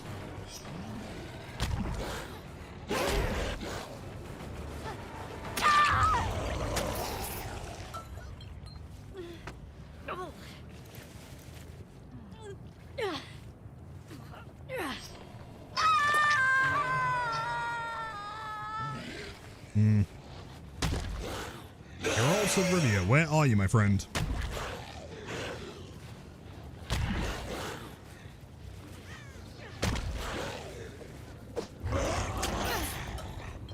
Somewhere.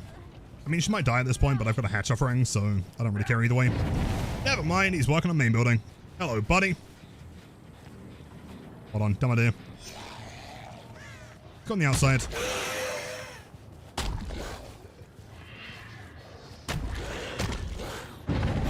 Oh, never mind. Sure.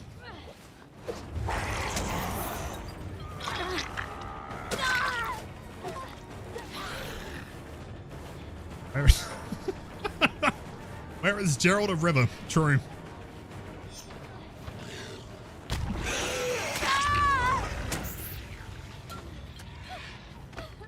Did actually manage to piss in the ceiling once at a friend's house. I'd love to ask the context, but I'm not sure if I want to know.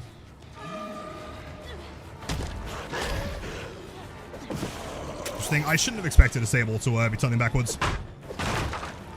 Mistake on my end. Yep.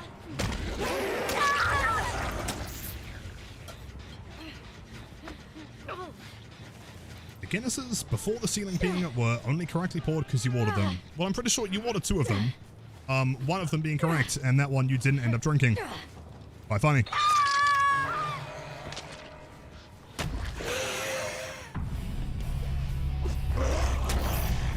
Don't be mean to my Sable. No! I'm not being mean, I'm just stating a fact.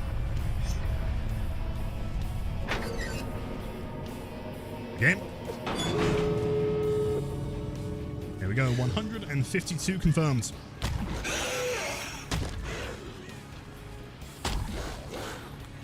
Cheers, B. You're right.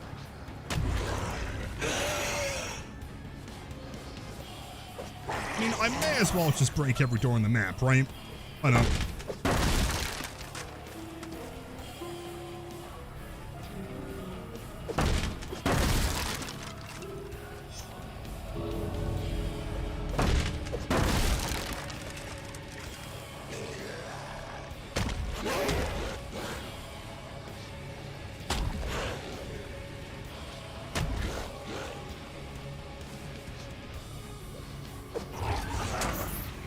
No, I don't think he attempts this. Honestly. If he was in the middle, I'd see him on Phantom.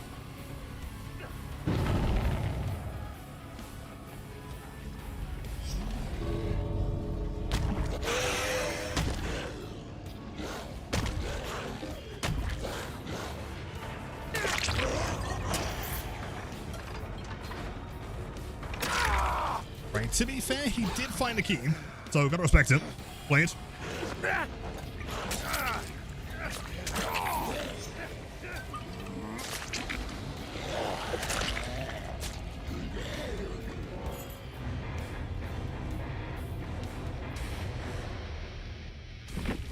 Jeez. Now, 152. When the point hits your eye like a knife cut in pie, that's Amori, and then you explode into an orange bubble, Little Thumb and Blight Edition. Blink, you are the best. Thank you, man. Yo, good bets. Hello, love Tequila Rose. Yeah, I mean, Tequila Rose is pretty insane. Big fan. Baby Guinness, also can't go wrong with.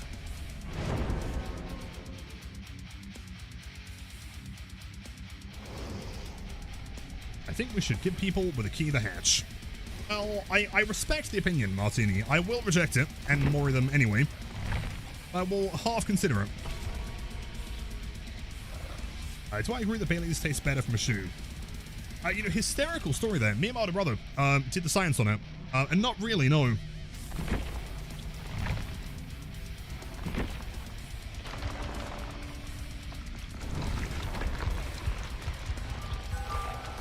Prospect Killer, but it's out of stock.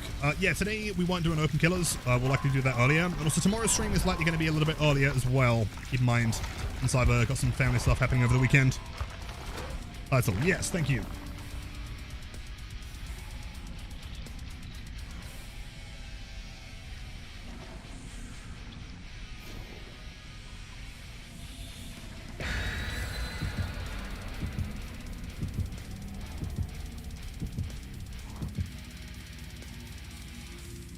what I do. I don't know, Sarah, but I'm not getting involved.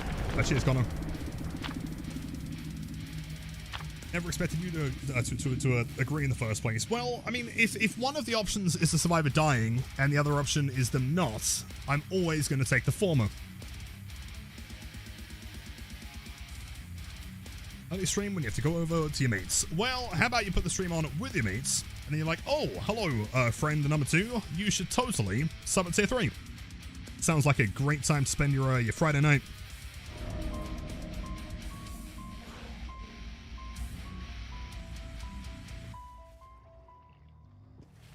Let's have a look. I hadn't felt off the update can be a little bit tricky. Thankfully, very quick hits.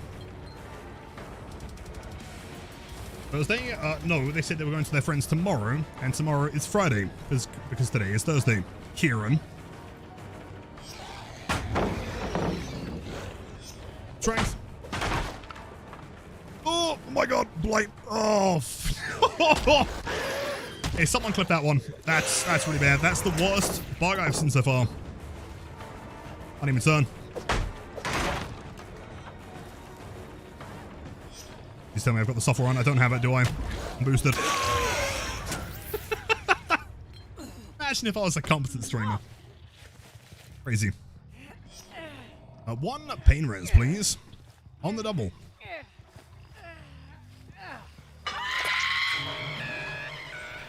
One at main, one next to main. I'm probably going to tank the one next to it. I don't mind main getting completed here. Harder to defend. It's a Meg. That's like, thank you, Cola. Fine, I'll turn it on after the match. I didn't use it. Okay. It's a separate piece that I don't have the muscle memory to employ that one yet, okay? I'm trying. Wait. Wait, what? Sure, she may have double vaulted, I guess. Then run back through the main door. Besides that, I can't think of what she would have done unless scratch marks are bugged.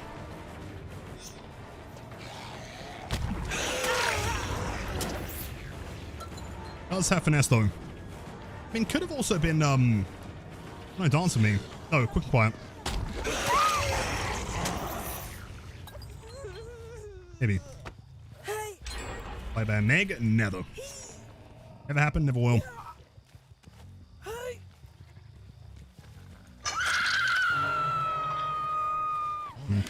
Not a big fan of House of Pain anymore, Tom. Of course, he's got sprint burst. Everyone does. It annoyingly makes the obsession here. Doesn't pro pallet, smart. One's coming for the unhook.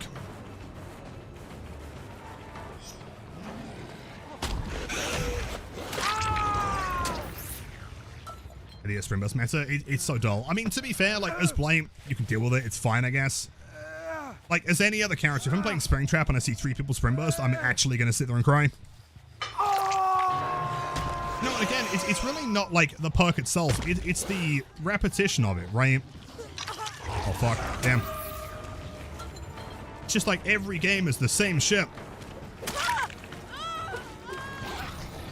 Isn't the definition of insanity like doing the same thing and expecting something to change, right? So I feel playing against survivors, man. Tricky one. Bounce, bounce, bounce. Sure. She's been hooked. 3 survivors injured. Pretty chill here. Is that one done? Probably injured. For that one. Unless you're too greedy, in which case you die. That's perfect. At this point, we're tunneling out the game. It's a great pick. The hold on is fucking bro cranking House of Pain. Injured right now. Hold up, hold up. No way.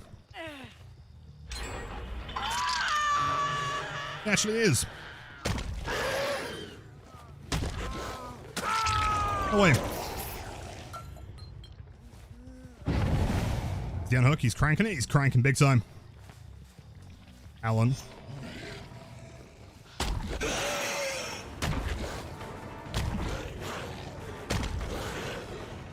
Quite close. Oh, she gets stuck. Excellent. Works for me. Possible DS. I mean, everyone's running it, so... Or not, that's perfect. Jonah's back up. Could be unbreakable. Probably not, though. I'd imagine that was the Alan Wake going for him.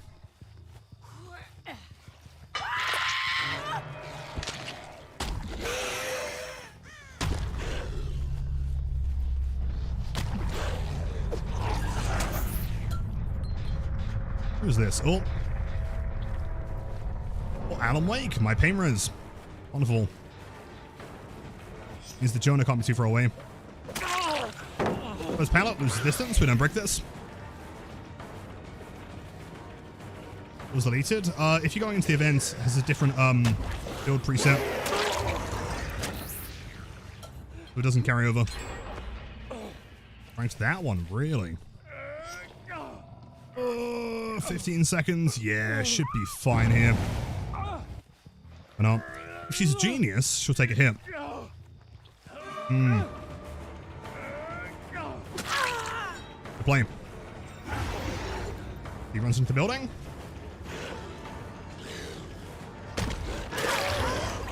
E on the Meg, sure.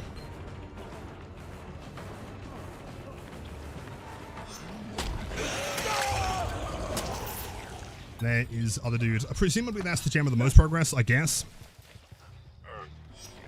See if that one gets tanked. I mean, Aura's the one that Alan was walking on.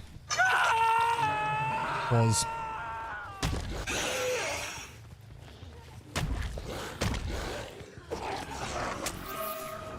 He's dead here.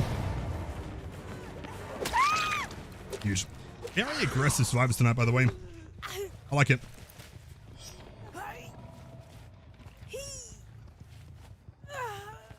And at this rate, we can actually take hits if they want to take them. Yeah? Yeah, we can take hits. I can afford that. Nice one. If he doesn't have DS, then they're screwed. I was thinking the same thing. What the fuck was that, dude? What is he doing? I agree. Alright, well, if Jonah doesn't DC, I'll give him the hatch. Oh, of course! Of course, the decisive strike! No one could see that coming from a million miles away. Crazy.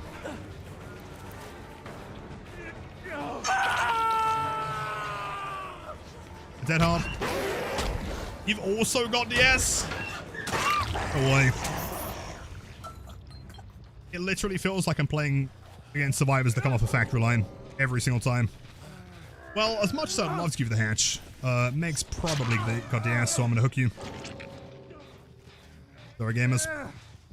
Just wait it out, dude. It's not a big deal, just wait it out.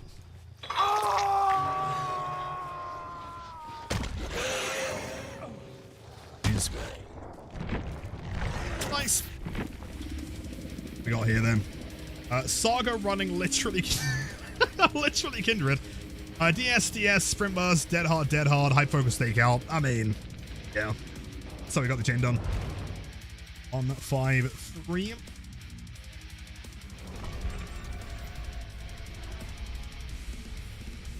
Hatch won that one. I mean, that was the abandon there. It was an abandon. We can pretend that she got it. She was a bot. Don't worry about it.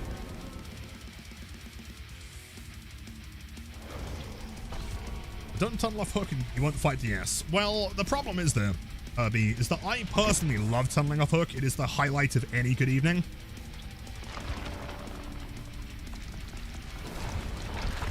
Hi, Mr. Crow. I'm so sad.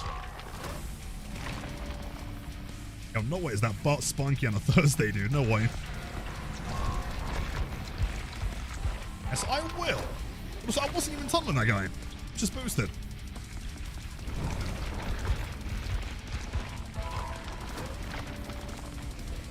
Puts on a skin, says Lola. You know what? I like this one. This is my secret wind streaking skin. I'm undercover.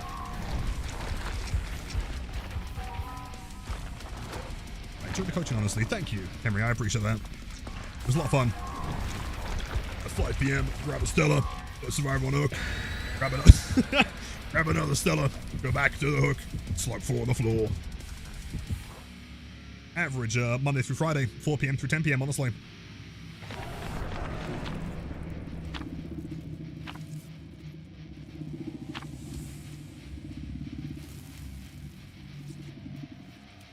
freezer hours. No one knows it's you, pal, don't worry. Well, on average, how many survivors have come in during the anon win streak and said GG's? Like, only like 1 in 10, I'd say, maybe?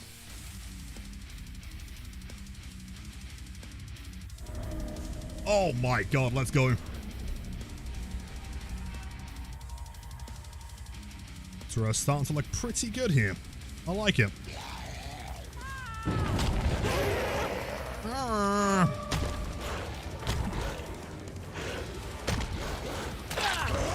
Okay, kind of risky. Not the greatest bump, but I'll take it. Terrible. Are you going to throw a shack pallet? Yes, you are. Thank you, man. And so this tile. Okay, let's go. Hey, it's the new map. Haven't got to play this one before. It feels like it's been at least 3 years since I've seen a Wrecker's Yard. Go on anywhere?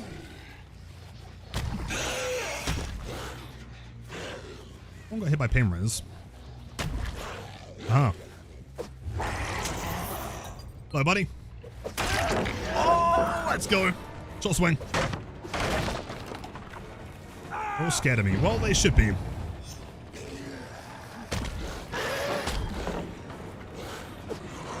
They're playing. I respect the patience. Cairo with the 9 months. Thank you so much. Happy Thursday. He's got DSA for sure. Slugging. Wait. Yes, off the record, I guess. Kind of boosted. Sure.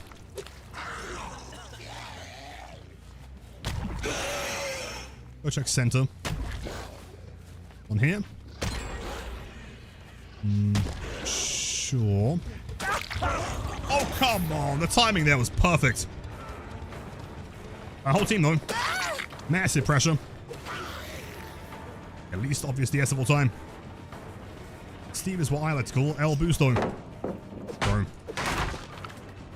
Don't worry, team. I'm running Windows of Opportunity.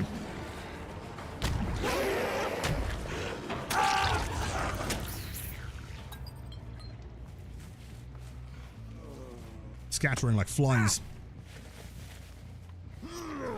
I guess we'll go for a pain res. Why not? Hello, Nia. Have you got a toolbox? No.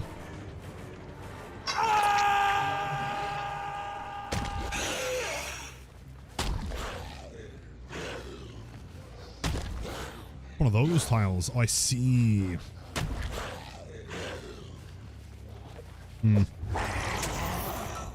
Tricky one. I'm not sure exactly what the most optimal way of playing this is yet, to be honest. Hard to say. I didn't actively attempt to go for the unhook. Whatever reason. Someone's on my left.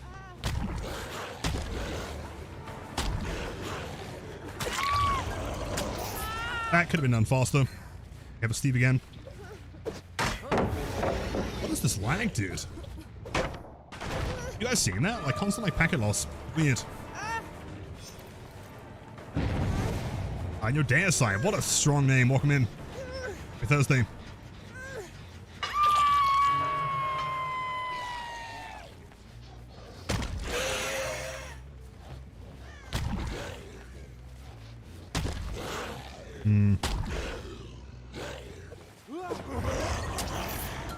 Close enough, that's a hit. He's way fast. Babysitter? Maybe? Sure. He did kind of sandbag you. But you were both fully healed, so...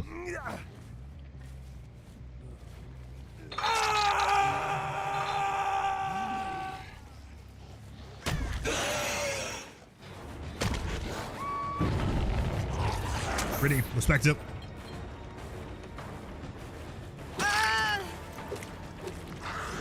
Steve is doing nothing. He's trying his best, okay? Lucky break. Don't really care for it. Not for me. Steve. What the fuck are you doing?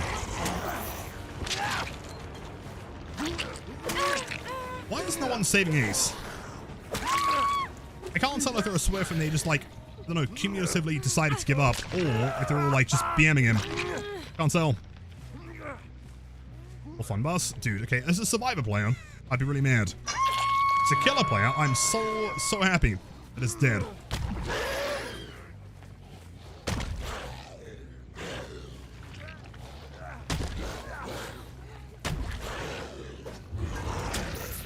Window, she's just making a medium ball here.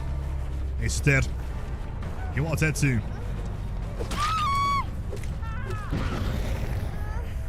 I think everyone's pissed off with Steve. Yeah, but like, I mean, why would Kate not choose to save the Ace? I can't tell. I mean, I understand being pissed off with Steve. That's reasonable.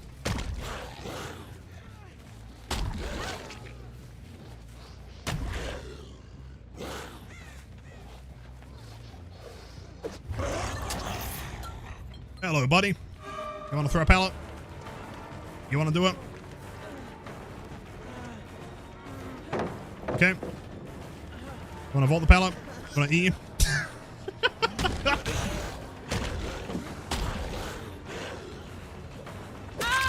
Right.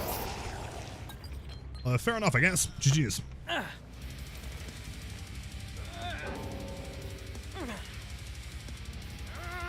Take his spot clean. Thank you, chat. You're too kind. 2.5. Well, I mean, he put me in like the perfect position. He literally served on the silver platter. How can I know? 1, 5, 4. 180. Did I use the E key? No, I don't think so. Brain dead killer, useless troller Steve. Sure. Okay. Anyway. You know, there's very little things in life that make me happier than a survivor that is both equally upset at his team and the killer. There was literally nothing in that game that he enjoyed whatsoever. This Pallet Camper Ace. Well, you know, he might still be learning. Maybe he's only got like 4,000 hours, you know. He's getting there. Braindead killer after a 4-hour tutorial earlier. Well, you know, the problem is, though, is that, like, if you try and play Blight as a killer player, you'll be like, damn, this guy's kind of, you know, he's kind of tough. That's quite impressive. If you play against a Blight as a survivor, and you never try playing him, then you'll always presume that he's piss easy. That's the problem. Yo, wait, 4 beamers. Double Iron Maiden. Okay. I'm here for it. Well played. It's going to be so much fun. Big slugs.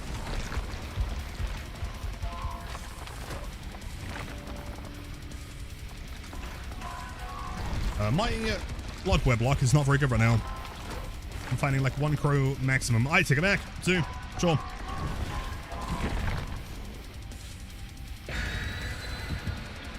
Yo, Anasakis, welcome in. Happy Thursday. Keep thinking it's Friday. What I try and do is I use camera movement during turns, get a 90 or 180. Is that the right play?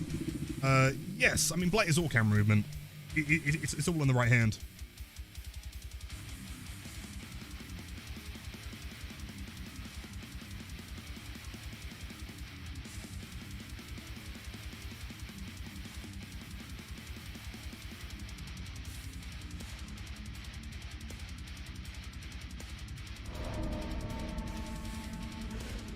Okay, forgotten ruins.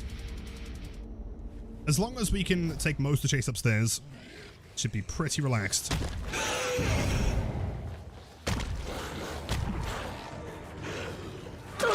Sure. That would have been probably, what, 3 of them spawning back there? One of them goes to the portal, the other one spawns here. Basically got the whole team. Doesn't double vault though. Vault this. Strength pallets down, blinds. Attempts to blind, fails it. And dies. Hold on. Gather up the gamers. Scurrying like rats. That's going to give time for Ada to get here, of course. Ada's going to prepare on the other side. Where the fuck did Dwight go? Oh. Inside me. What's here?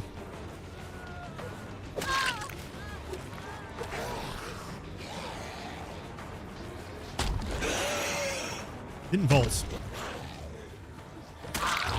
Interesting. And Hinazo, my friend. Hello, gamer.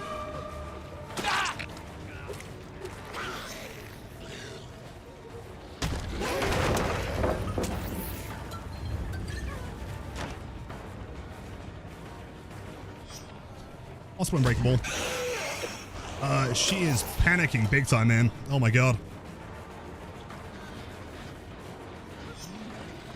Through, turn, dead. At this point, we just keep him down. There's no reason not to.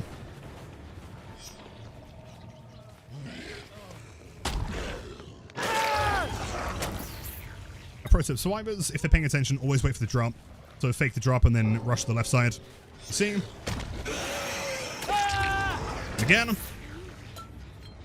Final gamer is over here. Hello, Ada. Have you got funny guitar perk?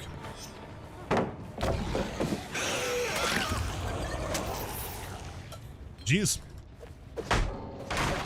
I love flashlight teams so much, man. They make me so happy. It's it's so good, dude. Let's go. How much does a win mean to you, bro? Lots. DVD is my career. My lifelong dream is 5-win streak. What, loser? True. Nice one. Also, 4 times that hard. Bingo. I got the Unbreakable on Hinazo. We got the, let's see, Resilience, DS times 2. Finesse, Deja Vu. Pretty typical. 1, 5, 5.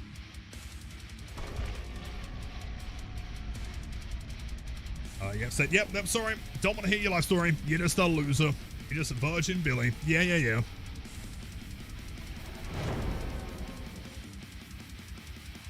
Killers exist, survivors lose their minds. See, I'm convinced that based on all of these statistics they've gained from DBD1, DBD2 is just going to be 4 survivors.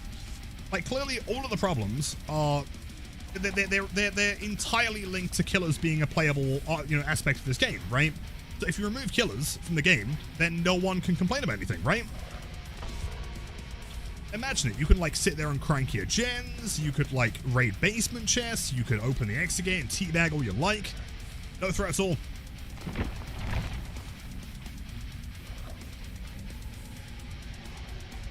I said loser after losing a game in under 3 minutes. Yeah, with 0 gens after being slugged.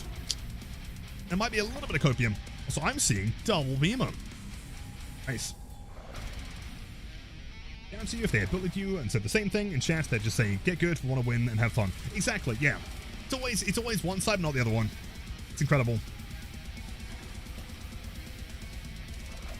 To be fair, I do bring Dead Hard DS, but I don't call anyone a virgin to their face. Well, it's different, though. If you're going to play the game and bring, no one can blame you for bringing strong stuff, right? Even combos that I don't like fucking Ghost Notes Vigil, Lightweight, whatever, I think it's boring.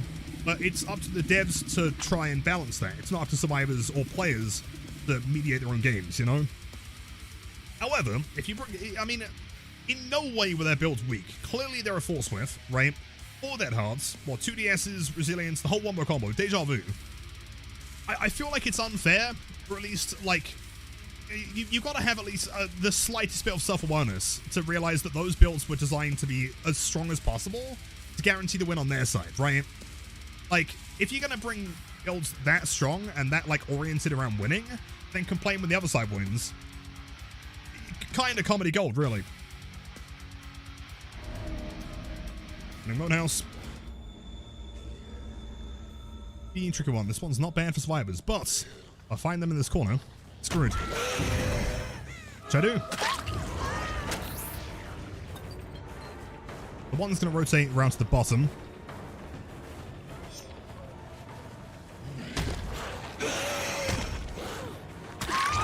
Actually, question: does anyone here know the clock map for this map?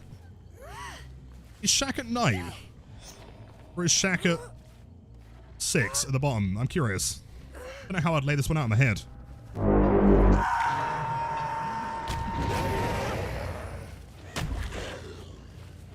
Confusing. Yeah, I'm kind of curious how this one works. Also, insane slow vaults. Crazy. I don't know, because I mean, I would imagine that the map is kind of like this, right? That being north, that being south, but maybe I'm wrong.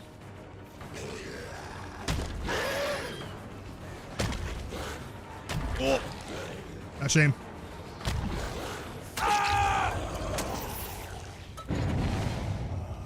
Check always a 6? Not always, no. I mean, most of the time, there are certain maps that are like an exception.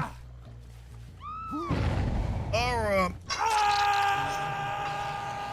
versions? Yeah, you'd have like deep, whatever this is. I don't know. I'd be very curious to know. That is probably decisive. Alright, go on then. Rub my hands together like a fly. Stab me in the back. Is near. Frame drops. Is E. She has the whole teamy build. Hello, Chat GPT. Please tell me the strongest survivor build, please.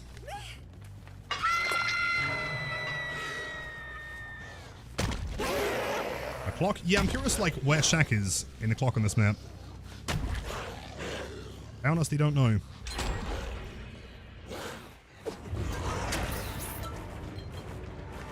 You make that? Nah. Not in a million years. Lions. Champion. Chill. It's injured. Survivor's probably going for the unhook. Yep.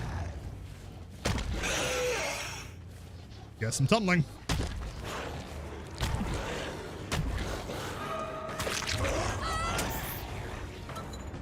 Lose your ability to dead hard.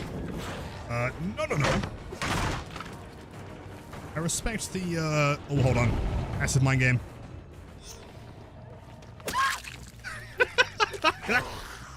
Works every single time. God, I love it. No. I respect the sentiment, Drina.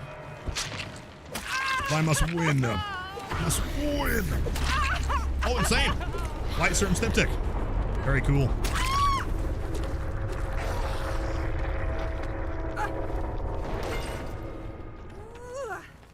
Middle of 6-7. 6-7? Please, wait, so that side over there would be north. So main building's, what, mid towards 9, I guess? Really? Oh, hold on, no. Oh, that would be. Yeah, interesting.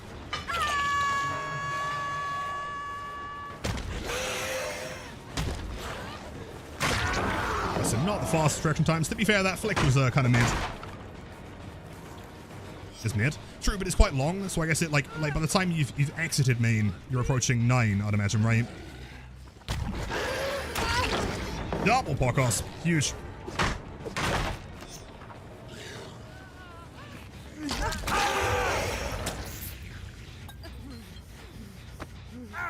Hello, Zarina. Cheers.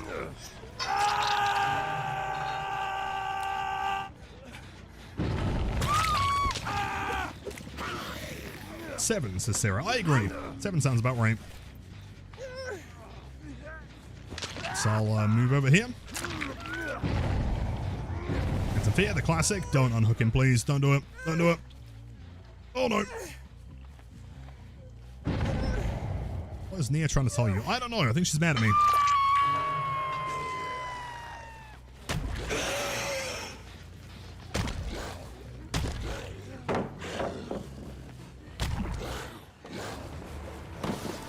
So close. Criminal.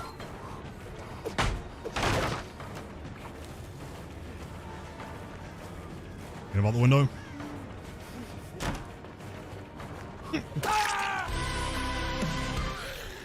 You.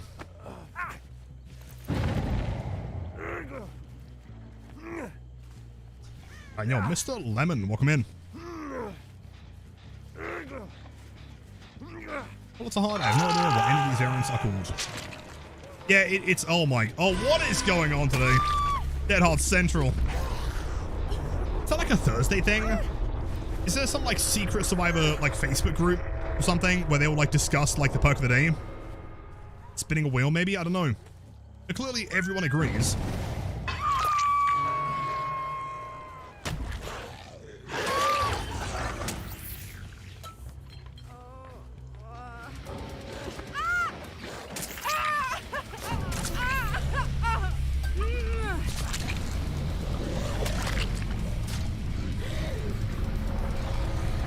jeez.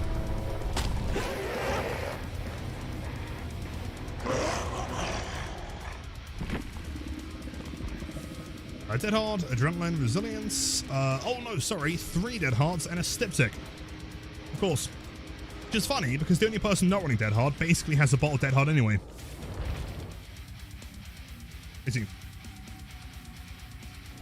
Missing E's for the cool players. Is that not like what your mum says when you come like last place in like the school race? But yeah, don't worry, little Jimmy. Coming last place is clearly where all the coolest kids are.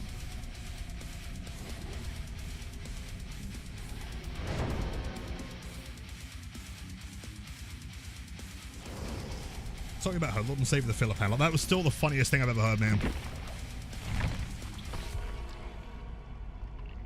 Top hat. That's something I can probably pull off. Hold up. There you go. Purple top hat.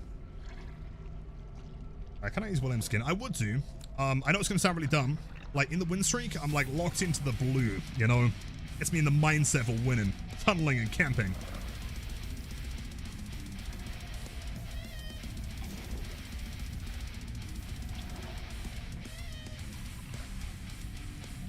I don't know if I know you enjoy a foul. That is true. I've heard of a Morn.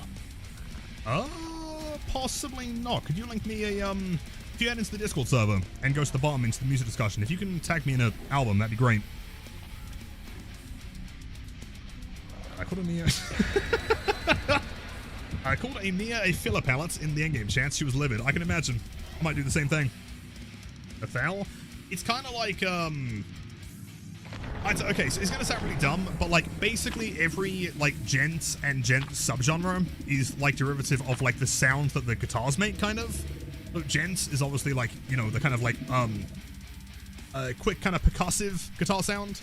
Foul is more of like the open note thing. It's basically just like Viljata and Humanity's Last Breath and a couple other bands. There aren't many bands that pull like the style off perfectly. But it was popularized, I guess, like by Viljata. They were the ones that got the guitar sound like perfect.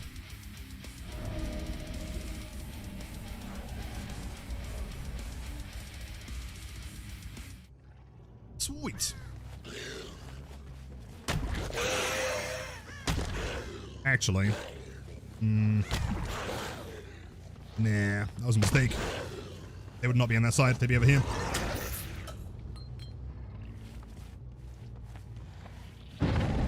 They don't play that gen. They probably wouldn't commit to this one either.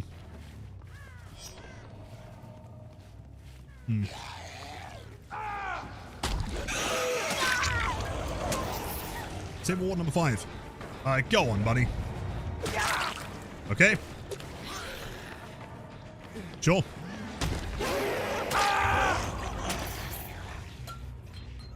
I doubt they're in position for a save here. Close. What does looking down when you go around a corner do? Honestly, nothing. It's purely muscle memory. Like, way back in the day, if you look down, you would kind of, like, lower your collision chance so you could slide on things better. These days, it doesn't do anything, but, like, because I've been doing it for so many years, it's still just something I do naturally.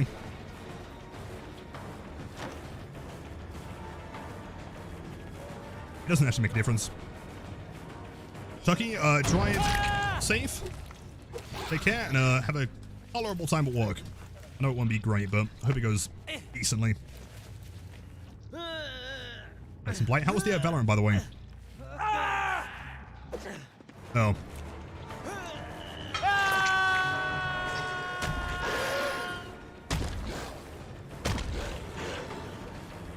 Good place, turn to the left. I'm surprised. I never expect a Sable to move.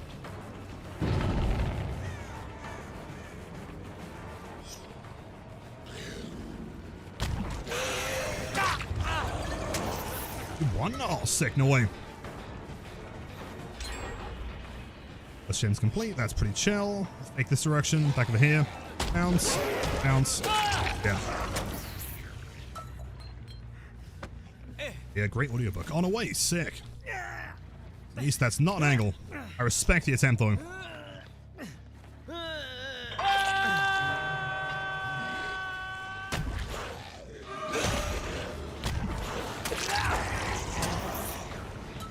They always think they're safe here.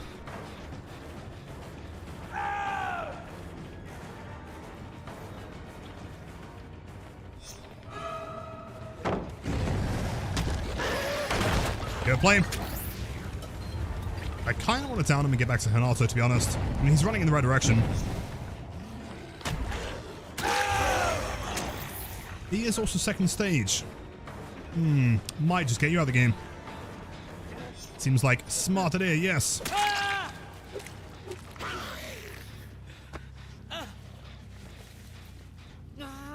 We heard they cast Chris Pratt to play the NC, what, in the DB movie? I heard that they got Dwayne Johnson play the Trapper.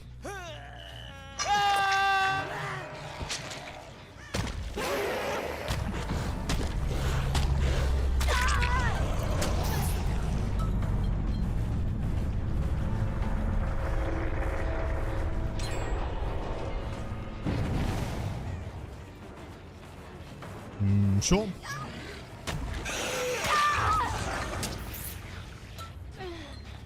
Am I going to voice Blight? Yes, I will be playing the Blight. I know that I shouldn't be saying anything to a harsh NDA, but I can't keep the information secret for long.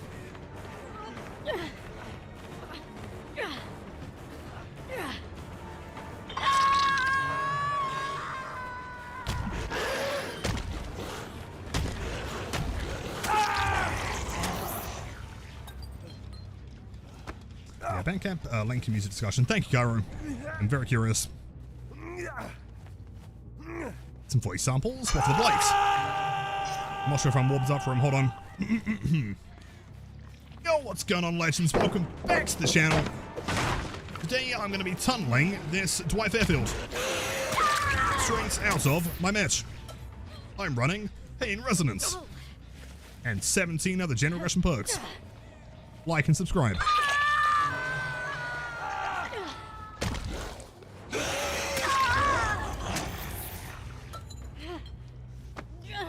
Blight pretty good, right? Sound like the Blight. That is the Blight. That's literally what the Blight says.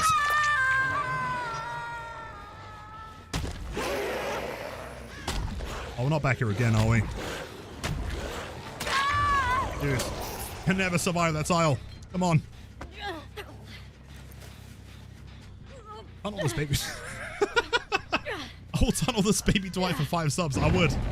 I absolutely would.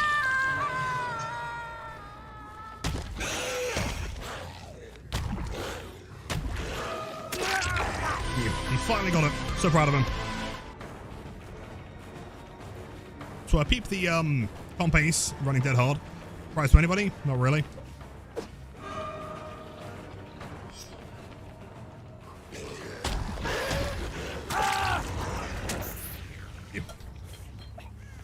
I really come to love RPD Blight, honestly. I love RPD. It's a fun one. It can be tricky, but I'm unforgiving. I would say that I think there. I think RPD has the thinnest doorways. So, by the way, speaking of doorways, how sick was it when we got Pastra earlier to run through the double doorway in Lery's? That one is so hard to do. I don't know who's who. You're both the same. Some door map, I love it. Great time.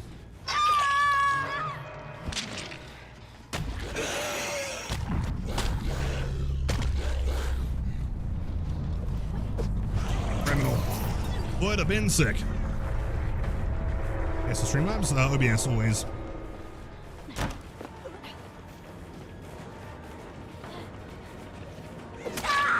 Damn. Played.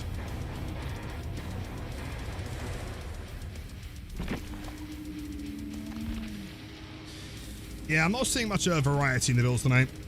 So good, bro. Thank you. Jeez. Streamlabs? Not Streamlabs for me.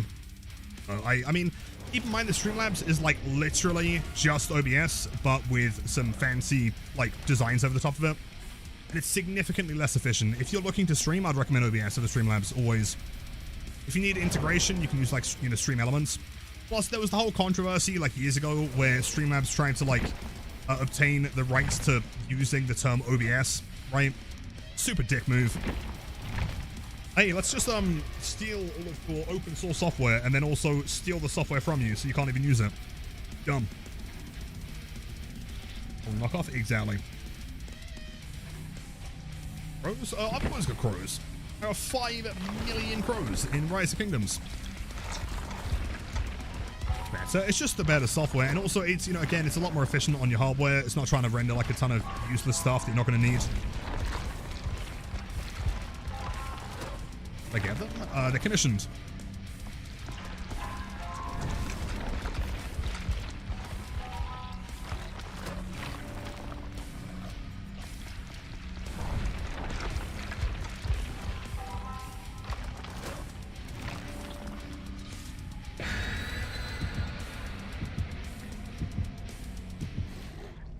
Seeing 3 medkits, 1 ace with a... Dude, so many aces tonight. Crazy. I'm in shit.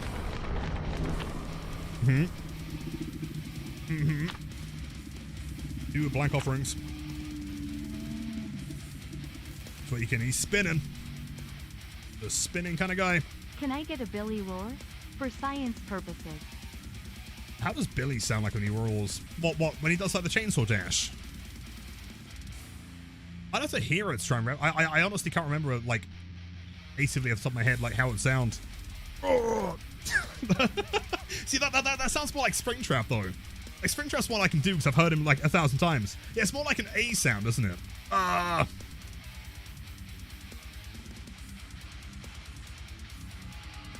gotta make, like, a baby in headouts? Is that what babies do? That's terrifying. Spooky trout tonight. Oh, sick. Take pictures. Now, post in, touching grass. Perfect.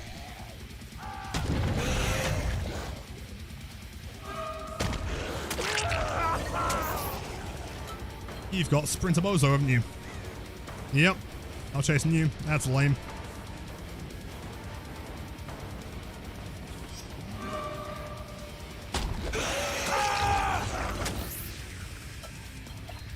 That is going to be into base Mento.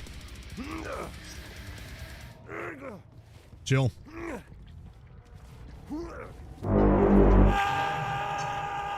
Springburst is cringe. It's not even, it's really not that. And again, like, I cannot blame someone for using a perk that's in the game, right? It makes sense. It's strong. It's just, I'd like some variety, you know? Like, every time you see someone walking around like they shit themselves, you know they're going to be wasting on a sprint burst. The old sprint burst shit myself walk. Classic.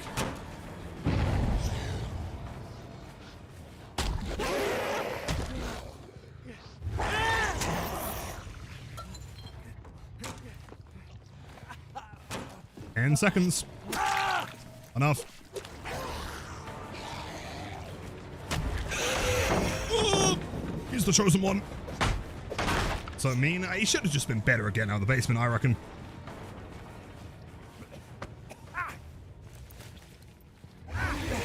There's the DS, of course. Obsession. Shouldn't be surprised.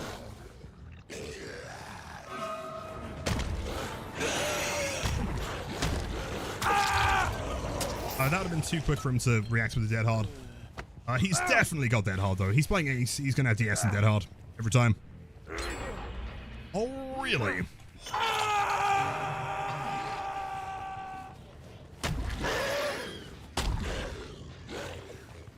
They're playing. Damn. That was super clean. Movements. Someone here. You. Veneer.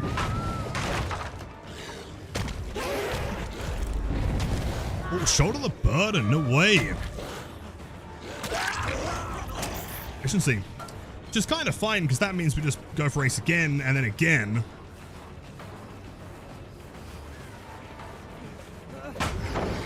Close. Take it. Redistance.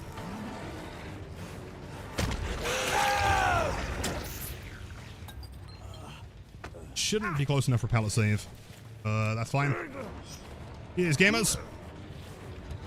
The hook. These would have been payers. Doesn't matter anymore.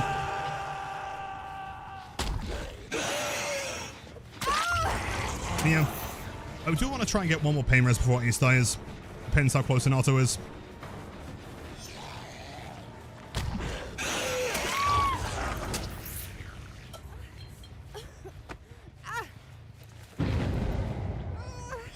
Does Ace have a mechanical advantage? No, but he has an audio advantage. Ace and Ada, and I'm pretty sure V as well, is considered very quiet. They are just significantly quieter than any other character in the game. Hence why oftentimes you'll see people do, like, min-max things by playing him. I think it's also that there are just connotations with Ace where, like, you know, strong players often play as Ace, you know? Thanks.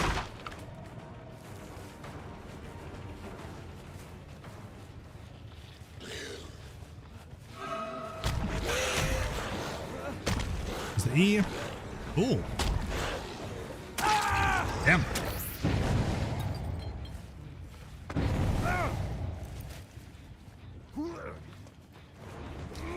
It's quiet except for footsteps. True, but I guess it depends on what she's walking on. If you're playing like Swamp, it doesn't really make a difference, does it? Or like this. But if she's playing an indoor map, yeah, she's very loud. True.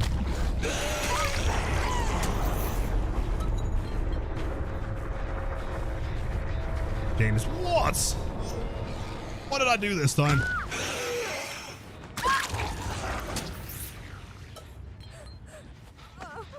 Why is Ellie mad at me? What have I done? If I was asked, like, no, you didn't. Fuck right off. Did you clip it? No way. Is that after watching the coaching with Pastra earlier? I've got to see that. That's so sick. Congrats. They are the hardest ones to land.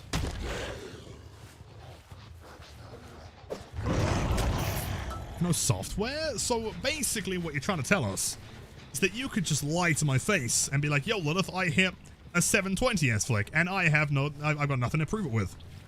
I see how it is. Lie into my face.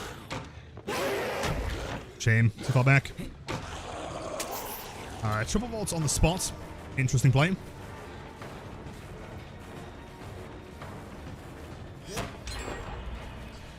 Thing. I mean, they're both injured, so I have no reason not to.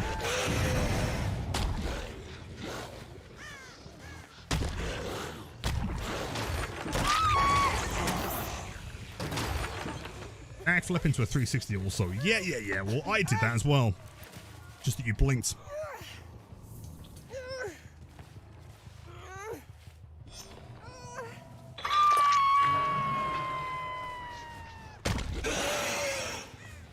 Hey, bags. I think these guys are real mad at me.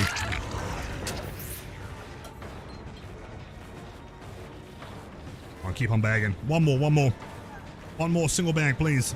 You got this. Or not. Crazy. Don't dare to open inside. Yeah, that's the classic.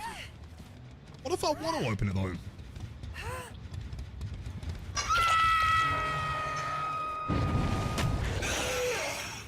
Maybe I want the open. I'm well. No off the record.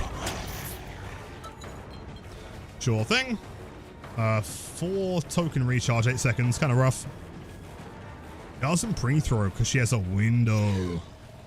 Ah, classic. Wait. I can't see shit on this map. Apparently she turned around. I guess. Can't see anything. The Claude.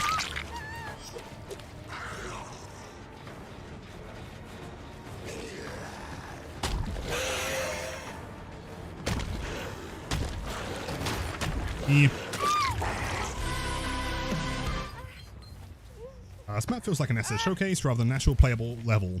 I mean, I feel like you're not the only one that feels that way.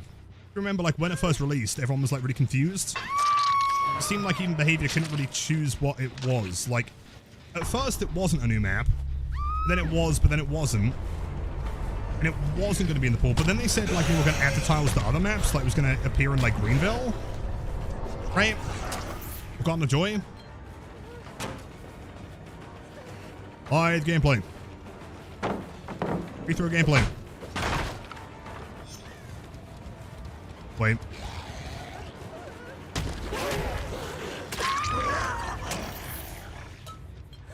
It's a very strange one. I don't know. I feel like had they have added like a couple more of these, it would have been so cool. Like the actual design of this tile, I think is really cool. But it is basically just the jungle gym.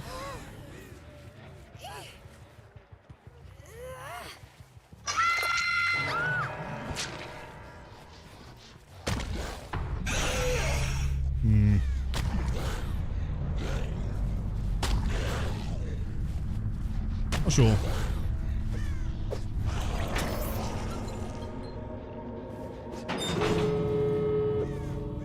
And Valkyrie and Borgo beat the map on being shitty and unplayable. I'd rather be here than... Yeah, probably either of those two. Borgo I'm not, like, massively against. It's still not a great map. I don't hate it.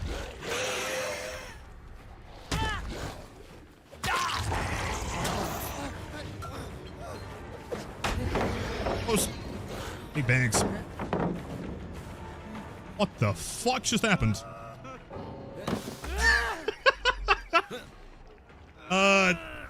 Sure, I guess. Someone clip that. I'm not sure what just happened there. Pallet got thrown again, and then he like slow vaulted it or something. I guess.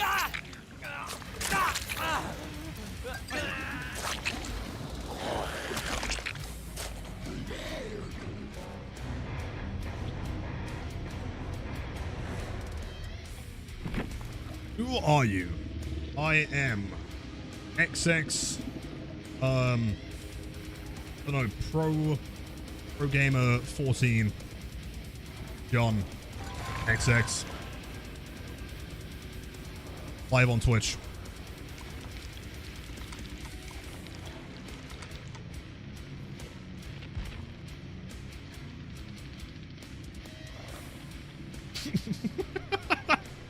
Doesn't have a single rebuttal. And then you left. Oh, I can't believe it. ZZZ, I agree. ZZZ.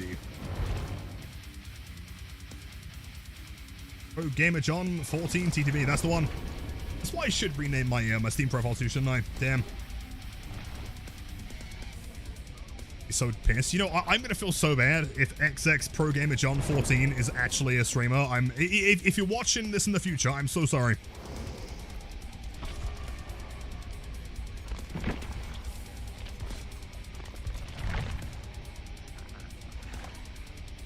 Oh wait, that's the one map I never get because it's the only one survivor achievement I have left, that gen. Yeah, that gen took me like 4 hours, I think, to find the one map. I mean, no, it was 2 games in 4 hours, but the first one I got tunneled, so I couldn't complete the gen. Rough achievement. You know, like, what made it worse, and like, what's kind of confusing now, is that, like, they did the whole map queue for FNAF, but they didn't do it for The Walking Dead. They haven't done it since. So I'm wondering why. Open clipping software. Oh shit, hold on, no, you're right. My bad, my bad.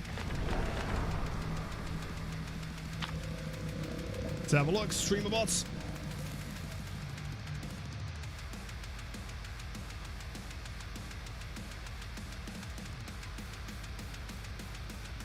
Right, should be working. Give it a sec.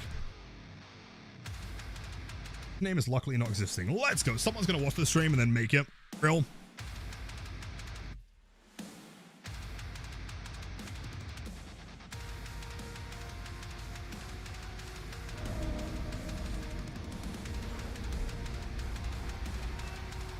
It's my lucky day.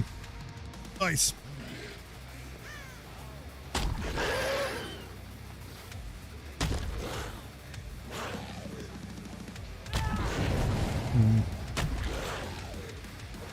It's though.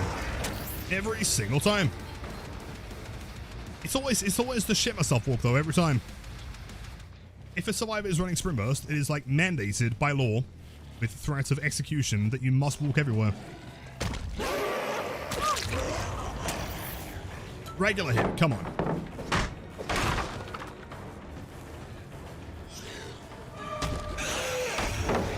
Good timing. Brakes.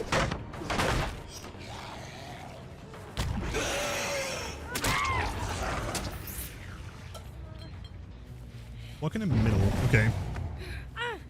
I can't imagine that any other gen has more progress than Shaq, so we'll go and pain res that one. Find the gamers.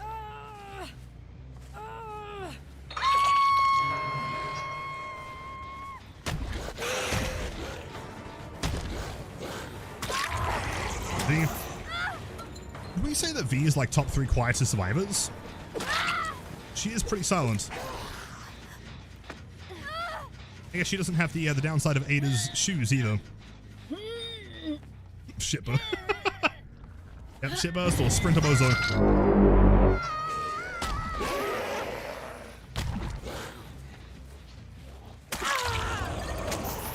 Hello, Kate. Off the record, that's fine, I guess.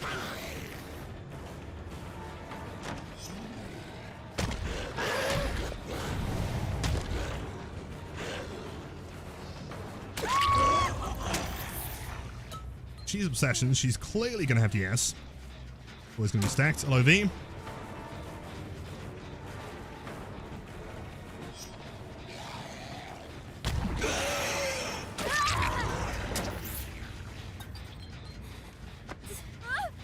Be a double DS or a failed beamer. Maybe. And you're carrying with the hydrate. Thank you, man. Appreciate that.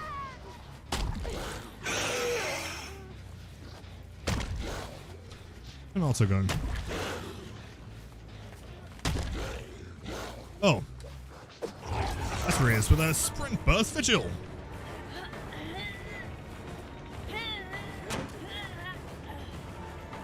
This team is admittedly pretty screwed right now. Wait, what the fuck?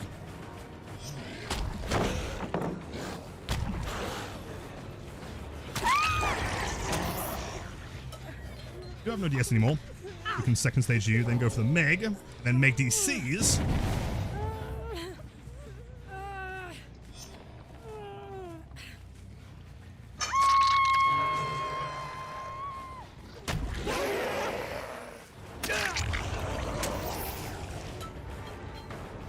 Okay.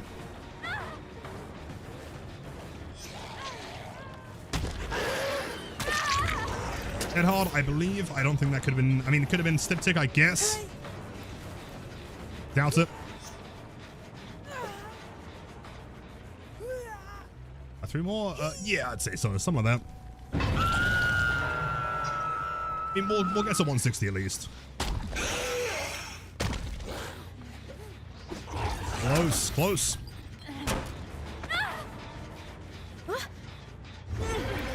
She did have decisive, but she didn't use it the first time around. That's so rare. Play it.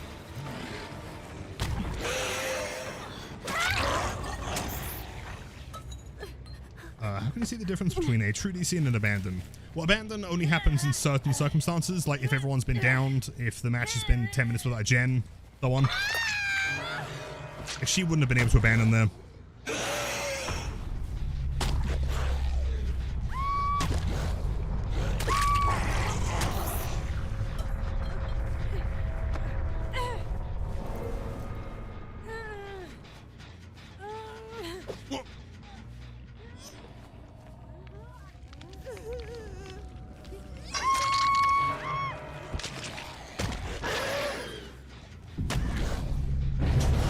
My beloved Naruto.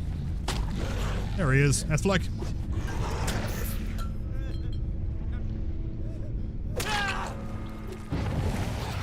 She just fucking Kobe's. Okay. Wait, really? I guess so. Yeah. I mean, if he's the last one down, then she'll take an attempt. That was a legit Kobe. Damn. And annoyingly, as per the you know, subathon regulation, I actually can't kill her. I gotta give it the hash. Damn. He could also Kobe, theoretically.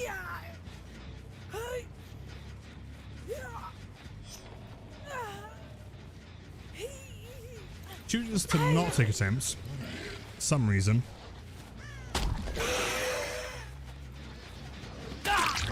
Buddy.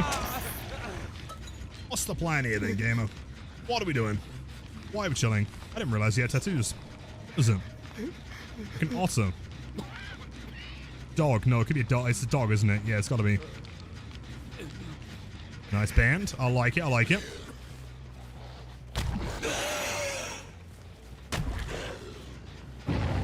Oh, God.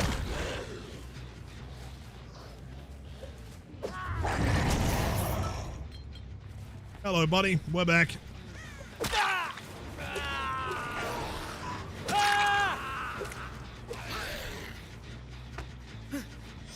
It's going to happen inevitably. But of course, yes, decisive strike. Yes. Very incredible. Anyway, do it again. Thankfully, Meg is still at Shack. The problem is Hanato has no reason to leave, so he's probably going to sit there out of spite. Take as much time as possible.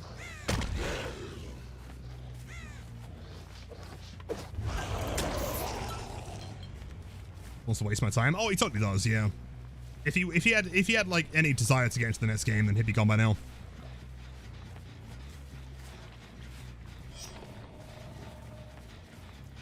We're going to be watching the VOD back, by the way, so I'll learn more Blight. I'm glad to hear it. I'm going to edit it into some kind of video. Not sure exactly how. I'll add that to my list.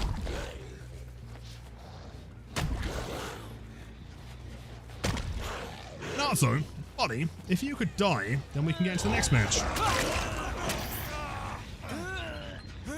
Buddy. Buddy. What's he doing? Alright, do I struggle on Haddonfield at all? Final of the pump logic really difficult in the mid-map. There are so many pallets now. Pallets are tough, and admittedly the vehicles, the cars themselves, are really hard to rush around because they're not forgiving. It's really easy to get stuck on them. So I'd say yes, it's a pretty tricky one.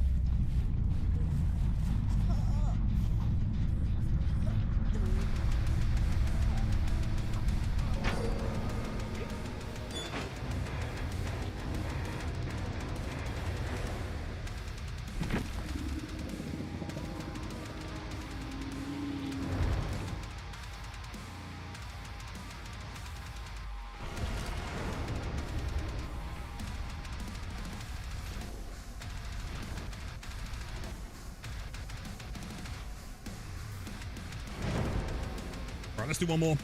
Let's make this 160. Wait, don't you have like 6 videos in the making? Vivix, yes. Unfortunately, I have decided to work on like 7 videos at the same time, and it's obviously not paid out in many uploads. But they're gonna be sick though.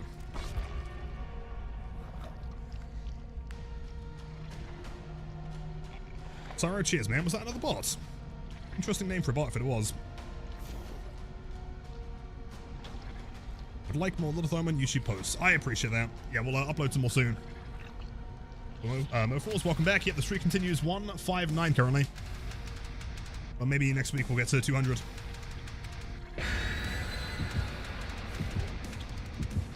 The troll? All fair.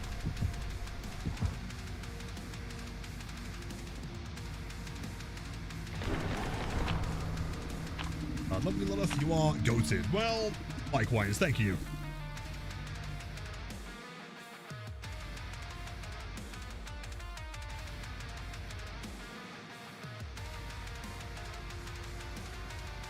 Oh, I see Limbo. Yeah, I was going to say, I didn't even see it pop up. You guys are too quick. And your fish inks. Welcome in. Yeah, Dog Saloon.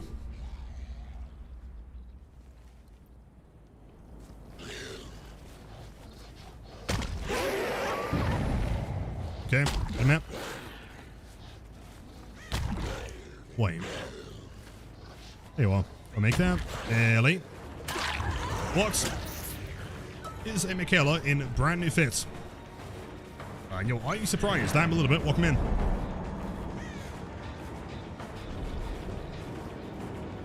I want to play it.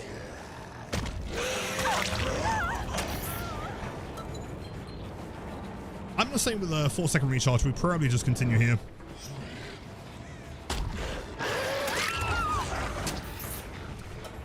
How long the streak personally was 297. I'm not gonna jinx it, but I'm gonna attempt to beat that.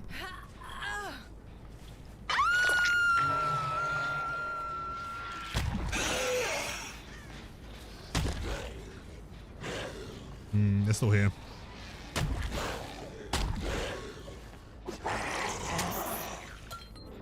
Yeah, 500 was the goal. I mean, maybe we'll get there. And I'll pause it for a bit. I'm not too sure. See how it goes. I feel like 500 is a good number for a video, though. But Lilith, what is that build? Can't win streak with that build, bro. We need Pop Goes the Weasel and Eruption. I honestly have no idea we went there. It's weird.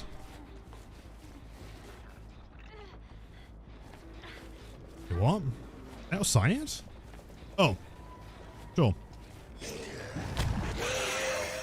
Wait, how did they get outside when I was there? The scratch mark's also whack, by the way. It's gotta be ghost notes.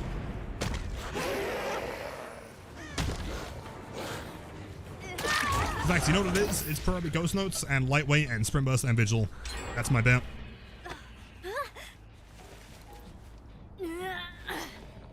Mad impressive, you got this in the bag. Thank you, Foxy. That's very kind. Dream?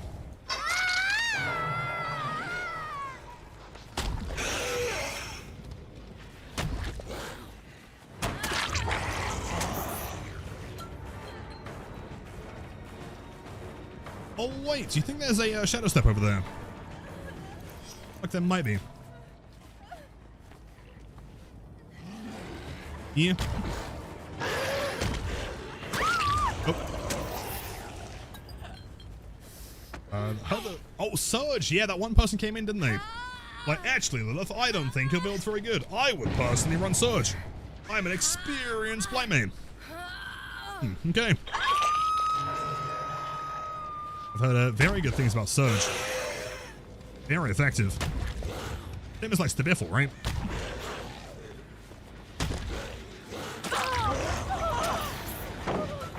That's V, by the way. V was injured. But also running ghost notes, so I'm not going to find her.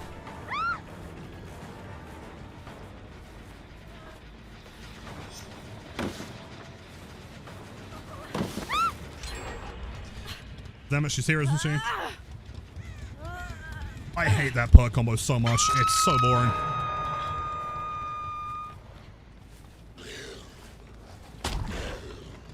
Like, she was literally there, the blood is fresh, and she's gone. Like, nothing at all.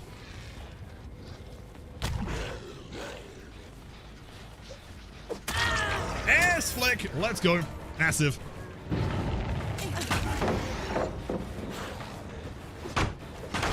I genuinely think that might be my least favorite perk combo of all time. It's just really dull. Well, that's flick. Thank you, mirrors.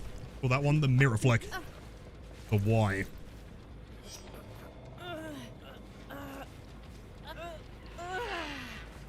How am I turning so quickly if I'm not running the turn speed add-on? What do you mean by turning quickly? I mean, I'm kind of not. This is just Blight's basic turning. You are the rats. And there's the shadow step. That's even better. And she has overcome. Wow. She is a rat.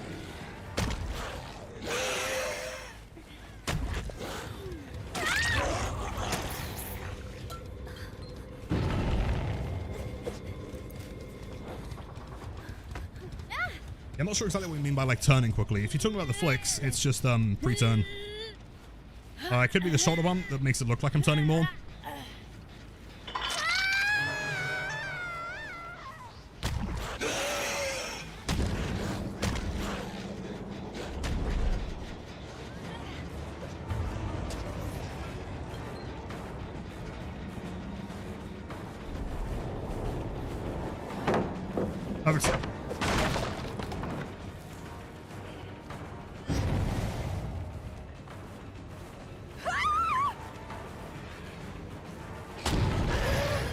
Actually, it's the same. I'm surprised. Maybe she's not paying as much attention as I thought she was.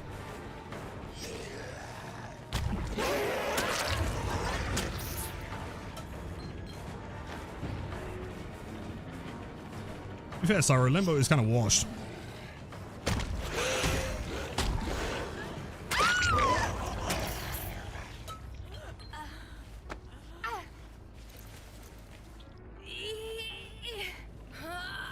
How are you doing on this fine day at Battle, brother? Hello, Torbjorn. I'm doing wonderful today. Cannot complain. Vibing, chilling. Many dead gamers. Yeah, someone here. Yeah, Cheryl, I am well.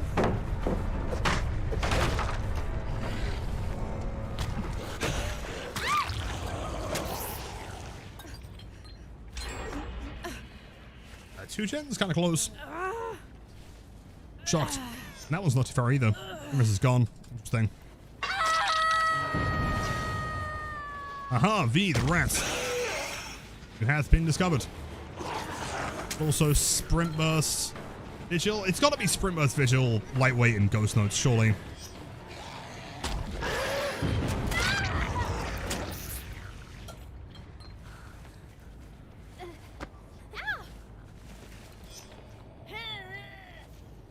Some codes. What's the best build to... Wait, what is the best build to toxically hold survivors hostage in a 3-gen for 60 minutes? You only need 10 minutes, because that's when the server closes, right? If you need 10 minutes, then probably... I don't know, probably like Ruin and Dying if you can like hide it in the 3-gen maybe. What's the build that we used when we did it? I don't remember. Grim? Oh, DMS. Ruin and Dying something.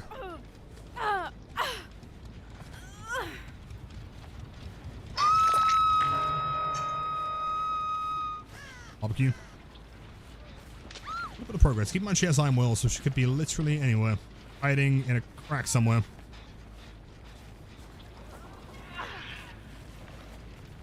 Yo, Dodger, 3K plus. I mean, ultimately, like, there is no difference in a win from a 3K to a 4K, right? Like, them getting the hatch does not make a difference to whether or not you run. It's just RNG at that point, so 3K is the win con.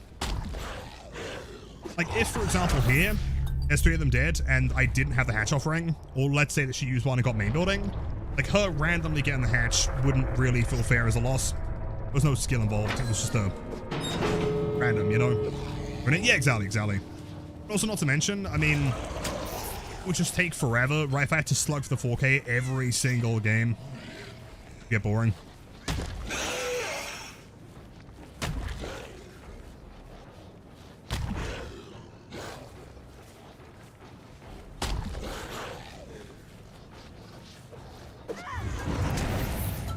Cheryl Mason, Findable Gamer, of course.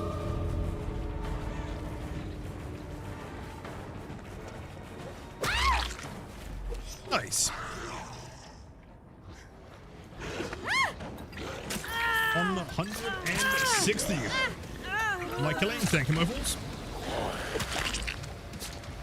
New Cardinal, thanks the raid, welcome in gamers. Unfortunately, we are just ending. That was the last match tonight, but welcome. Completed the game, Blight well done, time to find another conquer. Honestly, you are just very good at your killer. I've seen good Blights, but you might be the best one so far. No way. Very kind. To be honest, guys were all insane too. Very good survivors. Toughest match today. That might be the nicest survivor endgame that I've had in quite a long time. They actually compliment me. Crazy. Wink, wink. I think so. I think you all played great. Very smart use of fog vials, by the way.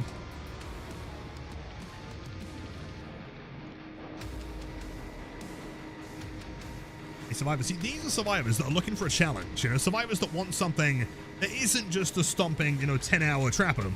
They want good killers, and I like it. You two. Absolute giga chance. Nice. I'm gonna plush up those guys. Cheryl, thumbs up. Where's he? Caleb, thumbs up. We did call the whole build, by the way. It was, in fact, Sprint Burst, Lightweight, Ghost Notes, and Vigil. They're classic. But, yeah, chat, 160, I think that's probably going to be the last game today, because it's going to really annoy me if we end on, like, 161 or something. I feel like you've got to end it on, like, a nice round number. 160 games of no losses is pretty insane, though, man. I'll take that so far. And keep in mind tomorrow. So the plan for tomorrow is we're going to be doing open builds. It's going to be a little bit earlier. I'm not sure exactly what time I'm going to start, but we're going to be starting earlier than normal, just because I've got to head off in the evening. But again, thank you all for being here. The insane support as always, the lurkers, the chatters, the gifted subs and everything. All incredibly awesome and handsome and cool. And hopefully you enjoyed the coaching earlier. Massive W's again for Pastra. What a fucking wonderful individual. Super, super kind. Super fun to be around. And yeah, see you guys tomorrow. Have a great night. Take care. Yeah, some good war stuff like that. And I'll see you all tomorrow. But I feel like it's only fair to go and drop a raid here.